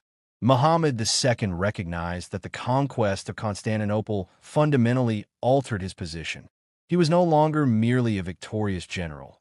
He was an emperor presiding over a vast and heterogeneous empire, encompassing the Greeks of Constantinople, Western Asia Minor, and the European territories of the former Byzantine Empire. The Armenians, who at that time had no central government, existing largely as a religious and tribal society bound by their church. The Syrian Christians, in the varied forms of Nestorian and Jacobite churches, and the numerous Slavic peoples united under the Greek Orthodox Church.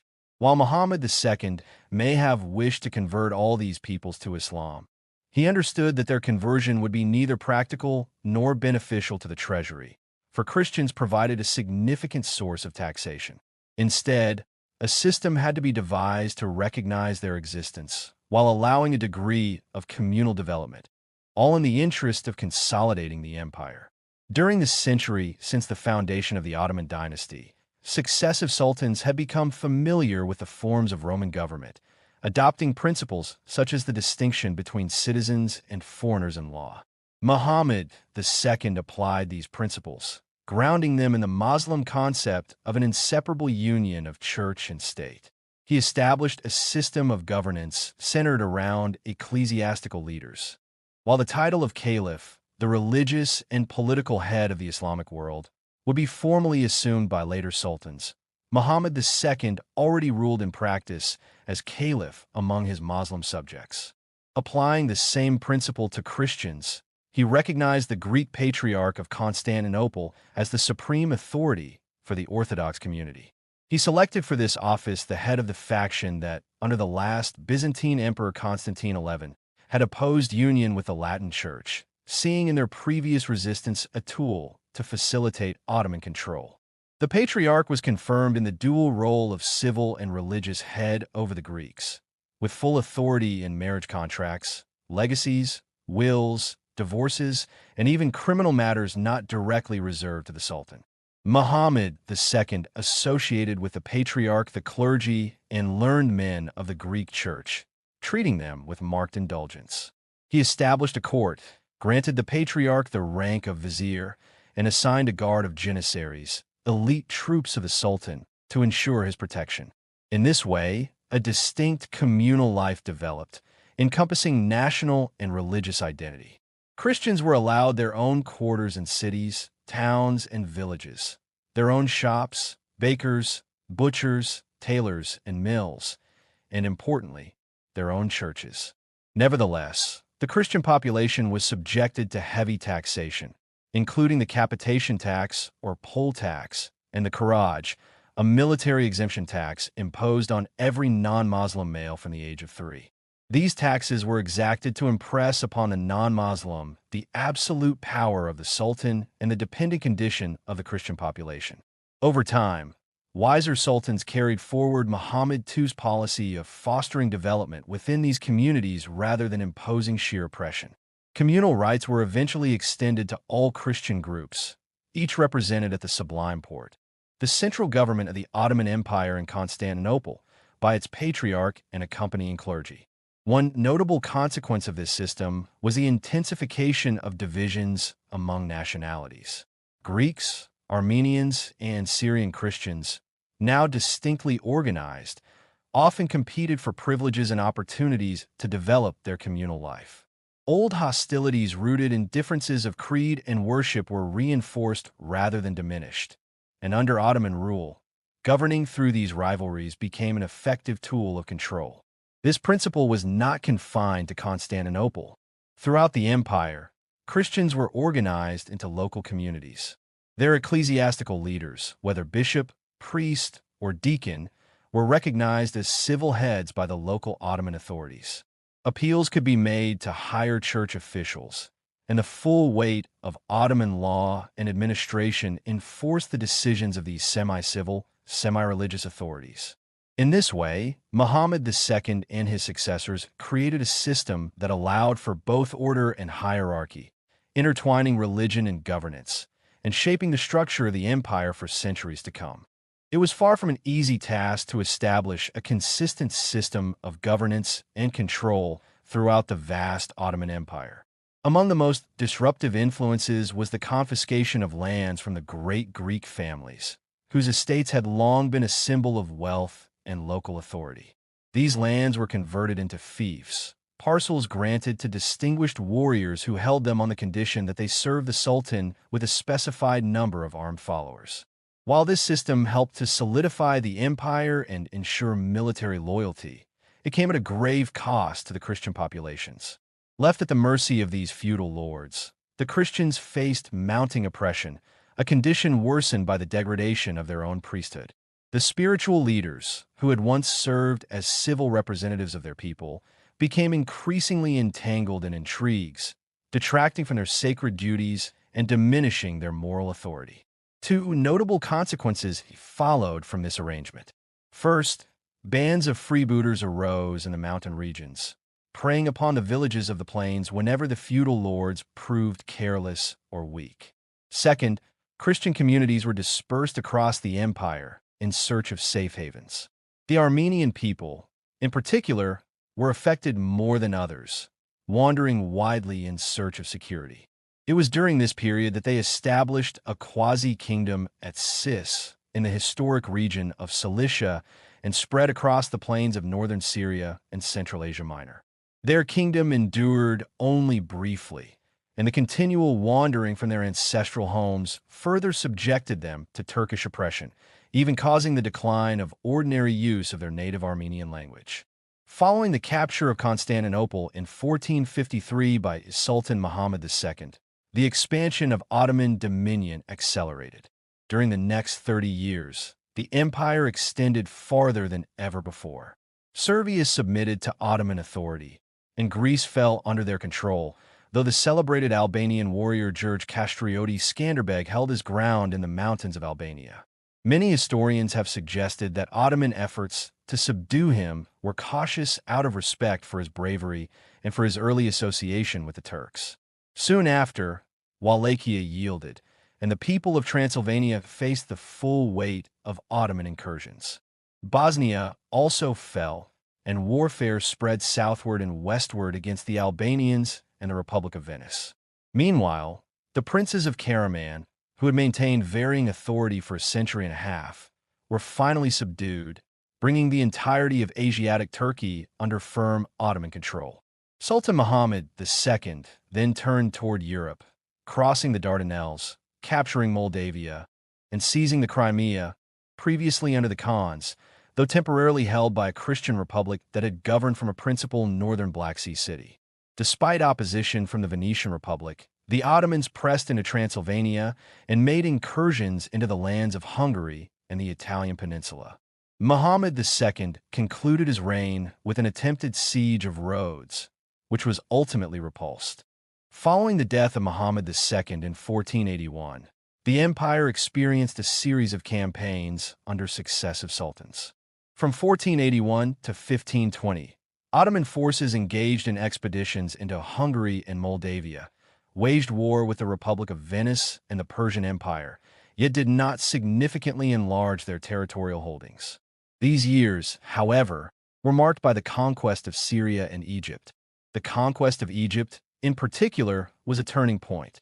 Sultan Selim I, known as Selim the Grim, executed the last Mamluk Sultan of Egypt in 1517 and presided over the opening ceremonies of the Cairo Canal and the annual caravan journey to the holy city of Mecca. From the Sharif of Mecca, Selim received the keys to the Kaaba, solidifying his role as caliph.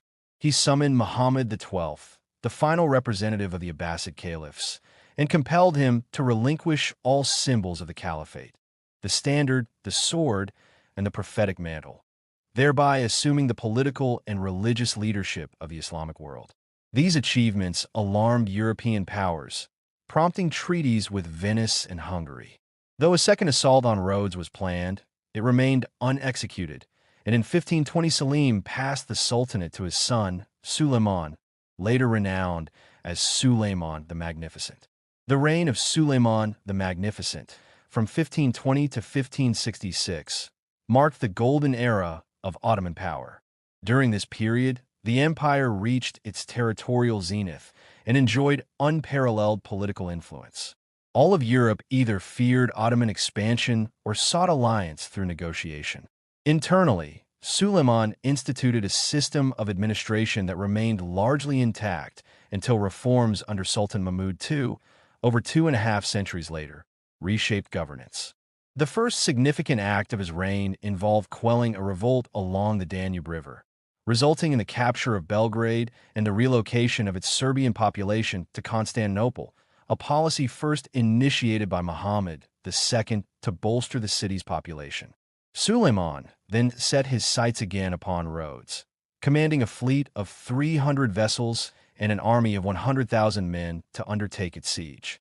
The Grand Master of the Knights Hospitaller, the military order defending Rhodes, withstood the assault for 5 grueling months, before finally surrendering and retreating to Malta, where they planned anew to oppose the advance of the Ottoman forces. Following Rhodes, Hungary became the next focus of Ottoman ambition. In the year 1526, at the decisive Battle of Mohacs, the Kingdom of Hungary was shattered.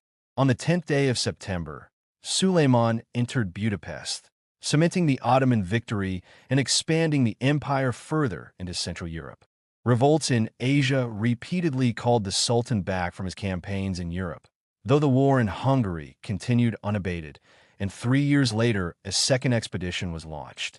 According to Turkish theory, any place where the Sultan had once slept was considered within the bounds of his empire. The defense of Vienna is recorded as one of the most brilliant chapters in the military history of Central Europe during that century.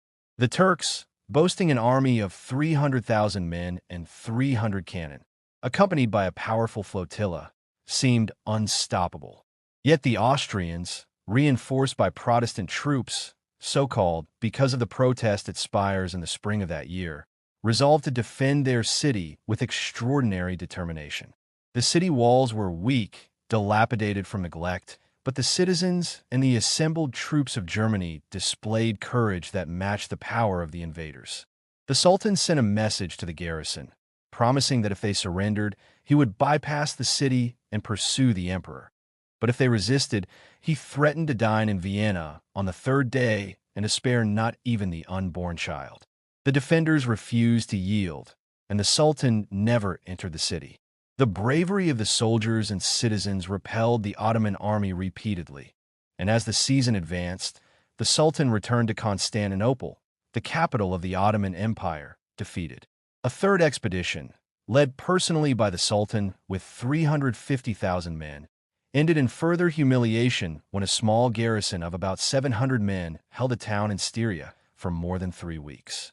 Meanwhile, Germany had mobilized all its forces, and the influence of Western Europe began to assert itself. France had already approached the Ottoman government diplomatically, and Venice, seeking protection for its commerce, entered into treaties with both France and the Sultan. The ambassadors advised that, with an army weakened by logistics and disease, the Sultan should avoid confrontation with the well-organized forces of Charles V, Holy Roman Emperor. The expedition was reluctantly withdrawn, to be renewed later, only to be abandoned again when a general truce was arranged. During this period, the Ottoman Admiral Harun Barbarossa came into conflict with the Venetian Doria family, threatening the Italian coast, yet no substantial territorial gains were made.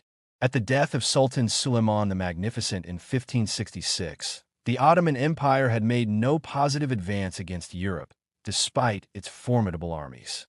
Internally, however, the empire underwent crucial transformations under Suleiman, known among the Ottomans as Suleiman the Legislator. He organized the ulamas, the learned class of Islamic scholars responsible for the interpretation of religious law, and reformed the system of fiefs, finance, justice, civil and penal codes, and administration across the empire. The principle of land tenure rested on the doctrine that all soil belonged to God, and thus to his representative, the Sultan. Land not reserved for the Sultan was divided into 3 classes: land occupied by Muslims after conquest, subject only to tithes; land leased to conquered populations, particularly rayas, non-Muslim subjects who paid tithes and additional taxes; and domains granted as military rewards, a system inaugurated by Amurath I. Suleiman reformed tax collection, reducing its harshness while increasing revenue. He regulated fiefs carefully, reserving larger estates for oversight in Constantinople to prevent provincial governors from overtaxing peasants. Yet, even with this organized system, the empire's revenue fell short, and additional levies were imposed on conquered territories, such as Hungary and Transylvania, severely undermining their prosperity. In matters of law, corporal punishment was rarely applied, and most offenses could be resolved by payment of fines. Yet, despite Suleiman's brilliant administrative achievements, the seeds of decadence appeared. The heavy expenses of prolonged wars and empire maintenance fostered venality that weakened governance. Suleiman observed this decay, but allowed it, focusing instead on preserving the strength of his army. His authority over the Janissaries, the elite military corps began to diminish. The janissaries, previously required to serve only under the Sultan's personal command, were allowed to marry, pursue trades, and remain in garrison cities, where they became civilians and merchants. Suleiman gradually withdrew from direct participation in the divan, the imperial cabinet, and retreated into his palace, surrounded by luxury that rivaled even the opulent courts of Christian Europe. He disregarded the Quranic injunction against such extravagance, embraced wine and coffee, and cultivated a lifestyle that eroded the simplicity which had underpinned Ottoman success. The indulgence and corruption that spread through every department of government laid the foundation for weakness that would persist for the next 2.5 centuries, with occasional exceptions. Meanwhile, Ottoman expansion continued. Expeditions were mounted to Arabia. Cyprus was conquered in 1570, and the famous naval battle of Lepanto occurred, where the combined fleets of Spain, Italy, and Venice destroyed the Ottoman navy, freeing the Mediterranean coast from its terror. These setbacks were partially offset by the capture of Tunis in North Africa. Persistent warfare raged with Hungary and Persia, resulting in the annexation of Georgia and substantial portions of northern and southeastern Persia. The Balkan Peninsula remained in chronic unrest, with repeated revolts and subjugation. The empire was ruled by powerful sultans, such as Amurath I and great viziers, including the influential Köprülü family. At times, the Ottoman rulers threatened the peace of Europe, yet European powers, particularly France, often manipulated Ottoman ambitions to check their own adversaries. The intricate dance of diplomacy, war, and rebellion defined the century, revealing both the might and the vulnerabilities of the Ottoman Empire.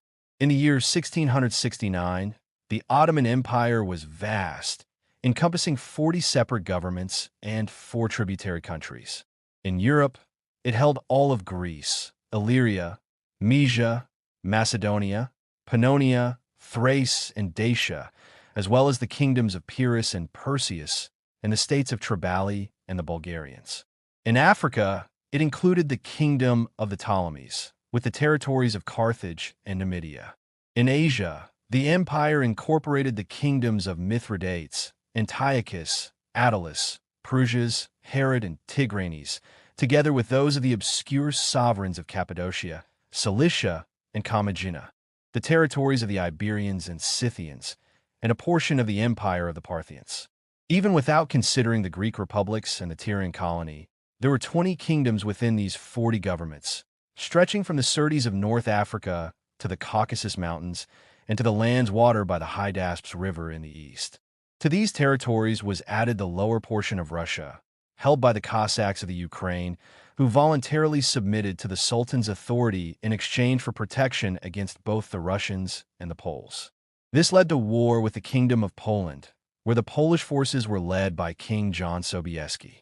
In the year 1683, the famed Ottoman general Kara Mustafa, seeking to rival the conquests of Sultan Suleiman the Magnificent, led an army larger than any ever dispatched from Constantinople and laid siege to the city of Vienna, capital of the Habsburg Empire. The Austrian monarch called for the aid of King John Sobieski, who responded despite the intrigues of King Louis XIV of France, who attempted to convince the Polish monarch that his true enemies were in Austria and in the rising power to the north, whom the Dutch newspapers had begun calling his Russian Majesty. Loyal to his Christian faith, Sobieski led his cavalry to the defense of Vienna. Joined by the cavalry of the German forces, they routed the Ottoman army, leaving more than 10,000 Turkish soldiers dead on the battlefield. Panic ensued, and the Ottomans fled in disorder, abandoning immense spoils. King John Sobieski received 4 million florins as a share, while weapons encrusted with precious stones, banners, and other treasures were divided among the victors. This conflict with Austria evolved into a broader war against the Holy Alliance, a league formed under the protection of the Pope. The alliance was led by the Emperor of Austria, the King of Poland, and the Republic of Venice, and invitations were extended to the Russian Tsar. The war continued with varying fortunes until the Peace of Karlowitz in the year 1699. During this period, The Ottoman Empire was guided by the rule of Köprülü Mustafa Pasha, one of the most notable members of the Macedonian Köprülü family, which had supplied 5 viziers to the Ottoman throne. Köprülü Mustafa was esteemed as intelligent, courageous, and humane, and his death in battle was mourned by both Christians and Turks, who gave him the epithet Köprülü the Virtuous. However, the tide had turned against the Ottomans. Under the influence of William of Orange, the intrigues of King Louis XIV were thwarted, and the Ottoman Empire signed the Peace of Karlowitz. By its terms, Hungary and Transylvania were ceded to Austria, with only a small territory accepted. Poland regained Ukraine and Podolia. Russia retained the fortress of Azov. Venice surrendered its conquests north of the Gulf of Corinth and almost the entirety of Dalmatia, and all tributes previously paid by Christian powers to the Ottoman courts were abolished. This marked the first major territorial loss for the Ottoman Empire and the end of its reputation as an object of dread in Europe. Its previous isolation had contributed greatly to its power, but now it was dominated by allies and compelled to submit to the ambitions of neighbors. Already, a northern power, Russia, was establishing its influence in Europe through access to the Black Sea. The example of Köprülü the Virtuous was followed by Köprülü the Wise, who endeavored to improve the general condition of the empire. In the European provinces, he favored Christian subjects in the payment of overdue taxes, and in Syria, he granted them freedom for the pasturing of their flocks. Meanwhile, the Muslim population, under the prevailing influences of the era, had waned in religious devotion. Köprülü the Wise attempted to restore their study and practice of Islam, but could not maintain influence even over the Muslim leaders. He ultimately fell victim to court intrigues. This period coincided with the early 18th century, during which the history of the Ottoman Empire was variable. Initially, a period of peace occurred, aided by the decline of French influence and disregard for Russian power.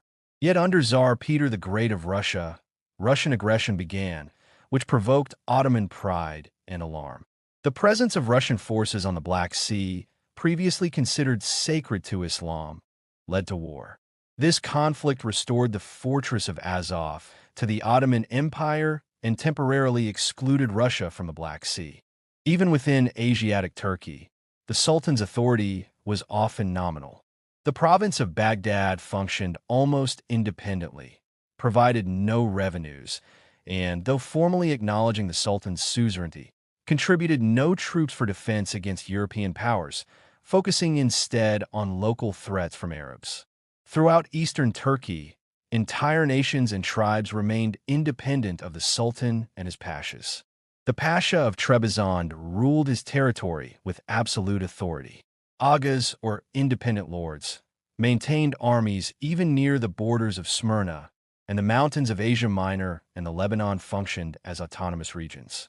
Most inhabitants were Muslims, yet sects such as the Kurds and the Medawilis combined religious and political opposition to the Ottoman state. On the Syrian coast, Turkish rule held firm only in the ports, and caravans traveling from Alexandretta to Aleppo avoided the mountains due to Kurdish raids. At this time, the Mamelukes in Egypt, under the renowned Ali Bey, allied with an Arab chief, extending their power across nearly all of Syria. By the year 1770, the Ottoman Empire seemed near dismemberment. Russia controlled the Danube and Azov. Georgia was in rebellion. Damascus faced threats, and Ali Pasha of Janina was establishing power in Albania. The next significant step downward came with the Treaty of Kainarji in 1774, which ceded Crimea to Russia, allowed Russian navigation of the Black Sea, and granted a portion of the Caucasus. Some Danube provinces were regained, though of little consequence. The subsequent Peace of Jassy marked another stage in Ottoman decline. Administrative disorders increased. The sultans became less capable, often dominated by the janissaries or by the clerics, and the Ottoman Empire became the plaything of competing European powers. At the dawn of the 19th century, another war erupted with Russia, as Russian forces invaded the Danubian principalities, exploiting a revolt among the Servians. In the year 1526, a treaty of profound consequence was concluded between Sultan Suleiman, known to history as Suleiman the Magnificent, and King Francis I of France, a monarch whose court at Francis I had long aspired to extend influence in the East. Suleiman accorded to Francis the extraordinary title of Padishah, a designation regarded by the Turks as sacred and hitherto granted to no Christian ruler save the Tsar Paul of Russia. This extraordinary recognition was not merely ceremonial. It was the opening of a new chapter in international relations between the Ottoman Empire and the great powers of Western Europe. The first articles of this treaty laid the foundation for commercial freedom and legal protection in a manner unprecedented in the East. It decreed that as peace and concord existed between the Grand Seignior, the Sultan himself, and the King of France, the subjects and tributaries of each realm might freely navigate to every port within the respective territories, conduct trade in all lawful merchandise, and transport goods across land and water, paying only the customary dues and free from additional impositions, tributes, or charges. The intent was to establish a safe and recognized sphere for commerce, ensuring that French merchants would not be arbitrarily oppressed in the Ottoman domains. The treaty further provided that, when the King of France appointed a consul to reside in Constantinople or elsewhere in the empire, that consul would be accepted as fully authorized to govern according to French law and the faith of his subjects. Turkish judges, known as cadis, could not interfere in civil or criminal matters involving French citizens. Their decisions would be null and void in such cases. Should disputes arise between Turks and French citizens, the testimony of the French consul or the written consent of the French party was required before any Qadi could consider the case. In criminal matters, French subjects could not be judged directly by Ottoman authorities, but must be brought before the Sublime Porte, the central administrative office of the empire, or, in the absence of the Grand Vizier, his designated substitute, to ensure that the testimony of a Turkish subject against a Frenchman would be fairly considered. In addition, the treaty secured that no French merchant ships, artillery, or equipment could be used by the Sultan without consent. If a French subject left Ottoman territory without settling debts, responsibility fell to the King of France, not the French consul or fellow subjects, to make restitution. French merchants could freely draft wills, and the property of those dying intestate was to be delivered to their heirs under the protection of the consul. The significance of these articles cannot be overstated. They established the principle that the subjects of a foreign nation could retain their national laws and customs even under the rule of the Sultan, a concept that laid the groundwork for extraterritoriality in international law. For the first time, Christian nations, particularly France, were granted privileges that exceeded those of the Sultan's own subjects in certain respects. This treaty inevitably fostered the development of French mercantile colonies centered around trade houses, with consuls evolving into civil magistrates and political agents. It also led to the broad labeling of all Western foreigners in Ottoman lands as Franks, a term extended even to Christian subjects of the empire. Beyond commerce, the treaty guaranteed absolute freedom of worship for the French and their clergy. Bishops, priests, and other ministers of the Frankish faith were to remain undisturbed wherever they resided, providing France with the right to protect Catholics across the East, including the holy places in Palestine and church properties. The French flag itself became a symbol of protection for European merchants from other nations not allied to the Ottoman Empire. Moreover, both parties agreed to the liberation of slaves within their respective jurisdictions, with the Sultan pledging not to enslave French subjects and the King of France extending the same privilege to Ottoman nationals. This treaty marked a turning point in Ottoman history.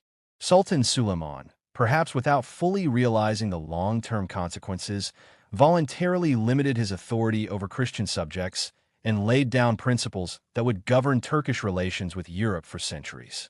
Prior to this, treaties between the Ottomans and European powers had been largely limited to commerce with Venice. As early as the year 1408, Venice had been treated as a vassal and tributary, paying sums ranging from 1,600 to 10,000 ducats. After the conquest of Constantinople in 1453, Venice secured peace through an annual tribute of 36,000 ducats in the presence of a representative in Constantinople, regarded by the Turks as a hostage. With the 1526 treaty, however, a new era of diplomacy and international law dawned, recognizing the rights and protections of foreign nations within Ottoman lands and transforming the very framework of commerce, law, and religion in the empire. The alliance between the Ottoman Empire and the Kingdom of France passed through turbulent stages, shaped by ambition, mistrust, and the shifting currents of European politics. At first, King Francis I of France, ruling from 1515 to 1547, did not fully grasp the profound implications of his alignment with the Ottoman Sultan, seeking simultaneously to come to terms with Charles V, Holy Roman Emperor. These negotiations failed, and a new understanding was reached, even as the French ambassador, charged with securing the alliance, was assassinated on his journey, a grim reminder of the dangers that accompanied diplomacy in that age. At times, the French king was anxious. His Ottoman allies seemed equally interested in the French coast as in that of Spain, yet he relied on them for his very survival in the complex game of European power. After the middle of the 16th century, the alliance became almost purely political. France sought to limit the influence of the House of Austria, while the Ottoman Empire pursued its own aims, expanding its attacks upon European territories. The struggle of France against Austria was temporarily suspended by a treaty, providing nearly a century of relative respite, yet the ambitions of the Ottomans were obstructed by Hungary, Italy, and Spain. The successor of Sultan Suleiman, known as Suleiman the Magnificent, renewed the capitulations, formal agreements granting privileges to foreign powers within the Ottoman Empire, but made modifications to address growing hostility toward Christians. These capitulations granted significant privileges to the French. Every French settler was exempt from the capitation tax, a tax levied on non-Muslim subjects. French officers were empowered to recover French citizens seized as slaves by Muslims and to demand punishment for perpetrators of piracy. Ships flying the French flag received protection, assistance if they ran aground, and security for their cargo and passengers. French merchants enjoyed privileges equal to those that the Venetian Republic secured only by tribute, giving France dominance over Mediterranean trade. This influence allowed France to establish Catholic missions, even securing permission for convents in Constantinople, the capital of the Ottoman Empire.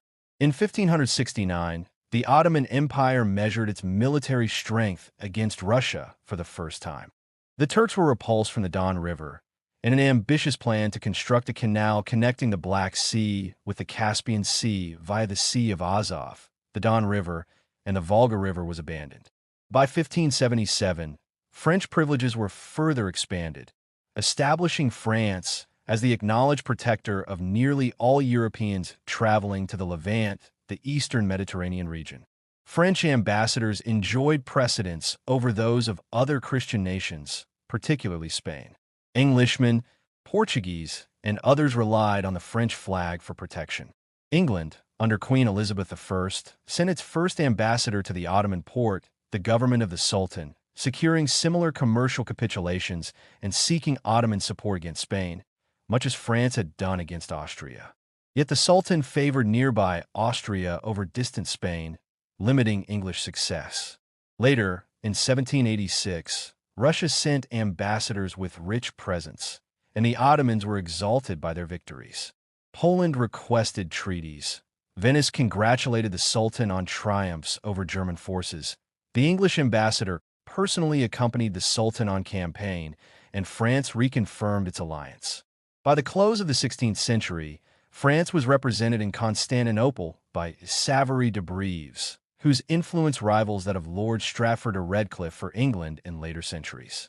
De Brives' skill was such that a Turkish historian wrote, "It very nearly happened that in the House of Islam a veritable enthusiasm was declared for France by the secret dealings of its accursed ambassador." French influence protected the Christian Church of the Holy Sepulchre from conversion into a mosque, safeguarded the island of Chios, and defended Christian churches in Constantinople from attack by the Janissaries, the elite Ottoman troops. Yet English influence was resilient, persuading the Porte that other nations might enjoy privileges under the English flag. Other powers also benefited. Poland secured capitulations. The Republic of Venice did as well. And in 1612, the United Provinces of the Low Countries obtained a treaty comparable to those of France and England. The Dutch used their new privileges to introduce tobacco into the Ottoman Empire, despite opposition from the religious authorities, whose decree against it was overturned by soldiers and common people. Savary de Brives defended the French alliance vigorously against critics in his own country, who accused him of betraying Christianity. He argued that the commercial advantages were immense, the political prestige invaluable, and that Christianity itself benefited, as wealth and influence flowed from the East to strengthen the Church and the Catholic religion. After de Brives, French influence declined. The Ottoman Sublime Porte, no longer pursuing war as its main policy, opened its alliances to other nations. Rival ambassadors and hostile European powers exploited Ottoman ignorance, and France discovered more reliable allies among the Protestant states of Germany. Weakness among Ottoman sultans and ignorance among French ambassadors, unaware of local laws, customs, and religious subtleties, led to failures in upholding capitulations. The consequences were serious losses to the Roman Catholic Church and the broader interests of Christians in the Ottoman Empire during the first half of the 17th century. The reign of King Louis XIV of France, known to history as the Sun King, was marked by an unbroken series of diplomatic intrigues, repeated demand for the renewal of treaties, and constant recriminations over the perceived bad faith of the Ottoman rulers. France alternately supported the Venetians and then the Turks, shifting with the exigencies of European politics. In the year 1670, a more skillful French ambassador, surpassing any envoy sent since the time of de Brives, achieved notable success. He secured reductions in customs duties, obtained recognition of the King of France as the sole protector of the Catholics in the Ottoman Empire, and, most importantly, ensured that French merchandise from India could pass through the Red Sea and across Egypt with special privileges. The French ambassador considered Egypt the true route to India, and after protracted negotiations and numerous threats, a new treaty was signed in the year 1673. While the treaty did not explicitly mention the through passage to India, private arrangements with the Pasha of Egypt guaranteed that favor. Yet this treaty did not yield great results. From this point forward, the policy of France was not to cultivate cordial relations with her Turkish ally. When the Ottoman Empire entered into war, France withdrew her support, and when France undertook a campaign, the Turks made peace. This pattern of disengagement allowed the Habsburg House of Austria to grow in power and enabled Russia to establish a more substantial influence in European affairs. In contrast, the Kingdom of Poland took a different course. Louis XIV had sought to secure the alliance of King John Sobieski of Poland, hoping to permit the Ottoman government free rein in its efforts to overpower Austria. However, Sobieski, loyal to his Christian faith and to the defense of Christendom, chose to aid Austria, the principal barrier to the expansion of Muslim power in Europe. This action contributed directly to the formation of the Holy Alliance, in which Austria, Poland, and the Republic of Venice waged war against the Ottoman Sultan. The conflict concluded with the Peace of Karlowitz in the year 1699, establishing the Ottoman Empire not as an isolated power, but as one closely entwined with European interests. From the Peace of Karlowitz onward, the history of the Ottoman Empire became inseparable from the affairs of Europe.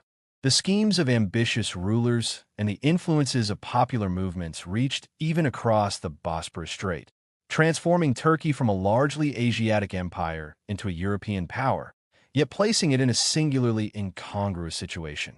Ottoman pride, once absolute and expressed most sharply in the custom of imprisoning European ambassadors in the fortress of the Seven Towers whenever war threatened, now had to coexist with the necessity for commercial relations and diplomacy. This contradiction contributed to the empire's slow decline in the centuries to come. The 18th century opened with a marked reduction of French influence and a simultaneous increase in the aggressions of Tsar Peter I of Russia, known as Peter the Great. The Ottoman Porte, or central government, was largely unaware of the consequences of Russian ambitions and paid little attention to the efforts of Charles XII of Sweden to curb Peter the Great's advances. The Battle of Poltava, in which the Swedish king suffered defeat, had an unexpected outcome in the reception of Charles XII by the Ottoman Sultan. French ambassadors sought to forge an alliance against Russia, combining the interests of Sweden with those of France and the Ottoman Empire, yet the plan's success depended upon the presence of the Russian fleet. The Tsar's embassy arrived aboard a squadron from the Black Sea, anchoring before the windows of the Seraglio, the Ottoman Sultan's palace, illustrating the direct military and diplomatic intervention of Russia in Ottoman affairs. The following decades were a kaleidoscope of war and peace, alternating treaties and renewed hostilities, sometimes with Russia, sometimes with Venice and Austria. These conflicts culminated in the Peace of Passarowitz in the year 1701, by which Tsar Peter pledged not to seize any part of Poland nor interfere with the governance of its republic, while securing safe travel and trade for Russians and Turks within each empire. Pilgrimages to Jerusalem were to proceed without exactions, and Russian ecclesiastics in the Ottoman domains were to remain unmolested. This agreement marked the first step in the ascendancy of Russian influence in the Holy Land, which would have lasting consequences for the Eastern Orthodox Church and the Christians of the region. Subsequent years saw the alliance of Austria and Russia aiming at the weakening of the Ottoman Empire, despite France's nominal alliance with the Porte. Treaties and wars followed one another until the Treaty of Belgrade established the desert territory of Azov as a boundary between the Ottoman and Russian empires, and commerce on the Black Sea was to be free, though Russian shipping was restricted to Turkish vessels. Credit for these developments is largely given to the French ambassador Villeneuve, who restored French prestige that had declined under the successors of de Brèves. Villeneuve's next achievement was transforming a treaty of friendship and commerce into a defensive and offensive alliance between the Ottoman Porte and Sweden to provide mutual protection against Russian aggression. In the year 1740, he secured a formal treaty of friendship and commerce between France and the Ottoman Empire, a treaty renewed only once in 1802, which continues to regulate the relations between France and the Turks. This treaty reaffirmed the precedence of French representatives, granted privileges to French consuls, merchants, and traders, and extended special rates of duty to French goods. French citizens, even when wearing Oriental dress, were allowed free access to Ottoman territories without paying taxes.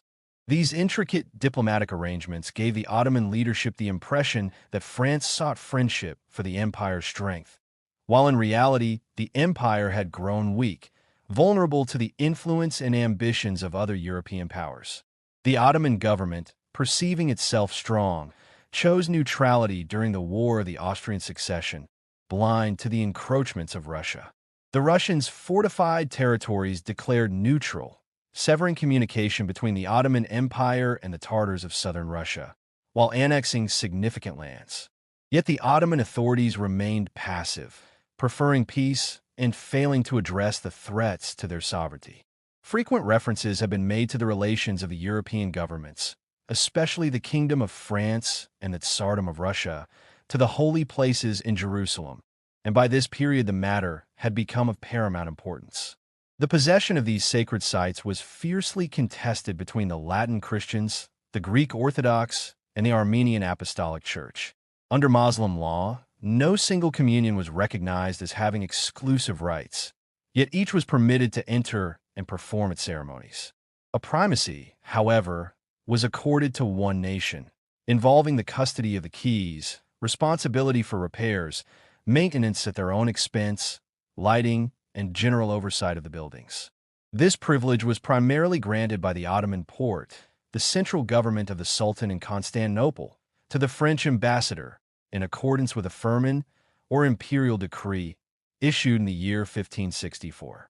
The firman declared that the keys of the doors of the grotto of Bethlehem, believed to be the birthplace of Jesus Christ, were in the hands of the Franks, passing successively among them upon arrival in Jerusalem.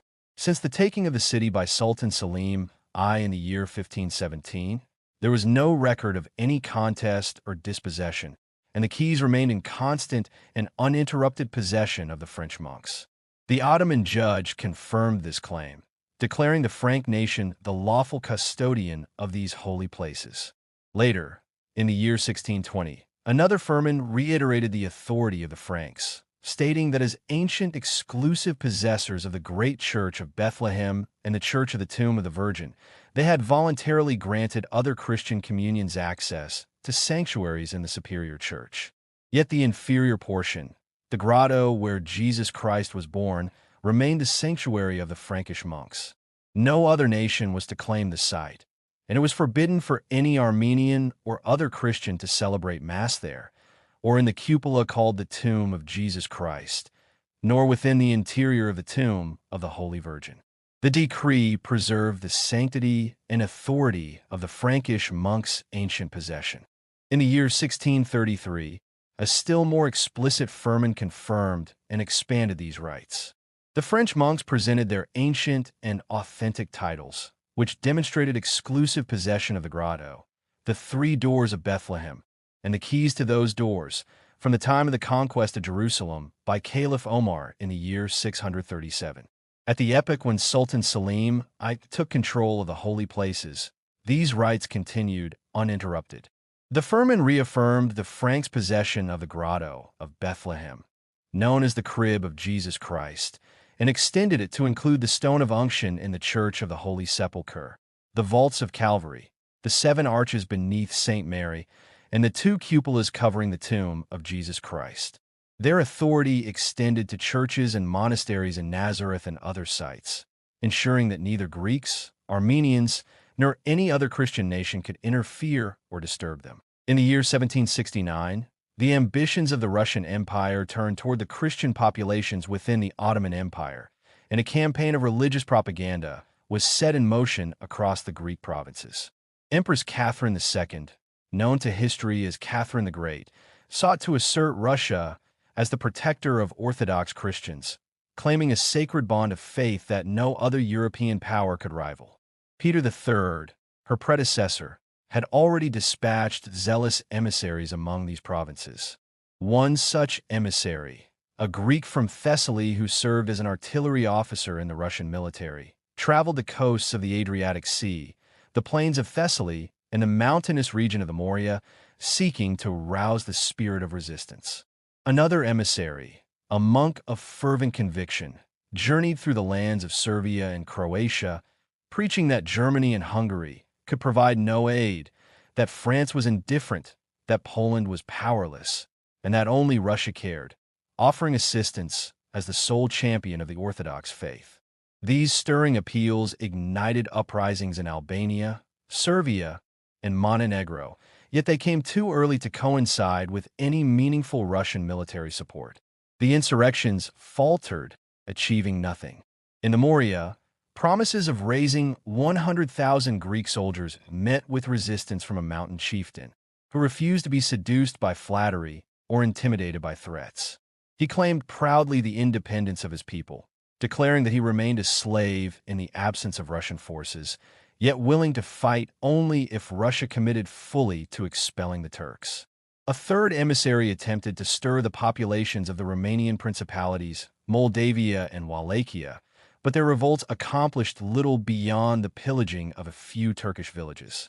Across these movements, the only immediate result was the exaction of wealth from Christian merchants, sent to Constantinople as a guarantee of their loyalty, and the casting of suspicion upon all Christians by the Ottoman authorities, known as the Porte. Undeterred, Russian intrigues persisted, creating unease across the Ottoman Empire. French ministers attempted to incite the Porte against Russia, but their efforts were weak, intermittent, or sluggish. Eventually, war was declared anew, and Empress Catherine dispatched her fleet from the Baltic Sea, a bold demonstration of power. The French ambassador drew attention to this development. only to be met with incredulity. The Turks asked, "Tell us how ships can get from St. Petersburg to Constantinople?" Meanwhile, the year 1769 saw Voltaire, the French philosopher and historian, seeking to awaken a spirit of Philhellenism in Germany and Russia. He urged the partition of the Ottoman Empire and the restoration of Greek independence. Fleets were assembled. England lent tacit approval, and the Morea rose in revolt, but without a coordinated plan. The Russians withdrew, leaving the region devastated. Similar unrest arose in the Danubian principalities of Wallachia and Moldavia. The Ottoman fleet suffered a crushing defeat at the Battle of Chesma. Yet on the Danube, Russian forces gained the upper hand. The intervention of Austria as a mediator followed, with England offering assistance, which the Ottoman Empire rejected under the influence of France, preoccupied with its interests in the American colonies. Diplomatic leagues and counterleagues formed, as Austria and Russia negotiated over territories, while the Ottoman administration applied its long-standing strategy of fostering discord among European powers to strengthen its own position. The Congress of Bucharest convened in the aftermath, when the Tsarina of Russia formally demanded freedom of navigation in the Black Sea and the archipelago for both merchant and war vessels, alongside the protection of Greek Christians within the Ottoman Empire. The Porte rejected these claims with indignation and prepared for war, achieving considerable military successes.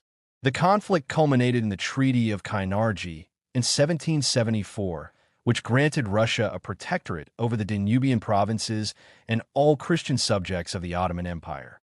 Russia thereby assumed a dominant role in diplomacy, becoming the oracle of negotiations pursued by the Porte, the arbiter of peace or war, and the decisive power in the most critical affairs of the empire. The influence of France was severely diminished, losing its previous sway over Ottoman Christians, while England's influence waned in comparison.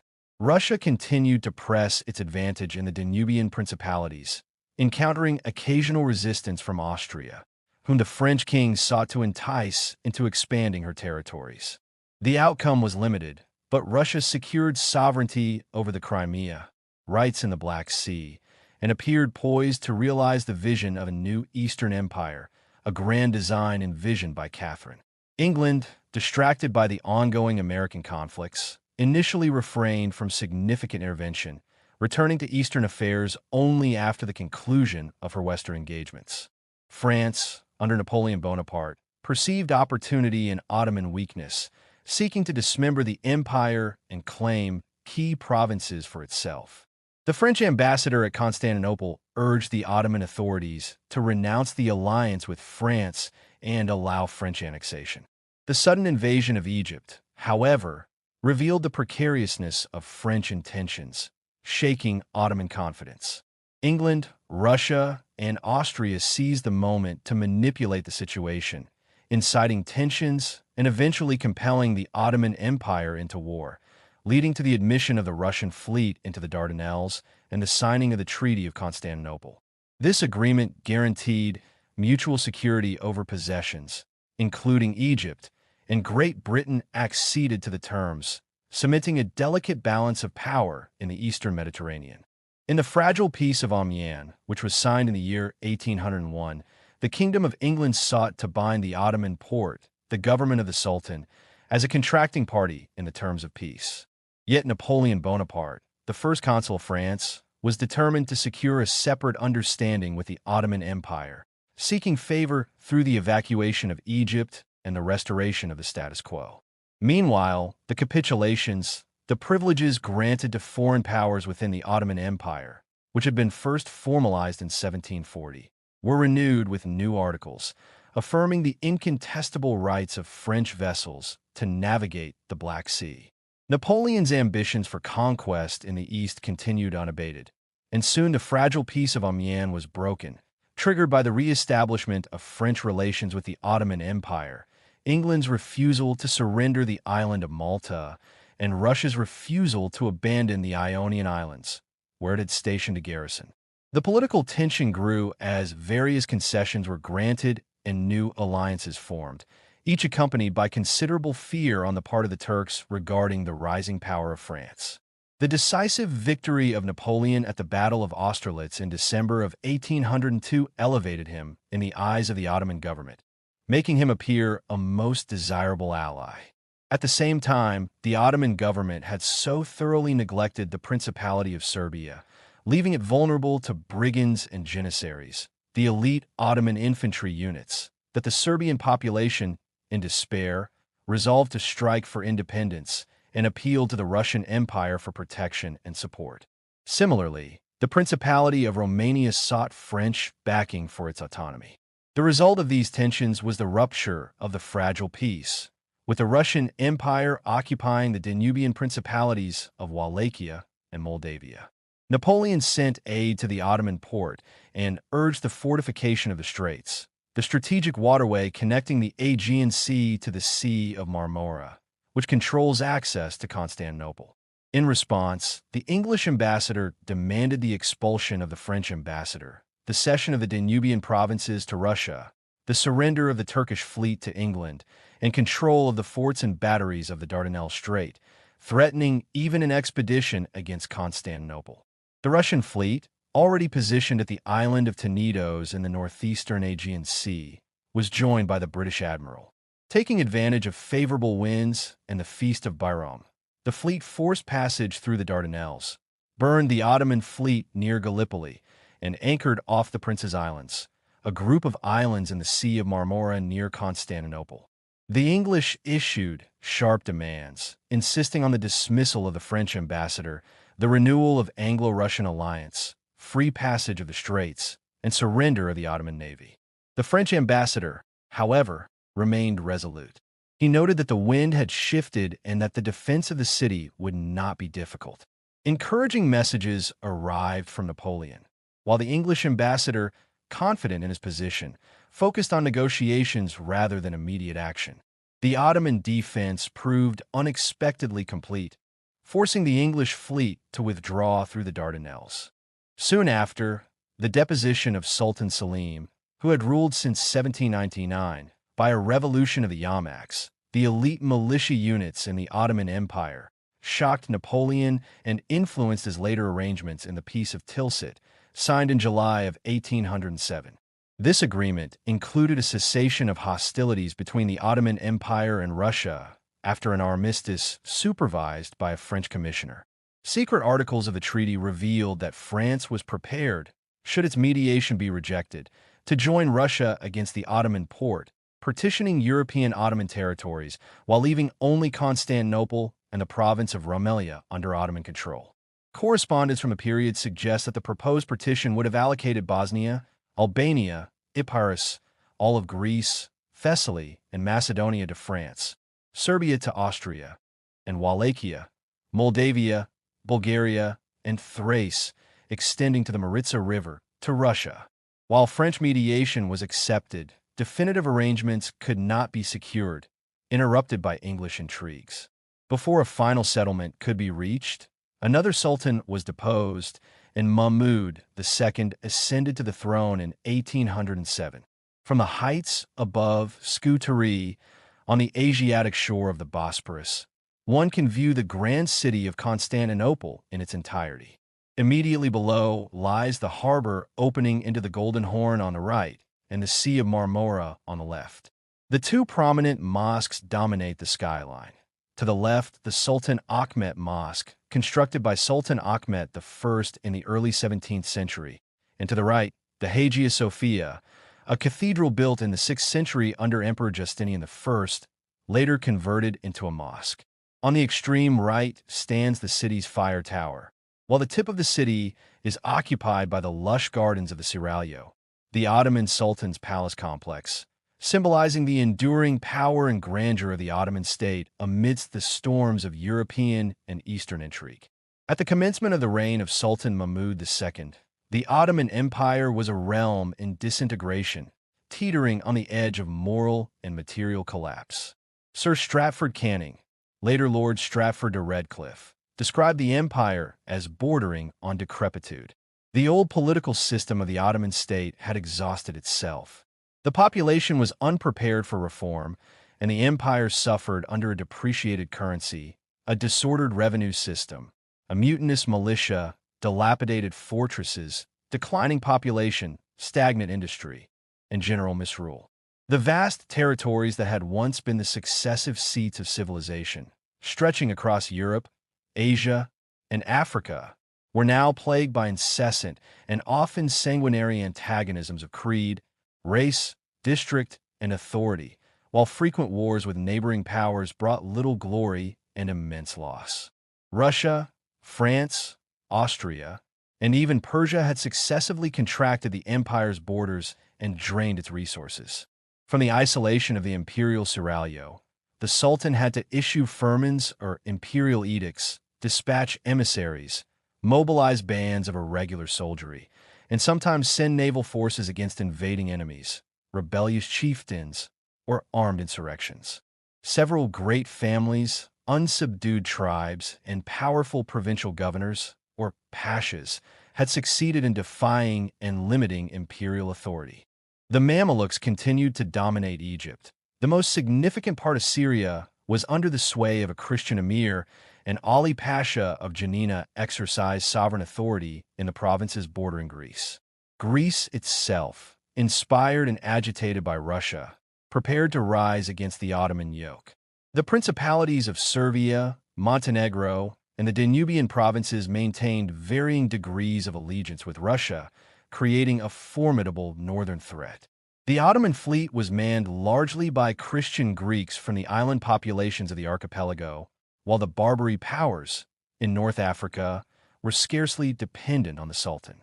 A sect of Mohammedans, known as the Wahhabis, whose austere beliefs were analogous to the Puritans of England, had established independent authority in parts of Egypt and Arabia. Mahmud II emerged as the most energetic and decisive ruler of the Ottoman dynasty since the reign of Sultan Suleiman the Magnificent, who died in the year 1566. Mahmud survived assassination during the dethronement of Sultan Mustafa IV by hiding in an old oven. From the dust and ashes of intrigue, he was called to be girded with the sword of Osman, becoming the sole heir after the deaths of Sultans Selim III and Mustafa IV. The Janissaries, the elite military corps of the empire, had killed his able and faithful Grand Vizier, who had sought to reform them. Yet Mahmud himself remained untouchable to their blades. Over 16 years, he meticulously plotted their destruction, and when the moment arrived, the blow fell like a thunderbolt. The Janissaries ceased to exist, removing the greatest internal threat to his rule. Mahmud confronted enemies, multiplying on all fronts. Napoleon Bonaparte of France and Alexander I of Russia both considered schemes to divide the Ottoman Empire, invariably assigning Constantinople and the Dardanelles to Russia. France, however, would never consent to such an arrangement, and the entire plan of partition collapsed. In the subsequent years, Moscow was set ablaze to repel Napoleon, and France faced multiple invasions, yet Constantinople remained unscathed.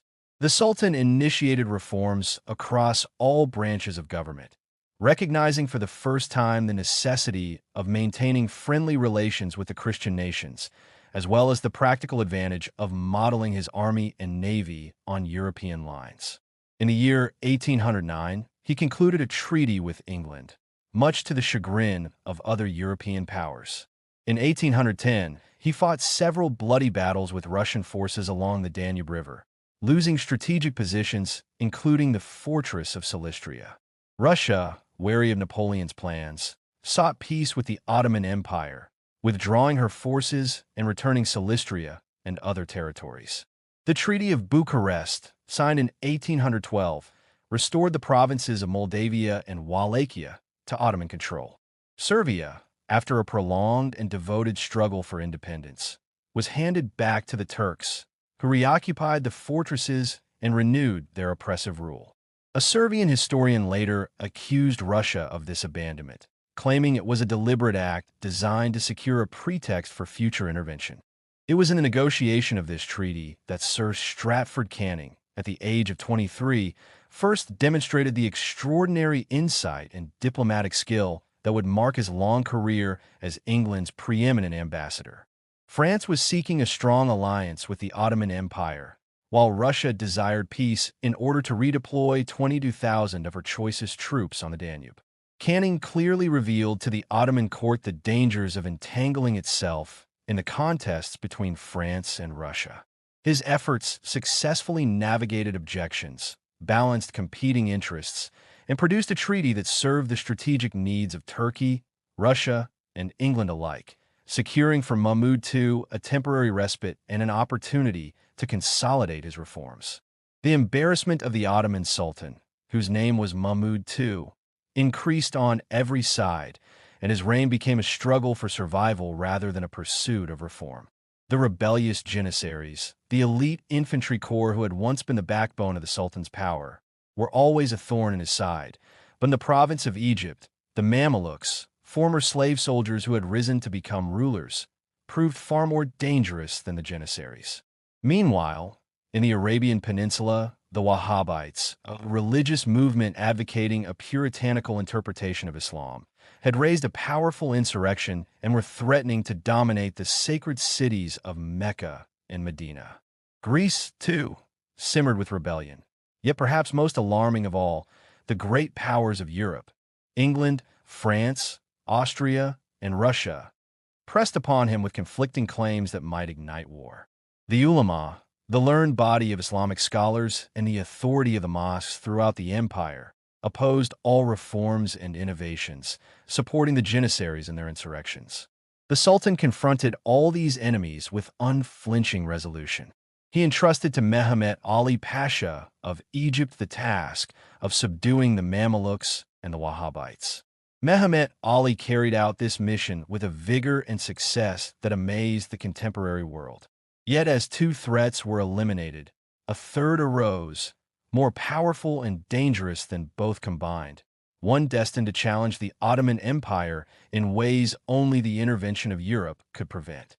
It was during this period that the famous Heteria, a secret society or association, came into being, destined to exercise great influence among the Greeks and to play a crucial role in the eventual independence of Greece. Like most Christians living under Ottoman rule, the Greeks accepted the authority of the Sultan so long as it did not interfere with their religion or customary practices. Certain individuals, however, proved recalcitrant. Some mountaineers took refuge in the rugged interior regions behind the coast of the archipelago, rivaling the bandits of Macedonia, Servia, and Sicily in daring and defiance. Others turned to commerce, exploiting the ongoing struggles between France and England in the Mediterranean to amass great wealth under the cover of the Turkish flag. By the year 1815, Greek merchants owned 600 vessels and had established schools across the islands of the archipelago, in Asia Minor, and even in Constantinople itself. A few of these men became members of the Heteria, an association founded to propagate religious instruction and publish sacred texts. Claiming the support of the Russian prime minister, they secured alliances with the chief brigands of the Pindus Mountains, the heads of interior Greek communities, the merchants of the archipelago, and the leaders of the Mainotes in the Morea, who had resisted Russian overtures. Their singular objective was the independence of Greece, and they seized upon the revolt of the formidable Ali Pasha of Janina as an opportunity to strike for freedom. Ali Pasha, who had long maintained a network of relations with the Greeks, summoned them to his aid and declared himself their protector.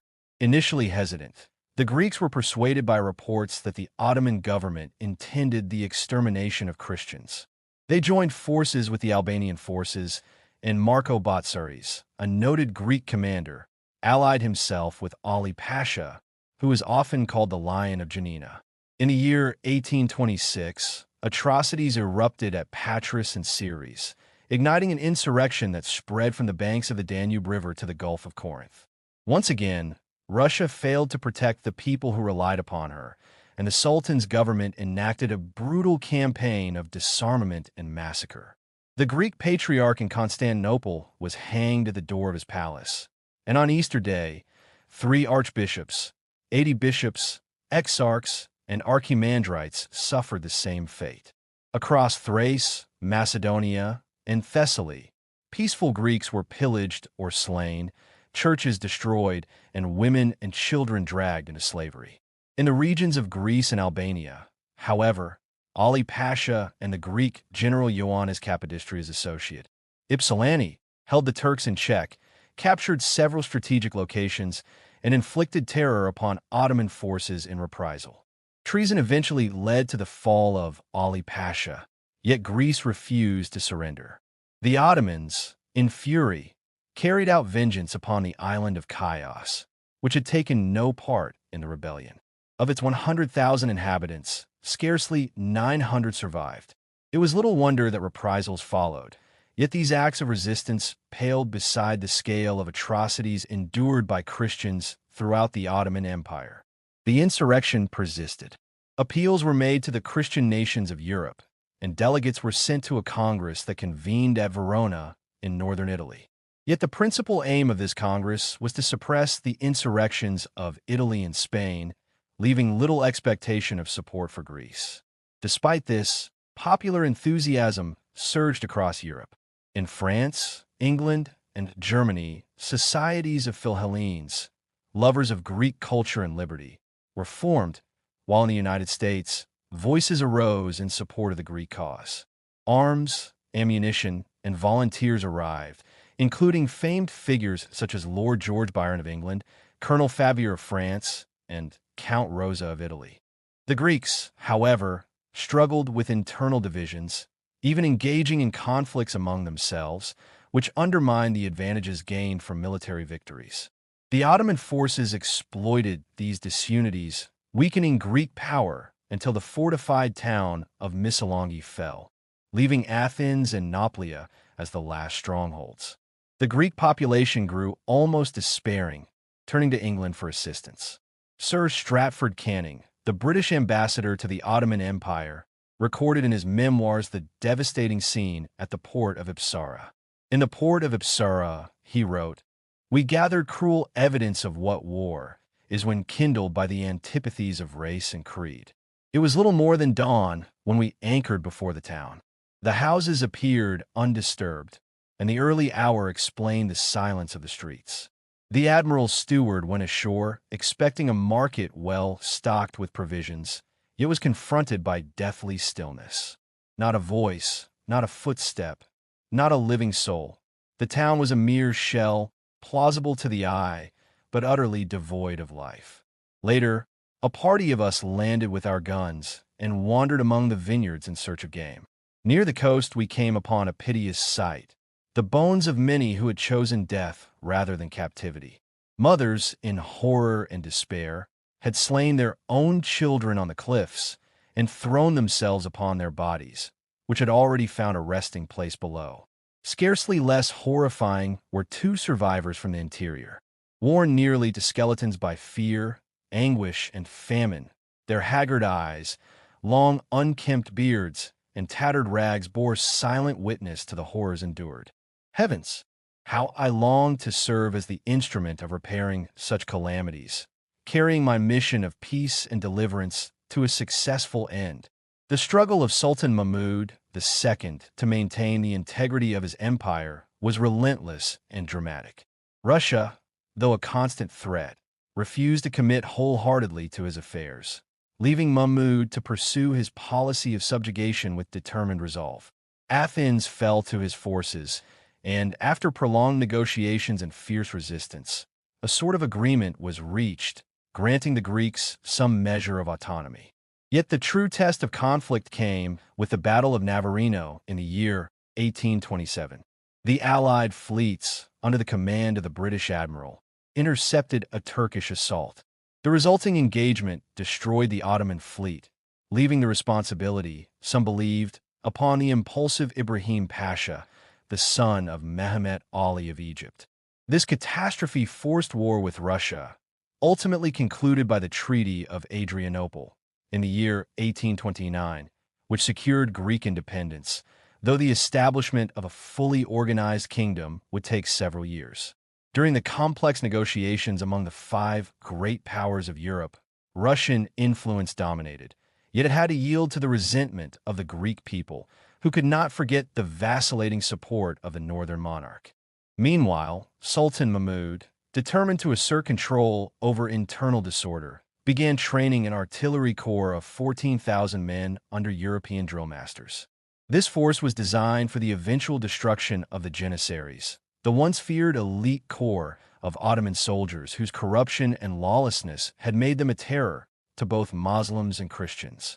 When preparations were complete, Mahmud, with careful planning and legal sanction from the Grand Council of State and the Fetva, or legal decree, of the Sheikh al-Islam, demanded each Janissary company provide recruits for the artillery. The Janissaries rejected this decree with open defiance, turning their soup kettles upside down and striking them in protest. Locked behind the palace gates, they could not reach the Sultan. As the artillery batteries, positioned on barges across the Asiatic side of Constantinople, opened fire, every street leading from the barracks was swept with shot and shell. The Janissaries made desperate counterattacks, yet grape shot cut them down. The remnant retreated to their barracks, only to be besieged. Sultan Mahmud's commander, nicknamed Black Hell, shelled the barracks until flames consumed the soldiers, leaving no man alive. The people of Constantinople, long oppressed by the Janissaries, rejoiced in their annihilation. The corps was abolished, its emblems destroyed, and the terror that had haunted the empire was finally ended. Freed from the threat of the Janissaries, Sultan Mahmud in the year 1826 instituted sweeping reforms. He established a cabinet of prominent ministers, each accountable for their own department, modeling his government after the English system. Though he mourned the loss of Greece and the destruction of the Ottoman fleet, his zeal for reform remained undiminished. 40,000 soldiers were disciplined under the young officer Moltke, who would later achieve fame in German military history.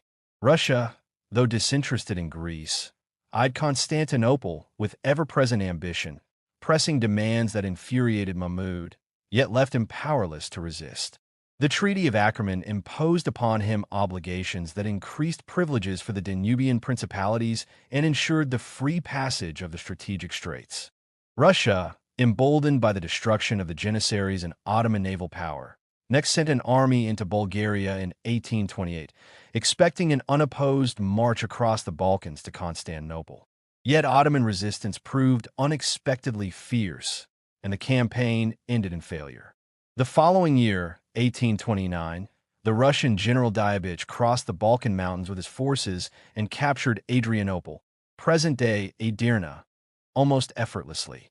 Yet a devastating outbreak of cholera threatened to annihilate the Russian army. Diabich, bluffing to preserve his advantage, declared he commanded 50,000 men and would advance immediately on Constantinople. The ambassadors of Europe, alarmed for the safety of the Ottoman capital, pleaded with Sultan Mahmud, who managed to avert disaster by paying an indemnity of £5 million. When Mahmud discovered that the Russian army had been largely decimated by disease, his anger and chagrin were immense, and he secluded himself for a full week from his officers. The Treaty of Adrianople added to previous agreements, imposing a heavy war indemnity, which was honorably paid, draining the gold and silver reserves of the empire. In compensation, Mahmud issued a base coin of equal nominal value, a form of fiat money, which at first seemed ingenious but soon wreaked havoc on commerce and the empire's finances. Despite these setbacks, Mahmud rebuilt the Ottoman navy with remarkable energy, employing an American engineer named Mr. Eckford and his foreman, Mr. Rhodes, to construct some of the finest warships of the era. Civil reforms followed, earning the support of the people. Local administrators, or Rajas, were treated with unprecedented fairness, and Armenians were appointed to high offices previously closed to them. One Armenian oversaw the imperial mint, another became the Sultan's chief architect, a third managed the powder works and the construction of arms, while another administered the port, displaying exceptional skill and supporting the first American missionaries. Had Sultan Mahmud been granted a decade of peace after these military and political reforms, his indomitable will and energy might have restored a degree of strength and vigor to the empire. England began to favor his reforms. France remained friendly, yet Russia and Austria conspired against him, intent upon his ruin. A new threat arose in the person of Mehmet Ali, a young Albanian officer sent in 1801 with the Turkish contingent to fight the French in Egypt. Over the subsequent 2 years, he consolidated influence among the Albanians, and when conflict erupted between them and the Ottoman authorities, he assumed leadership. Through ambition and skill, Mehmet Ali secured a firman, or royal decree, appointing him Pasha of Egypt, establishing semi-independent authority. Alongside his son, Ibrahim Pasha, he expanded control to the western coast of Arabia, acknowledging the Sultan as suzerain but wielding effective autonomy. Ibrahim Pasha, whose ambitions precipitated the Battle of Navarino, did not hesitate to assert power, advancing Egyptian forces to conquer Syria and defeating Ottoman troops at Koni, leaving little to prevent a march on Constantinople itself. Sultan Mahmud sought English intervention in vain, and then reluctantly appealed to his long-standing rival, Russia, who promptly landed an army on the Asiatic shore of the Bosporus. England's belated realization came too late, as Russia seized the moment with resolute intent, capitalizing on the Ottoman Sultan's desperate predicament. Thus the course of Ibrahim Pasha, the son of Mehmet Ali Pasha, the powerful viceroy of Egypt, was abruptly halted, and he was compelled to retreat from his ambitious campaign. The Treaty of Hunkir Iskelesi, signed on July 8, 1833, established an offensive and defensive alliance between the Ottoman Empire and the Russian Empire. This treaty closed the Dardanelles Strait to the fleets of other powers and granted Russia the right to intervene on behalf of the Ottoman Porte. The young Sultan Abdülmecid assumed the throne with unparalleled ceremony and grandeur. He had fully absorbed the spirit of reform from his father, Sultan Mahmud, and surrounded himself with a cadre of highly educated and capable young men trained in the schools of England and France to serve as his advisors and ministers. Unlike his father, he did not possess the lion-like courage of Mahmud, but he compensated with wise and faithful coadjutors. Fuad Pasha, Ali Pasha, Midhat Pasha, and Ahmed Vefik Pasha were men of remarkable ability who brought honor to his reign and, in part, to the reigns of his successors. His commander-in-chief, Omar Pasha, was a general of extraordinary military skill, strategic genius, and sound judgment, maintaining peace in European Turkey despite the efforts of Russian revolutionaries to stir unrest. From 1842 to 1856, the true controlling power within the Ottoman Empire was undoubtedly the English ambassador, Sir Stratford Canning, who was later ennobled as Lord Stratford de Redcliffe. Russia, under the Tsars, advanced its interests with fewer obstacles, while the English ambassador in Constantinople, Sir Frederick Ponsonby, though a nobleman of vast wealth and opulent display, had little practical influence. Canning, in contrast, had already served 3 terms at the Ottoman court and understood the complex diplomacy of the Sublime Porte. The Tsar of Russia feared and despised him, and Canning himself regarded the Tsar with equal vigilance and suspicion. For 14 years, Canning devoted tireless effort to the regeneration of the Ottoman Empire and to the protection of its Christian populations, while the Russian Empire worked relentlessly to frustrate his plans. Lord Stratford Canning engaged in every matter concerning the general welfare of the empire, taking a particular interest in improving the plight of the Christian communities. He warmly supported the promulgation of the Hatti Sharif of Gulhane, a royal edict instituting reforms for the protection of Christian subjects, and he was a steadfast ally of missionaries. He also promoted archaeological exploration, personally securing a firman or royal decree for young Sir Austen Henry Layard to conduct his famous excavations at Nineveh, earning Layard the title of Nineveh Layard. At Canning's personal expense, he obtained from the Sultan the gift of the frieze from the mausoleum of Artemisia at Bodrum, 17 massive slabs weighing 20 tons, which he presented to the British Museum. One of his most celebrated diplomatic triumphs occurred during the aftermath of the Hungarian Revolution of 1848, when Lajos Kossuth, the leader of the revolution, and 300 of his compatriots sought refuge in the Ottoman Empire. Every house, native and foreign, was open to them. Both the Austrian and Russian governments demanded their surrender, The situation was tense until Sultan Abd-el-Mejid declared that he would sooner relinquish his throne than deliver up a single refugee seeking shelter. The Austrian and Russian ambassadors interpreted this as a declaration of war, lowered their flags, blackened the national emblems on their embassy buildings, and departed in a display of wounded pride and pomp. England and France assured the Sultan of their support, forcing the returning ambassadors to acknowledge their defeat. Throughout these trials, the Russian press vilified Sir Stratford Canning, branding him the arch-fiend of diplomacy, as he repeatedly outmaneuvered the combined efforts of Russia and Austria. His mastery of Ottoman politics and unyielding defense of Christian and European interests made him a singularly formidable figure, unmatched by any contemporary in the courts of Europe or the Ottoman Empire. At the beginning of the reign of Sultan Abd-el-Mejid, the Ottoman Empire faced the formidable task of reforming an administration weakened by centuries of misrule, internal rebellion, and external pressure. Abd-el-Mejid was of a markedly different temperament from his father, Sultan Mahmud II. He lacked the clear foresight and indomitable will that had led Mahmud to discard the traditional turban and kaftan, adopt European dress while retaining the fez as the distinguishing mark of his Turkish identity, study French military tactics, and master horseback riding in the style of an English dragoon instead of a Tartar courier. What Abd-el-Mejid did possess, however, was the judgment and tact to surround himself with able advisors.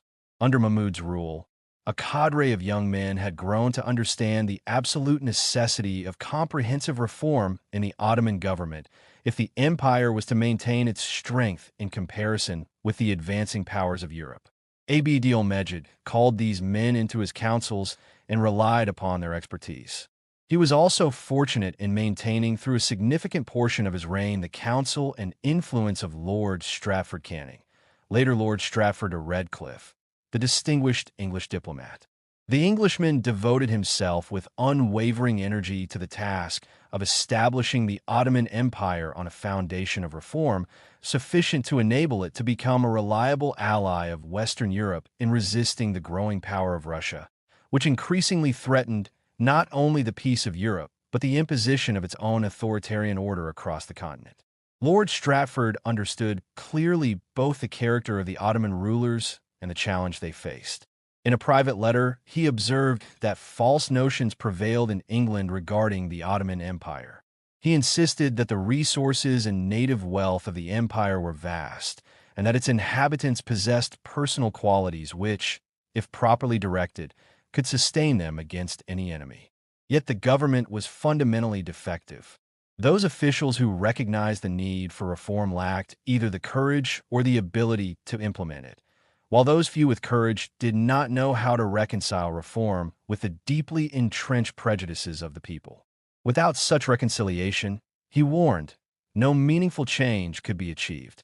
Lord Stratford devoted himself to bridging this gap, seeking to reconcile the necessary reforms with the entrenched traditions and prejudices of the population. English policy toward the Ottoman Empire, however, often undermined this effort. England, though recognizing the harsh oppression of Ottoman rule, particularly toward the Greek population, often ignored the equally severe tyranny of the Russian government in its own provinces. France, meanwhile, allied with Russia in a way that enhanced Russian influence in the Ottoman court. This combination chilled the enthusiasm for reform that had filled Mahmud's mind, undermined his authority, and discredited him among his own people. Another complication arose from the rise of Mehemet Ali, the powerful governor of Egypt, whose expanding influence allowed him to extend his control into Syria and Asia Minor. Lord Stratford protested this development, not out of lack of sympathy for the Greeks, but because he recognized that a weakened Sultan Mahmud meant a weakened check on Russian expansion. He understood that, while Turkish tyranny was severe, Russian ambition posed a far greater threat to the stability and survival of the empire. The Sultan, in Lord Stratford's view, represented a possibility for enlightened governance and national reform, whereas the Russian Tsar embodied only relentless personal ambition and expansionism at any cost. As early as the year 1832, Lord Stratford outlined the foundation of his policy in a dispatch to Lord Palmerston, the British Foreign Secretary. He warned that the Ottoman Empire was accelerating toward dissolution, and that the only chance for its preservation lay in approximating the civilization and administrative practices of Christendom. He emphasized that, although more than 5 years had passed since the destruction of the Janissaries, and though certain regulations had been adopted to improve administration, there were few tangible benefits. The regular army remained limited in size and poorly disciplined. Financial difficulties persisted, and commerce was crippled by monopolistic practices. He urged that a decisive and consistent policy of reform was imperative, warning that failure would result in dismemberment of the empire, a development that could destabilize the peace of Europe for many years. This perspective formed the core of Lord Stratford's policy, and the periods in which it was effectively applied by the Ottoman government corresponded with stability and relative prosperity in the empire. Unfortunately, this policy was neglected by Sultan Abdulaziz and reversed by Sultan Abdulhamid, while successive English ambassadors at Constantinople failed to maintain the vigor and insight of Lord Stratford. Russian hostility further undermined Ottoman reform, culminating in critical events between the years 1832 and 1841. During this period, the Treaty of Hunkar-Iskelesi effectively rendered the Sultan a vassal of the Russian Tsar, while the continued rise of Mehmet Ali's power allowed Egypt to extend its influence over Syria and beyond.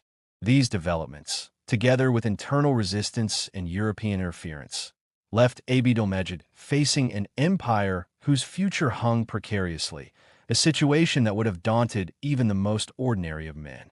Abd-el-Mejid, the Ottoman Sultan who ascended the throne in the year 1836, took a step that promised reform and hope for his empire. Barely had he assumed his position as sovereign when he issued the Hatti Sharif of Gulhane, a decree that in many respects stands as one of the most remarkable documents in the annals of history. While it would later be eclipsed in fame by the Hatti Himaun, another edict issued by the same sultan after he had come under the influence of the British ambassador, Sir Stratford Canning, and in the flush of Ottoman victory during the Crimean War of 1853 to 1856. The Hatti Sharif of Gulhane was remarkable for its vision and courage at a time when discouragement and resistance to European ideas pervaded every corner of the empire, and all innovations were often regarded as contrary to Islamic law. The Hatti Sharif of Gulhane began with an acknowledgement of the proud history of the Ottoman monarchy. All the world knows, it declared, that in the first days of the Ottoman monarchy, the glorious precepts of the Quran and the laws of the empire were always honored. The empire, in consequence, increased in strength and greatness, and all its subjects, without exception, had risen in the highest degree to ease and prosperity.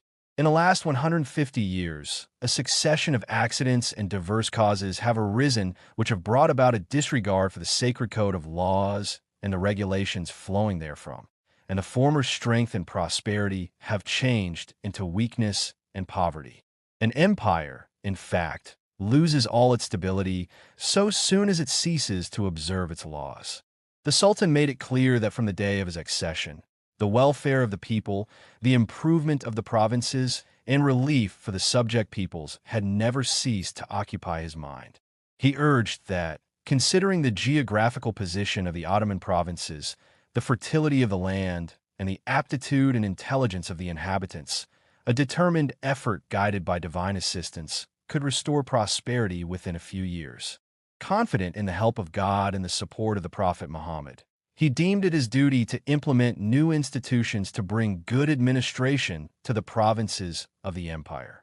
He outlined 3 principal objectives. The first was the guaranteeing and ensuring of perfect security for the life, honor, and property of all subjects. The decree emphasized that life and honor are the most precious gifts to humankind, and that any citizen secure in these rights would naturally act loyally and contribute to the welfare of the state. In contrast, if life and honor were threatened, the citizen might resort to violence, harming both government and country, or neglect public duties out of concern for personal safety. Security, therefore, was not merely a matter of protection, but the foundation of civic responsibility and national prosperity. The second objective concerned taxation. Abd al-Mejid recognized that the collection of taxes was essential for the defense and functioning of the state. Yet, he observed that for generations, a system known as iltism had allowed local administration to fall into the hands of individual contractors who collected taxes at will, often exploiting their authority for personal gain. This, he declared, was a fatal and destructive practice. Henceforth, he decreed that each member of society should be taxed according to a fixed quota based on wealth and means, with no possibility of excess, and that the expenses of the land and sea forces should be carefully regulated by law. The third principal objective concerned the military. While it was the duty of all inhabitants to furnish soldiers for the defense of the empire, Abd al-Mejid stressed the necessity of fairness and practicality. Laws would regulate the contingent to be supplied by each locality according to its population and resources, and the duration of military service would be limited to 4 or 5 years. This, he explained, would prevent the injustice and devastation caused when some regions were forced to supply more soldiers than they could spare, while others were underburdened. It would also prevent despair among soldiers and the depopulation of the empire caused by a lifetime of military service. In conclusion, the Sultan asserted that without these measures, the empire could neither be strong, prosperous, nor tranquil. Only through the enactment of these new laws could the Ottoman Empire hope to restore its stability, wealth, and happiness.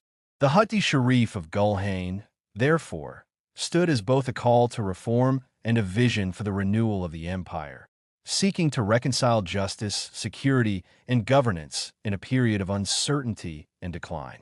From this moment forward, the empire proclaimed a sweeping charter of justice, read at Gulhane on the 3rd of November, 1839, which sought to place every subject under the protection of law, divine and civil. Every accused person was henceforth to be judged publicly, in accordance with the sacred prescriptions of the divine law, and until a formal judgment was pronounced, no one could secretly or openly put another to death by poison or by any other method.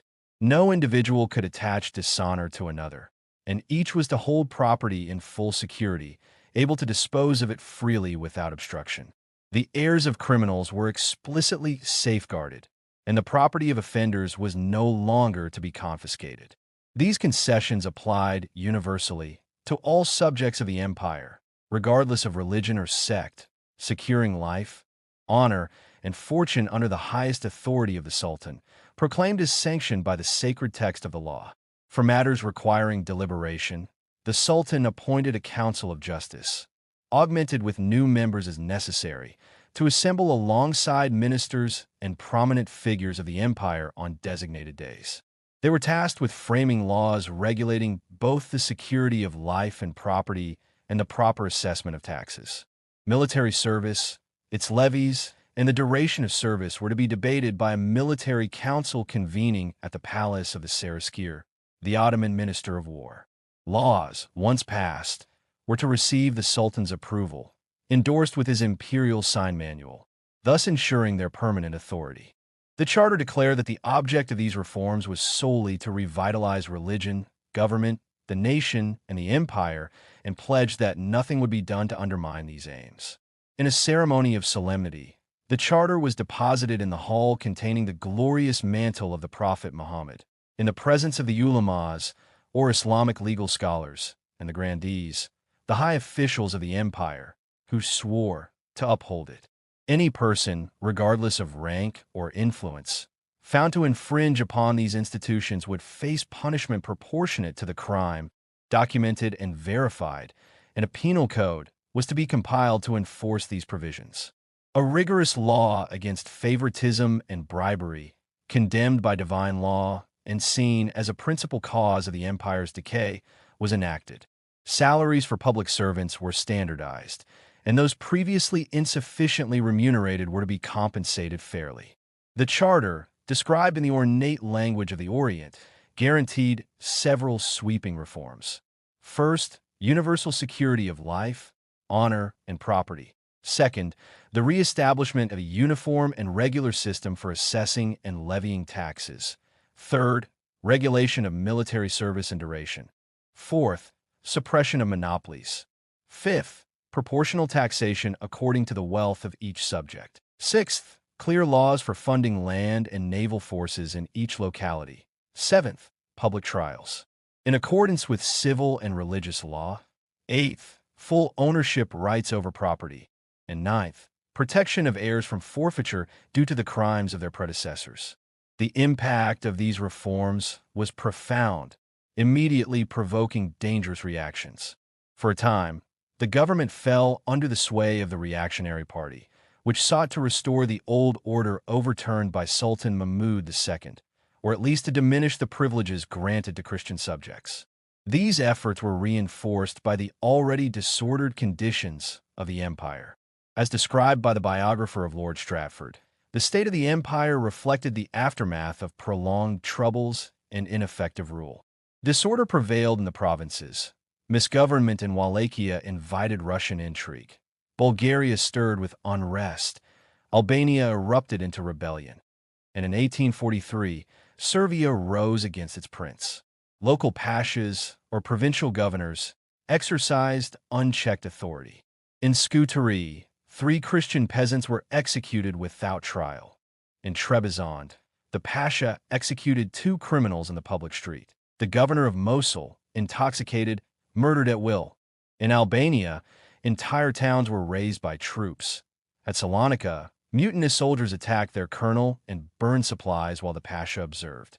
Unequal and oppressive taxation drove the population to despair, while ministers of the Porte abused their authority for private gain, soliciting bribes from offending pashas. Fanaticism against Christians grew, with threats against the Frank quarter in Pera posted openly. The ambassador reported that no system existed in Turkey. Every man acted according to his opportunity, seizing what he could, commanding what he dared, and submitting when forced. Financial disorder plagued both the public treasury and private individuals. The traffic in lucrative posts dominated the only active trade. Salaries were unpaid, commerce languished, and the currency was debased.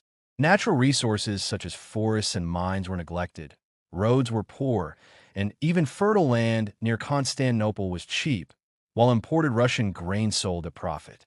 Ignorance and corruption permeated every office.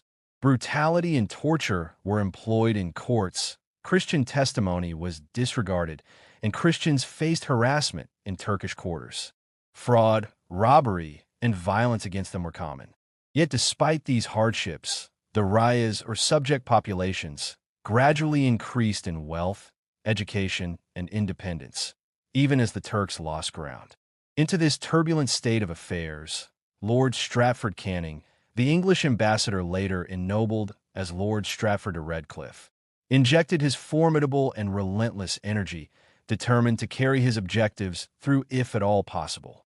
Time and again, it was his sheer indomitability, the unyielding force of his character, that became the instrument of his success. One of his principal aims was the implementation of reforms concerning the Christian subjects of the Ottoman Empire. His advocacy was not motivated by a desire to benefit the Christians at the expense of the Muslims. He understood fully the delicate situation of the Ottoman Muslims, their traditions, and the pressures under which they lived.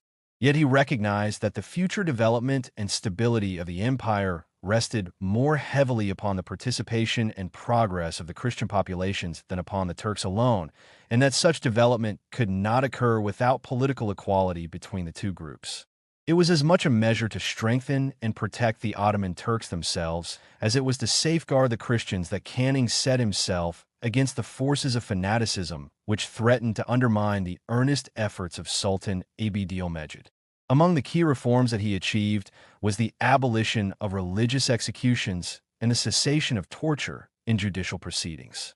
Prior to this, there had been instances of extreme cruelty, including the execution of an Armenian and a Greek, both of whom had initially converted to Islam but then sought to return to their Christian faith, a second apostasy deemed unforgivable by the zealous and violent defenders of Islam, punishable by death. Canning secured the Sultan's personal agreement to end such practices, relying on his persuasiveness and authority. He also had the active and sincere support of Rashid Pasha, the distinguished statesman and one of the noblest figures Turkey had produced, who became a steadfast partner in the cause of reform. In 1845, Lord Strafford successfully pressed for a long-contested point: the right to establish a Protestant church in Jerusalem, specifically for the British and Prussian subjects living there. The following year, in 1846, he intervened on behalf of the Protestant Armenians, a community exposed both to persecution from the Ottoman authorities and hostility from their own former ecclesiastical leaders. A few years later, the Sultan issued an imperial firman, formally recognizing Protestants as a distinct civil community within the empire. Meanwhile, Sultan Abd-ul-Mejid pressed forward with broad reforms to elevate the empire as a whole.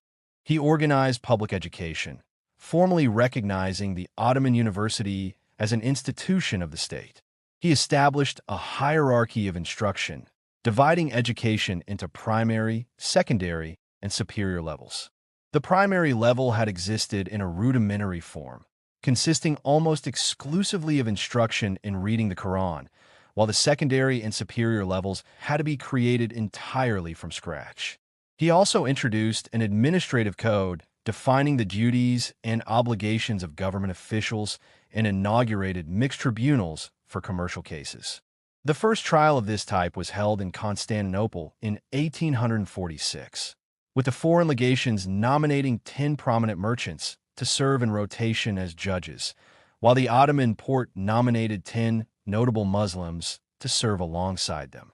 Significant reforms were also applied to the taxation system.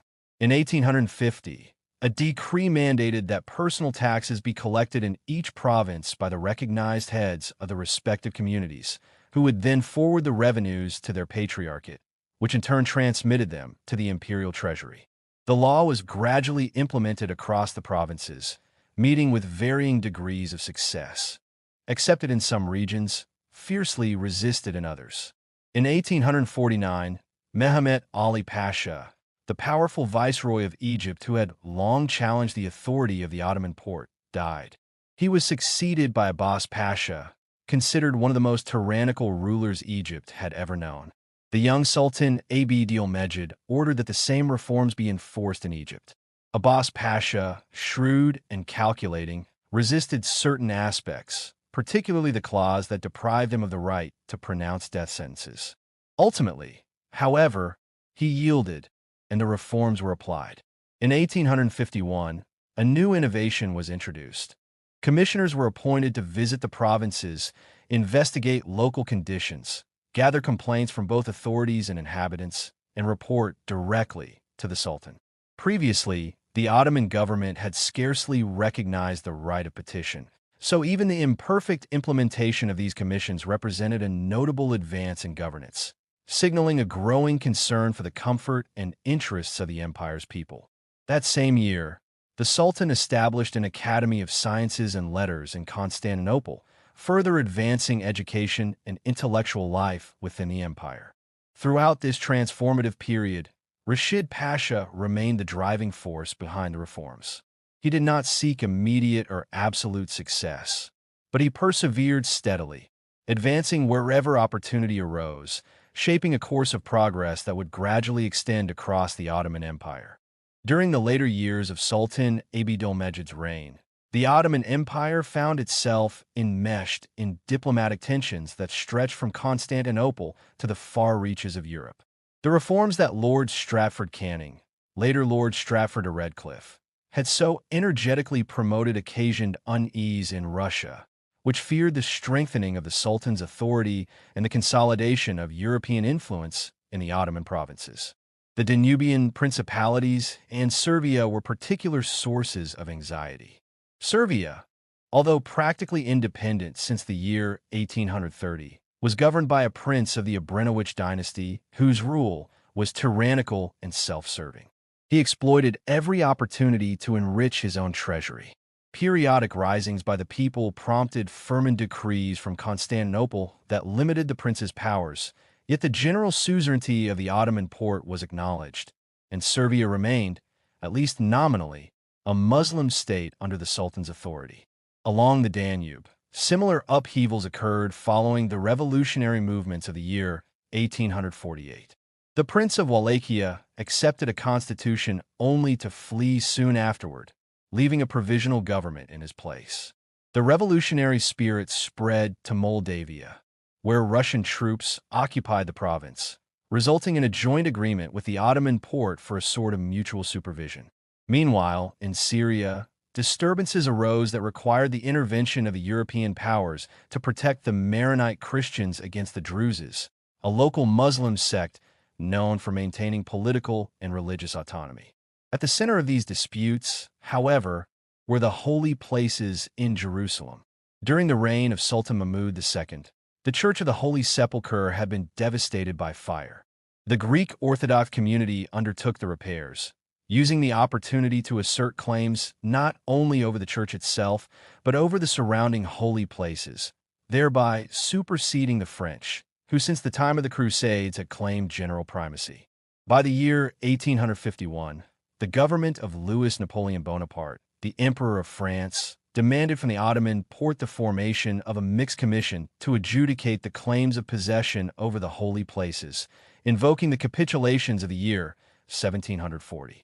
France asserted claims on multiple sites, including the monument of the Holy Sepulchre, the great cupola above the Holy Sepulchre, the Stone of Unction. Though this was not an exclusive claim, the tombs of the French kings in Adam's Chapel under Calvary, the seven arched vaults of the Virgin, the Church of Gethsemane and the Tomb of the Virgin, the Upper Church of Bethlehem with its gardens and sanctuaries, and the mixed possession of the altar of Calvary. France declared that concessions would be made to other Christian communions, but insisted that these privileges be renewed annually. Russia objected vigorously to these claims.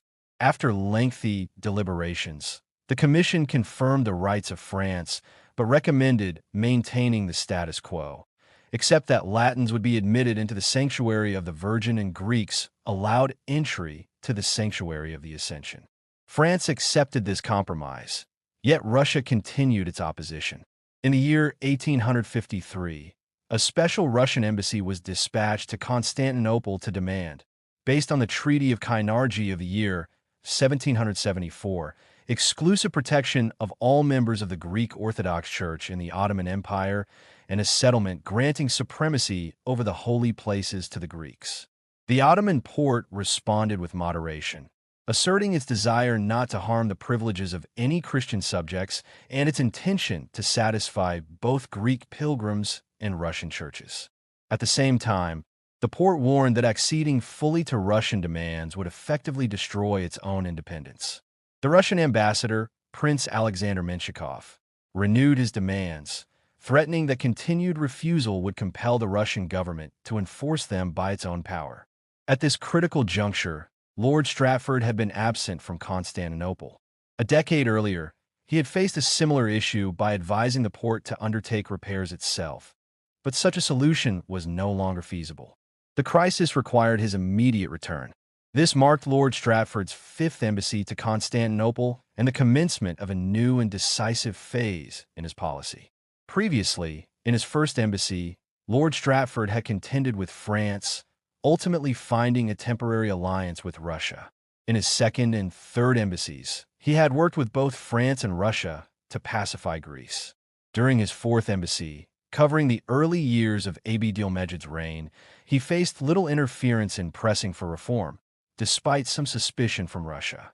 By contrast, in the year 1853, Russian aggression had become a direct and tangible threat.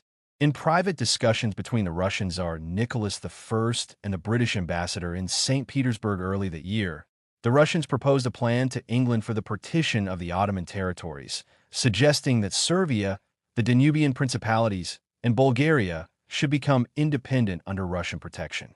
They even indicated that if circumstances required Russian occupation of Constantinople, it would be only as a trustee, leaving England free to claim other territories provided the British did not hold the Ottoman capital. Lord Stratford immediately opposed this plan, recognizing it as contrary to the long-standing policy of Britain in maintaining the integrity of the Ottoman Empire. He convened the representatives of the other European powers, laying the foundation for a European alliance dedicated to opposing Russian expansion. This coalition would stand as a bulwark against the aggressive designs of the Tsar, preserving the precarious balance of power in the Eastern Mediterranean and shaping the diplomacy that would define the region for decades to come. In May of 1853, the Empire of Russia made a bold announcement of her intention to intervene in the Danubian principalities, the regions lying along the lower course of the Danube River, under Ottoman suzerainty but strategically vital to European politics. In response, the Kingdom of France and the United Kingdom of Great Britain and Ireland dispatched their naval fleets to the island of Tenedos, situated at the entrance of the Dardanelles Strait, a critical maritime gateway connecting the Aegean Sea with the Sea of Marmara and, ultimately, Constantinople, the capital of the Ottoman Empire. A conference was proposed in the imperial city of Vienna, the historic seat of the Habsburg dynasty, but the Ottoman Sultan took the initiative, launching attacks against Russian forces in the Danubian principalities. Russia retaliated decisively by annihilating a Turkish fleet at the port of Sinop on the southern coast of the Black Sea. In response, the English and French fleets entered the Black Sea, compelling the Russian Navy to withdraw to its own ports, a display of naval power that underscored the growing involvement of Western European powers in Ottoman affairs. A final attempt at peace was initiated by France, but the publication of the dispatches from the English ambassador in St. Petersburg incited indignation among France, Austria, and the Kingdom of Prussia. The resulting effect was a general alliance of four great powers, France, England, Austria, and Prussia, with the Ottoman Empire. Soon after, the Kingdom of Sardinia was admitted to this coalition, marking Italy's first appearance in the general concert of European powers. The ensuing conflict, known to history as the Crimean War, saw mismanagement that astonished the world. The British Army faltered at the outset, while French forces struggled at the conclusion of the campaign. Eventually, the British forces were brought under firm control, and possession of the Crimean Peninsula was effectively secured. Yet France, ever wary of British power, sought to maintain a balance between England and Russia. The fortified city of Sevastopol, a critical Russian naval base on the Black Sea, fell in September of 1855. By this time, the Tsar of Russia, Nicholas I, had died in despair at the collapse of his designs and the suffering inflicted upon his own people. Russian forces had failed to capture Silistria, a fortress on the Danube, and although Kars in eastern Anatolia had fallen, the overall military campaign had ended in complete rout. The new Tsar, Alexander II, recognized the need to negotiate, and a Congress convened in Paris on the 25th of February, 1856, attended by France, England, Austria, Prussia, Sardinia, Turkey, and Russia. Peace was formally signed on the 30th of March, 1856, on terms that reshaped the strategic balance of Eastern Europe and the Near East. Russia renounced her exclusive right of protection over the Danubian principalities and agreed to refrain from interference in their internal affairs. The free navigation of the Danube River was guaranteed through the establishment of a commission in which all contracting powers were represented, each allowed to station 2 warships at the river's mouth. Russian consent was given to a rectification of frontiers, leaving the Ottoman Empire and the principalities the full Danubian delta. The Black Sea was declared neutral territory, open to merchant shipping of all nations, while warships and military arsenals were strictly prohibited. Only 10 light ships were permitted for Turkey and Russia to monitor the coasts. The Hatti Sharif, by which Sultan Abdülmecid had renewed privileges for his non-Muslim subjects, was incorporated into the treaty, but with the stipulation that the European powers could not use it as justification to interfere in the Sultan's governance of his own subjects. Russia thus lost not only dominion over the Black Sea and its protectorate over the Eastern Christians, but also the fleets, naval arsenals, and fortresses of the Crimean Peninsula. The impetuous policies of Nicholas I had undone the advantages Russia had gained through previous treaties. Yet one clause remained almost as valuable as all else: the prohibition of foreign interference between the Sultan and his subjects. Although distinguished diplomats such as Lord Lyons, Lord Dufferin, and Sir William White had served in Constantinople with skill and integrity, their terms were brief or ended in death, leaving the embassy vulnerable. Since 1857, the English embassy had been dominated by a succession of figures, including Sir Henry Bulwer, Sir Henry Elliot, Sir Austen Henry Layard, and more recently Sir Philip Currie. While many possessed personal ability and force of character, few combined these with the diplomatic tact and strategic insight necessary to counter Russian influence and maintain England's standing in the Ottoman Empire, a situation that had lasting consequences for the balance of power in the Near East. The next event of monumental importance after the Treaty of Paris was the outbreak of atrocities in the province of Syria, where vast numbers of the Maronites, a Christian community of Lebanon adhering to the Maronite Church, were massacred by the Druzes, a Muslim sect inhabiting the mountainous regions of Lebanon and Syria. Reports of this slaughter spread like wildfire across Europe, filling every court and capital with horror. France, ever eager to assert its influence in the Levant and to reclaim its traditional supremacy, acted decisively. The French fleet anchored before the port of Beirut, a key city on the Mediterranean coast, while French troops took possession of the road to Damascus, securing temporary control of Syria and transforming it, for a time, into a de facto French colony. Yet the ambitions of other European powers and the adept diplomacy of Fuad Pasha, the representative of the Turkish government, forestalled permanent French occupation. Fuad Pasha successfully quelled the unrest among the Muslim population, and the Sultan retained his authority over the region. Nevertheless, a lasting achievement emerged. A reorganization of governance was established, and the province of Lebanon was created under a Christian governor, appointed with the consent of the European powers and not to be removed without their agreement. This reform brought peace to Syria on a scale not experienced for centuries, stabilizing the province amid centuries of religious and social turmoil. In the year 1861, Sultan Abd-ul-Mejid, who had ruled since 1838, died, and his brother, Abd-ul-Aziz, ascended the throne. The new sultan was a man of a markedly different character from his predecessors. Low-browed, coarse, sensual, and consumed by personal pleasures and resentments, he cared little for matters of state except insofar as they gratified his pride or comfort. He was widely regarded as a coward and a tyrant, easily manipulated by scheming officials and incapable of effective leadership. Strong administrators such as Fuad Pasha, Ali Pasha, Midhat Pasha, and Ahmed Vefik Pasha could, for brief intervals, assert authority, but their capacity to effect lasting reform was limited. From 1871 to 1876, the Turkish court became notorious for extravagance and corruption, its splendor masking widespread inefficiency and moral decay. Outward appearances, however, suggested progress.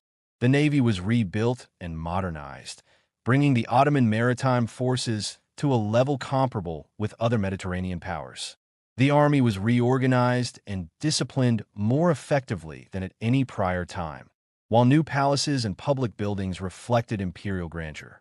Up to this point, Ottoman sultans had resided in the famed Seraglio Palace, a historic seat of power in Constantinople, but the palace had grown outdated and carried a reputation steeped in superstition due to centuries of violence and intrigue.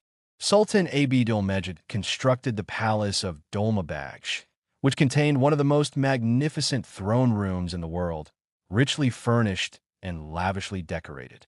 Sultan Abd-ul-Aziz, upon taking the throne, deemed even this insufficient and commissioned the construction of the Palace of Cheragin, situated just above Dolmabahce, surpassing it in many aspects of beauty.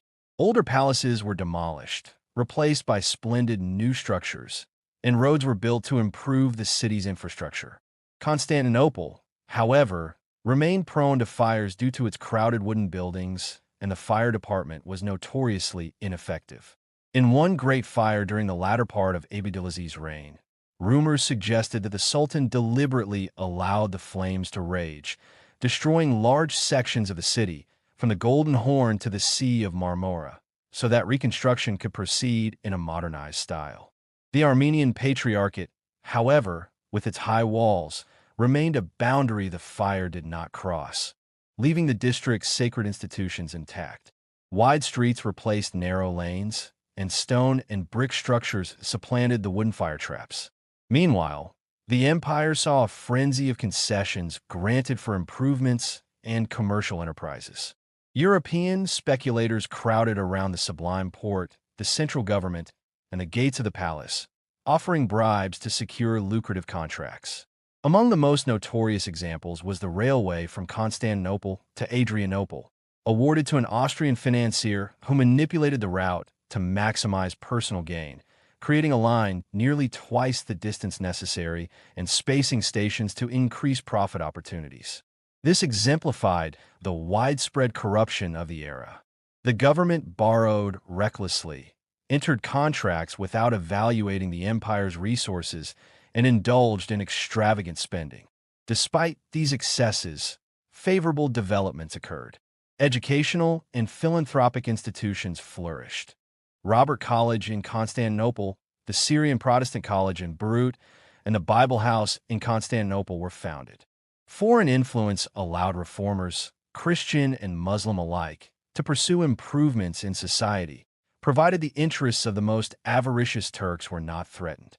Christians, in particular, advanced in government service. Armenians and Greeks were appointed to significant administrative roles. One Armenian oversaw the mint, another served as the Sultan's chief architect, another managed the powder works and weapons construction, and yet another supervised the port, cultivating knowledge and working closely with American missionaries. The energy and enterprise of these individuals contributed to the gradual amelioration of conditions for Christians. At the same time, this rapid improvement heightened awareness and ambition, leaving Christian subjects more restless under Muslim domination. The Sultan's lack of genuine reform, coupled with continued heavy taxation, meant that while some burdens were alleviated, the autocratic power of the Ottoman state remained, and tensions simmered throughout the empire more acutely than before. Soon after the disturbances in Syria, the Grand Vizier Ali Pasha, an office equivalent to the Prime Minister and Chief Executive of the Ottoman Empire, announced a new system of provincial government. Under this system, each province was to have a Christian vice-governor and an advisory council composed of both Muslims and Christians. It was to include an independent judiciary and a complete police force, intended to enforce law and order impartially. The first application of this reform was in the province of the Danube, which encompassed Bulgaria. Mithad Pasha, perhaps the most vigorous and ambitious official Turkey had ever produced, was appointed to implement it. He carried out the reforms with remarkable success. Within a year and a half, brigandage, which had plagued the province for decades, was practically eradicated. Several hundreds of miles of roads were constructed, and schools, city hospitals, banks, and steam navigation companies were established to improve both infrastructure and public welfare. In 1867, the system was ordered to be extended throughout the entire empire, and foreign powers reacted as if they believed that this comprehensive reorganization would actually be implemented. It seems almost impossible that they were fully deceived, for they understood the intricacy of the system and the ample opportunity it offered for corruption. Moreover, the deep-seated contempt among Ottoman Muslims for any laws not based upon the Quran made the application of the European-inspired code unlikely. Indeed, from the very beginning, the system was largely ineffective, and with the death of Ali Pasha, all pretense of enforcing it disappeared. Nevertheless, Ali Pasha succeeded in one major achievement. He delayed active interference by European powers in Ottoman affairs for 15 years. He was succeeded by Mahmud Nedim Pasha, a man of strong will and character, who proclaimed that the Sultan could tolerate no European interference in the internal affairs of Turkey. Mahmud Nedim Pasha asserted his determination to govern according to the principle that Western civilization was inherently unsuited to the needs of Eastern peoples. He enjoyed the support not only of the Ottoman populace, but also, significantly, of the Russian ambassador at Constantinople, General Nikolai Pavlovich Ignatiev, widely regarded as one of the most shrewd representatives Russia ever had at the Sublime Porte, the central government of the Ottoman Empire. Ignatiev's influence was instrumental in guiding Russia's policy of opposing European intervention in Ottoman internal management, a policy pursued with relentless consistency. No one could believe that Russia's actions were motivated by concern for Turkey. Rather, it was a calculated strategy to allow internal disorder to grow until Russia herself could intervene and claim the territory she desired. The consequences of this strategy soon became apparent. In the summer of 1875, a revolt broke out in Herzegovina, quickly spreading into Bosnia. Earlier unrest in the Danubian provinces had already encouraged aspirations for greater autonomy, but the situation escalated dramatically. Austria, through its foreign minister Count Eula Andrusy, issued the famous Andrusy Note, demanding reforms in the Balkan Peninsula. The Ottoman authorities opposed these demands, viewing them as an affront to their honor. Meanwhile, Russian embassies operated throughout the Balkans, stirring the Bulgarian population to intense hostility toward Ottoman rule. Russian proposals, carefully crafted to provoke antagonism rather than support from other powers, inflamed both Christian resistance and Muslim fanaticism within the empire. Arbitrary arrests of Bulgarians followed, troops were deployed to suppress unrest, and weapons were distributed to Muslims in preparation for potential confrontations with Christians. In the city of Salonika, European consuls were brutally attacked and beaten to death by a fanatic mob, sparking widespread disorder in Bulgaria. Softas, or Islamic students of theology, instigated disturbances in Constantinople itself. The incapacity of Sultan Abd-ul-Aziz became increasingly evident, and Mithad Pasha led a revolt. A fetva, or religious decree, was obtained from the Sheikh ul-Islam, the highest religious authority in the empire, and Abd-ul-Aziz was deposed. Although intrigues had long favored Abd-ul-Aziz's own son, the throne passed to his nephew, Murad, the son of Sultan Abd-ul-Mejid.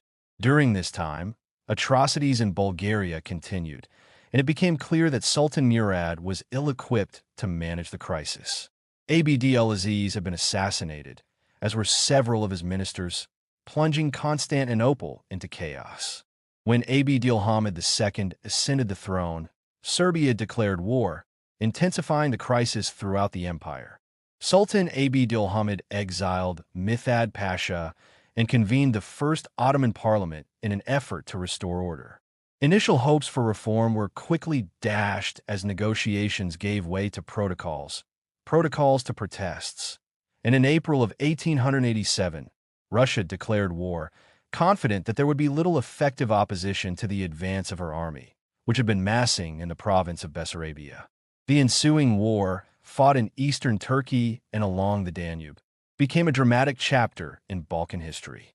The Turkish troops displayed determined resistance, particularly in the defense of Plevna, while the storming of the Shipka Pass showcased extraordinary courage.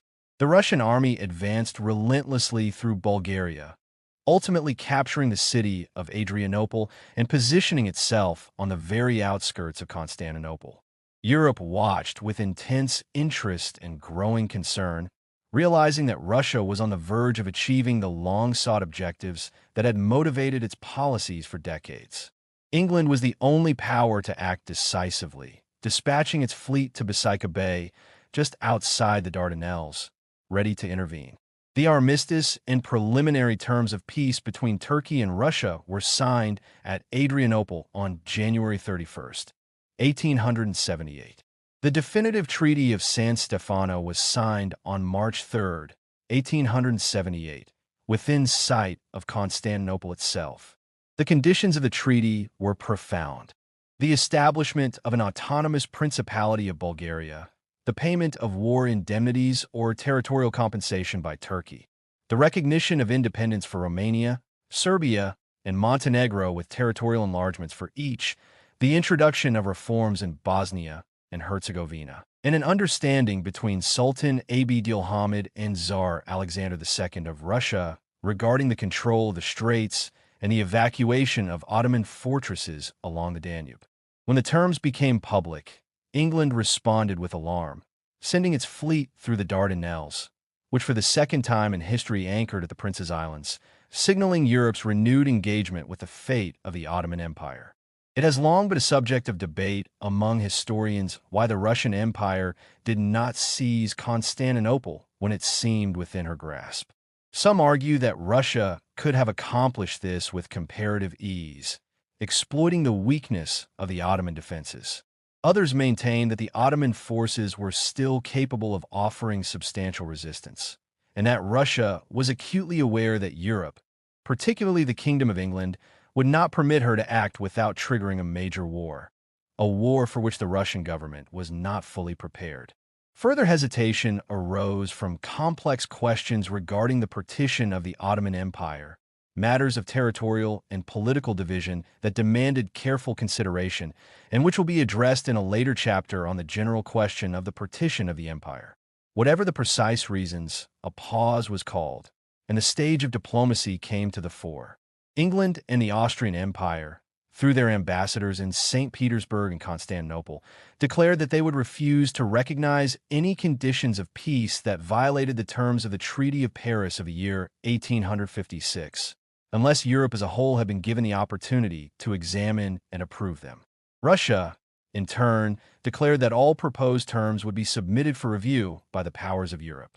This led to the convening of a conference of the powers, initially at Vienna, then at Baden-Baden, and finally at Berlin. A point of contention arose over whether the entire Treaty of San Stefano, concluded in March of the year 1878, should be submitted to the conference. England demanded it, and Russia refused. For a time, the situation seemed on the brink of war. Yet, after protracted discussions and negotiations, a general agreement was reached among Russia, England, and Austria.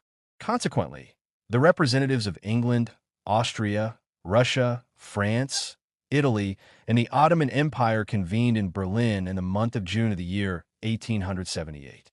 The conference lasted for 1 month, and the treaty was signed on the 13th day of July, 1878. The main points of the Treaty of Berlin may be summarized as follows.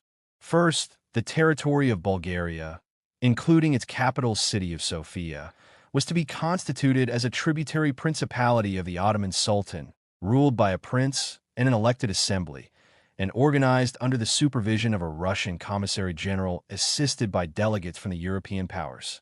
The period allowed for this organization was not to exceed 9 months.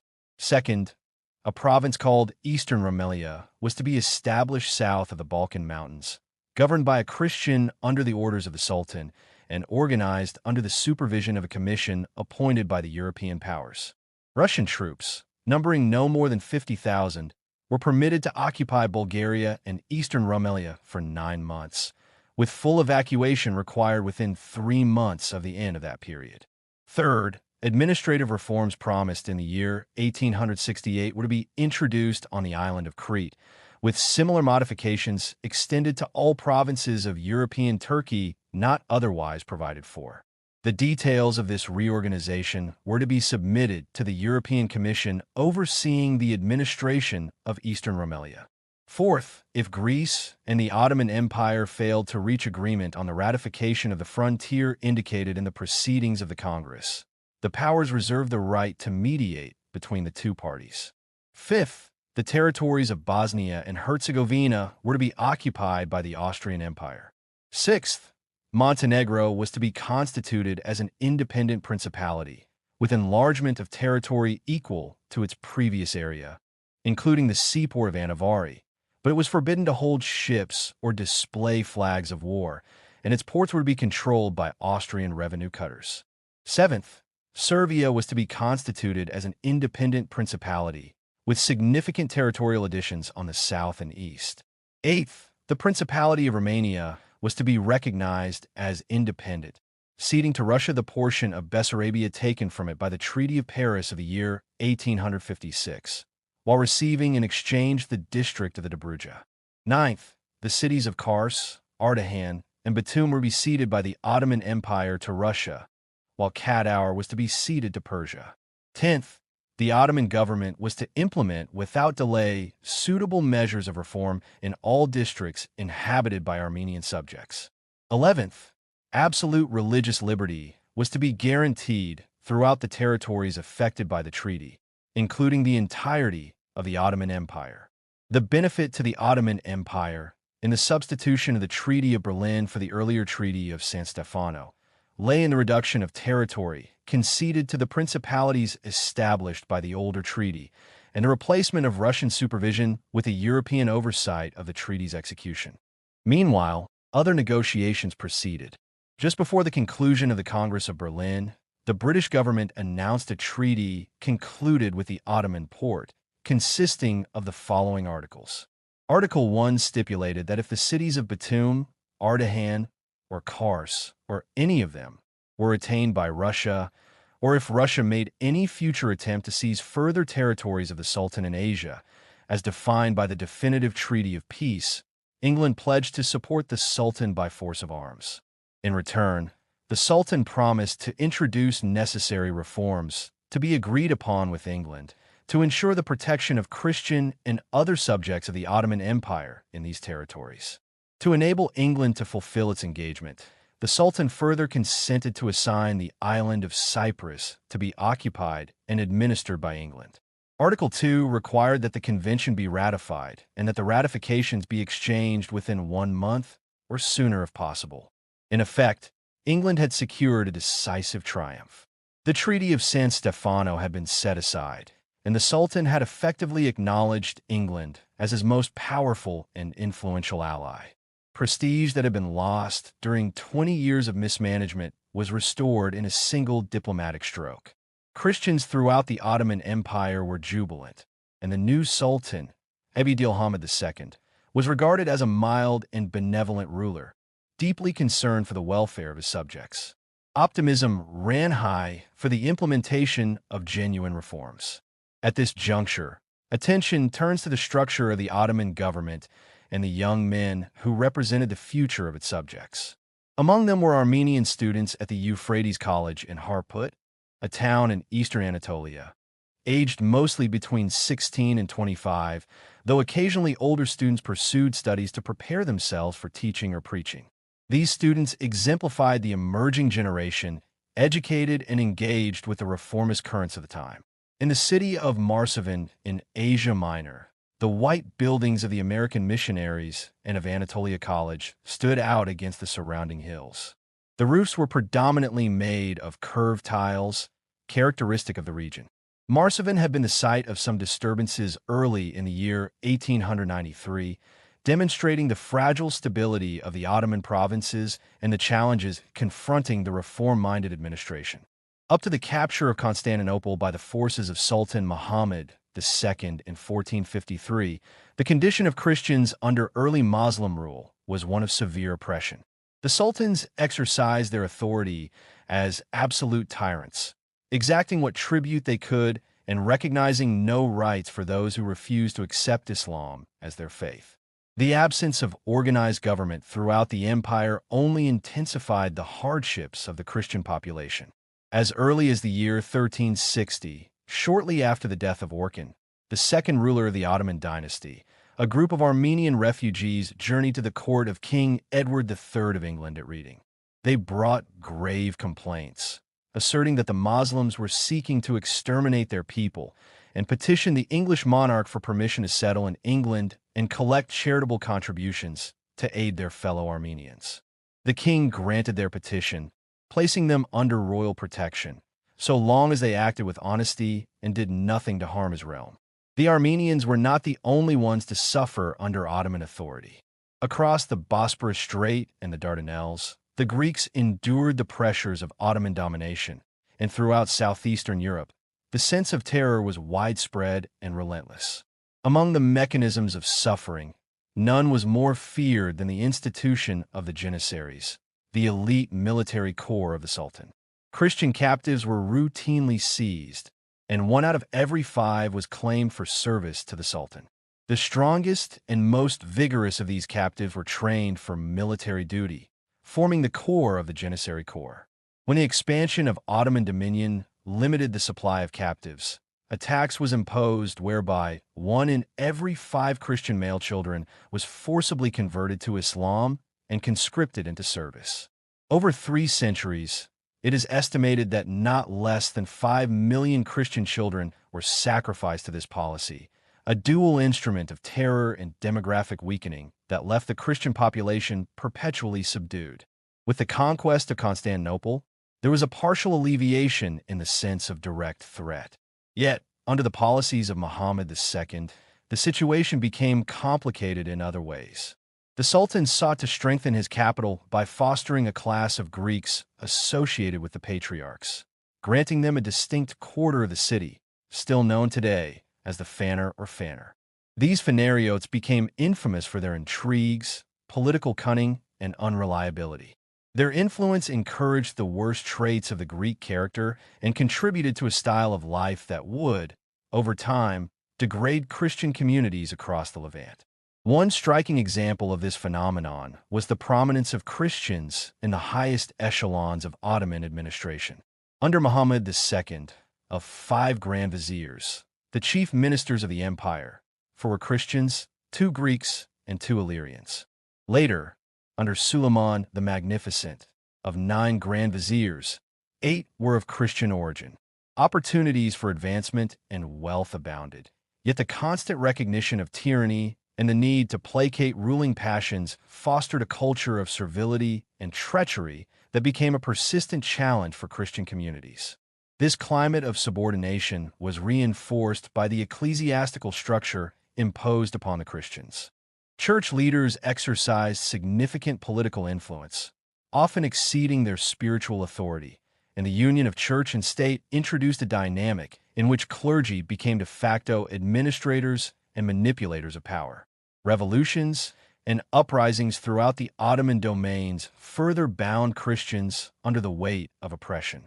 In both European and Asian provinces, Christian chiefs, especially in Hungary, Moldavia, Bosnia, and Dalmatia, were sometimes allied with Turkish pashas, exhibiting ferocity and participating in acts that compounded the suffering of their own people. The emergence of treaty relations between the Ottoman Empire and European powers offered the first glimmer of hope for Christian subjects. Recognition that Christians held certain rights, even if limited, provided encouragement to those beyond the immediate protections of the Roman Catholic Church. Catholic missions and convents, particularly in Syria, facilitated pilgrimages to Jerusalem and served as symbols of potential relief. Yet the interest of Europe was largely political rather than humanitarian, and for most Christians, survival depended upon securing the goodwill of local Muslim governors. In regions governed with moderation, Christians often supported the Ottoman administration, and in some cases, religious primates were found conspiring in favor of the Sultan's government. Among the European envoys, the French ambassador, de Brives, distinguished himself by extraordinary acts of protection for Christians. In Constantinople, he intervened decisively to prevent the Janissaries from attacking the churches of Galata, threatening to defend the Christian faith at the peril of his own life. His efforts extended beyond the capital. He played a key role in averting an early massacre at the island of Chios, known as Scio, and preserved the Church of the Holy Sepulchre in Jerusalem for Christian use. De Brives claimed to have liberated between 1,000 and 1,200 Christian men who had previously been enslaved, a record of intervention that underscored both the vulnerability of the Christian population and the occasional, yet remarkable, power of European diplomacy to mitigate suffering. A vivid picture of the condition of the Christian population a century after the capture of Constantinople emerges from the accounts of travelers who visited the Ottoman Empire in the year 1571. They described the Christians as so deeply degraded and oppressed that they scarcely dared meet the gaze of a Turk. Their daily existence was reduced to the bare necessities, raising enough food for sustenance and paying the kharaj, a land tax levied on non-Muslim subjects, and the poll tax imposed individually on adult males. Any surplus they might accumulate was liable to seizure by Turkish authorities. In Constantinople alone, however, a measure of security existed. By the end of the 16th century, the city was home to no fewer than 100,000 Christians, many of whom had acquired considerable wealth through trade or the farming of revenues. One such individual was reported to exercise influence over entire provinces, his palace rivaling in splendor that of the Sultan himself. It was perhaps in view of these conditions that the French ambassador, de Brives, emphasized the benefits accruing to the Christian population through France's influence in Constantinople. In his defense of the Franco-Turkish alliance, he highlighted the numerous monasteries the Sultan permitted in the capital, the colleges established by the Jesuits, the presence of bishops throughout the Ottoman states, and the protection of the holy places. His advocacy extended beyond Roman Catholics to include Greek and Armenian Christians, as well as the Copts of Egypt, all of whom, subjected to relentless oppression, welcomed the support of the powerful French monarchy. This French influence soon sparked the intrigues of the Jesuits, who envisioned the restoration of Roman Catholicism throughout the Ottoman Empire. Alarmed, the English ambassador denounced these clerics as agents of Spain, leading to their arrest and brief imprisonment. Their release was secured, but the Ottoman authorities declared a preference for 10 ordinary priests over a single Jesuit, reflecting the depth of local prejudice. Within a few years, despite the efforts of the French ambassador, the Jesuits were banished from Constantinople for a period of 12 years. Meanwhile, in the early 17th century, the Armenian community was gaining influence. Spread throughout Asia Minor, they had expanded their colony in Jerusalem to such an extent that they displaced Catholic monks from the holy places at Bethlehem, only to be removed after an appeal to the French government. Perhaps partly due to the assertive actions of French diplomats, the Ottoman authorities permitted greater latitude for anti-Christian fanaticism in various parts of the empire. Even in Constantinople, churches were closed and terror gripped the Christian population. Sultan Ibrahim I, roused to fury by European successes, contemplated exterminating all Christians in the empire. Initially, this order targeted Europeans alone, following the counsel of the Muslim Mufti, the highest religious authority. It was then extended, under protest from Ottoman ministers, to include Roman Catholic priests. For several days, the Franks residing in Constantinople believed they were doomed to certain death, until, through persistent diplomatic pressure, the order was revoked. These events stirred the Catholic world, fueling religious zeal in France and heightening interest in military action against the Ottoman Empire. Yet in practical terms, European intervention achieved little for the welfare of ordinary Christians. In Hungary, for example, nearly 80,000 Christians were enslaved, and overall conditions were deplorable. Occasionally, men such as the members of the Kopruli family, influential statesmen of Albanian descent who had served as grand viziers, tempered the severity of Ottoman rule and introduced some relief for Christian subjects. Yet in general, fanaticism prevailed, and Christians were treated as slaves, possessing duties but no recognized rights. With the signing of the Peace of Karlowitz in the year 1699, the Greek Orthodox Church rose to prominence. Conflicts within the Church had existed previously, but after the treaty, the institution assumed extraordinary influence. The faith of the populace and clergy, however, was often superstitious and lacking in moral rigor. Nevertheless, the leadership wielded significant authority, providing some mitigation for the suffering of those they recognized as co-religionists. By the year 1670, English historians observed that Greeks throughout the Ottoman Empire looked to Russia as their protector, interpreting both ancient and contemporary prophecies as promising that the Russians would restore their church and national freedom. Russian emissaries cultivated this expectation deliberately. The Tsar issued proclamations guaranteeing the Moldo-Wallachians, inhabitants of the Danubian principalities of Moldavia and Wallachia, the exclusive exercise of the Greek Orthodox religion. At this time, the Christians were largely distributed as they are today. The Greeks occupied the coasts of both the Black Sea and the Mediterranean Sea, extending somewhat inland from the towns of Smyrna, now Izmir, and Adana, and occupying villages in Central Asia Minor. The Armenians, in their largest numbers, resided in their ancestral country, Erzurum, extending from the eastern end of the Black Sea southward to the region of Van. Increasingly, they were also found throughout Asia Minor and northern Syria. The Syrians of Mesopotamia had largely fled to the mountains, where they led a feudal life scarcely distinguishable from the Kurds surrounding them.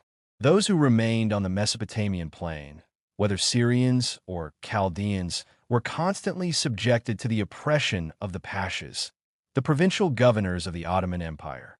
The Maronites of Syria occupied the heights of the Lebanon mountains, while the Copts resided in the towns of the Nile Valley. In European Turkey, attention was chiefly drawn to the Servians and Wallachians, while the Bulgarians had not yet attained sufficient national prominence to attract similar notice. The early part of the reign of Sultan Mahmud II accomplished very little for the Christians. Most attention was directed to the Greeks and their efforts for independence, and foreign nations were too absorbed in their own international politics to pay much attention to the general condition of the Sultan's Christian subjects. The Greek insurrection caused heavy losses among their communities. The massacre at Scio, in which scarcely 900 of 100,000 inhabitants survived, shocked the entire Christian world and exerted a profound influence toward the eventual independence of Greece. Later, similar massacres in Bulgaria contributed to the independence of that nation. Sultan Mahmud II's ideas were tolerant.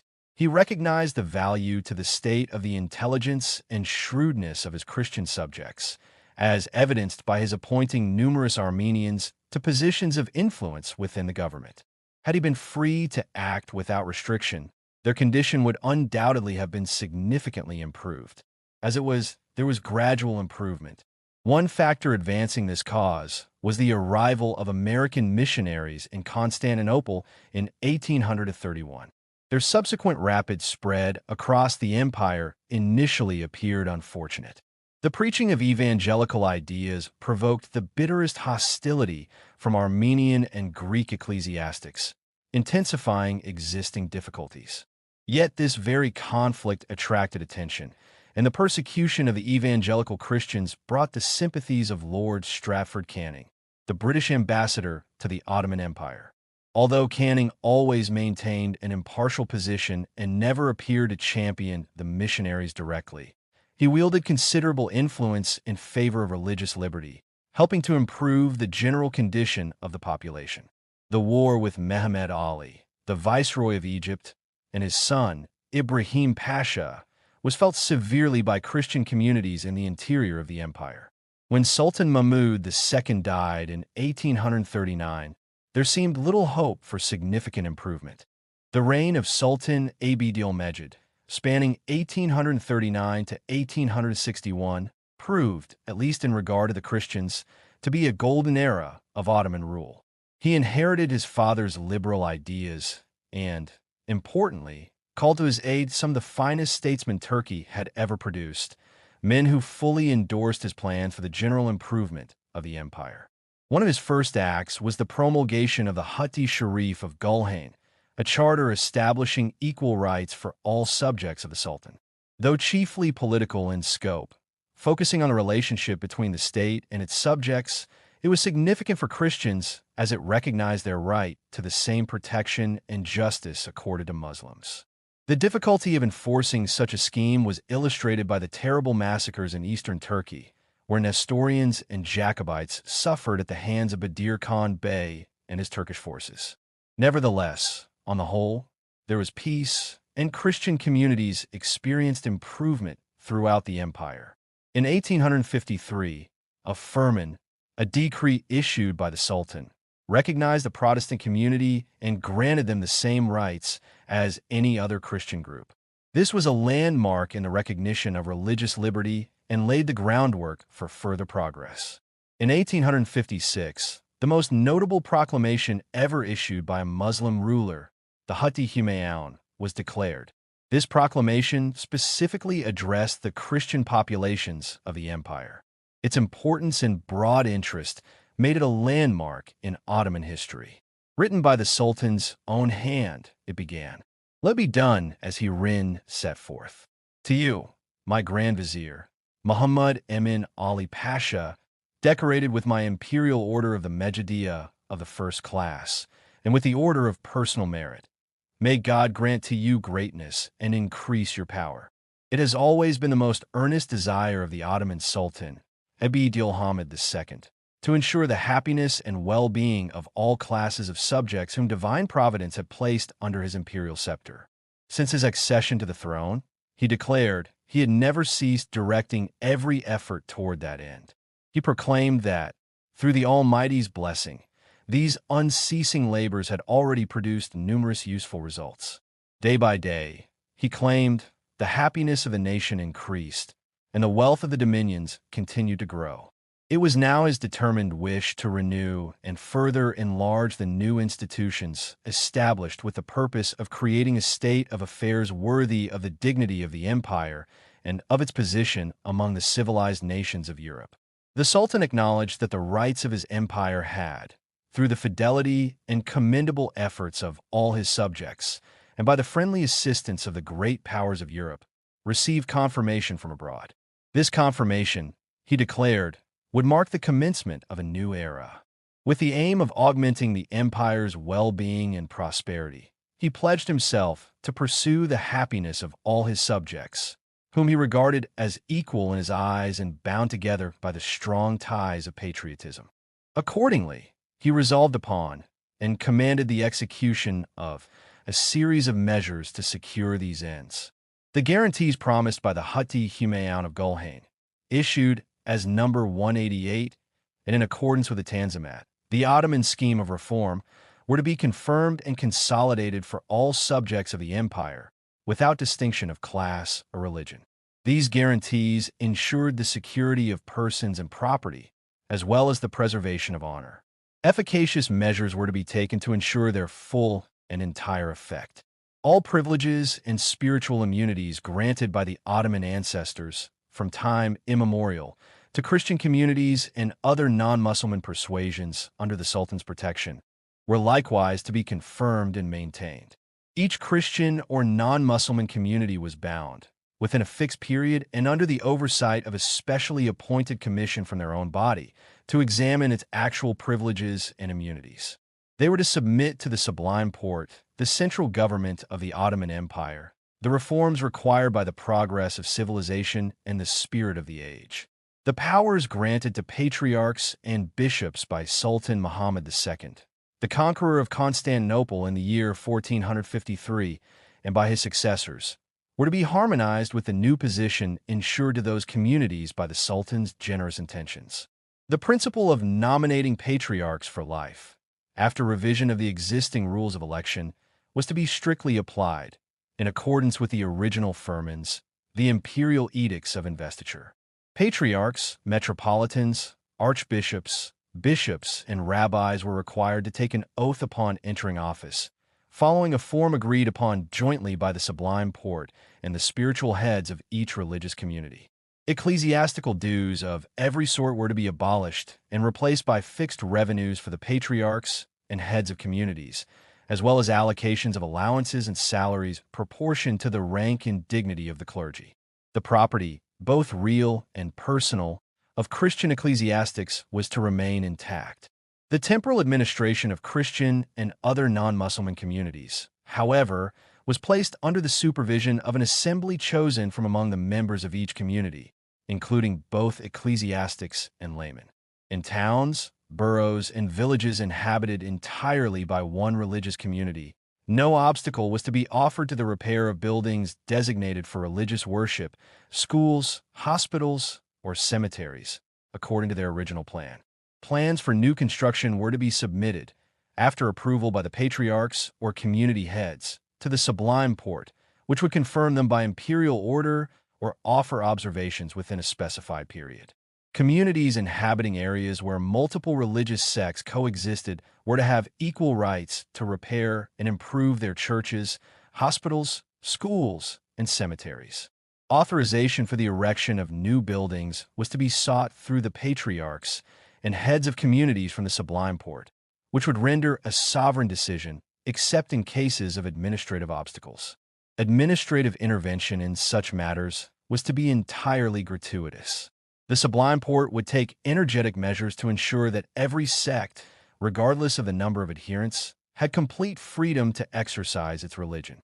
Any distinction or designation tending to make one class of subjects inferior to another on account of religion, language, or race was to be permanently erased from administrative protocol.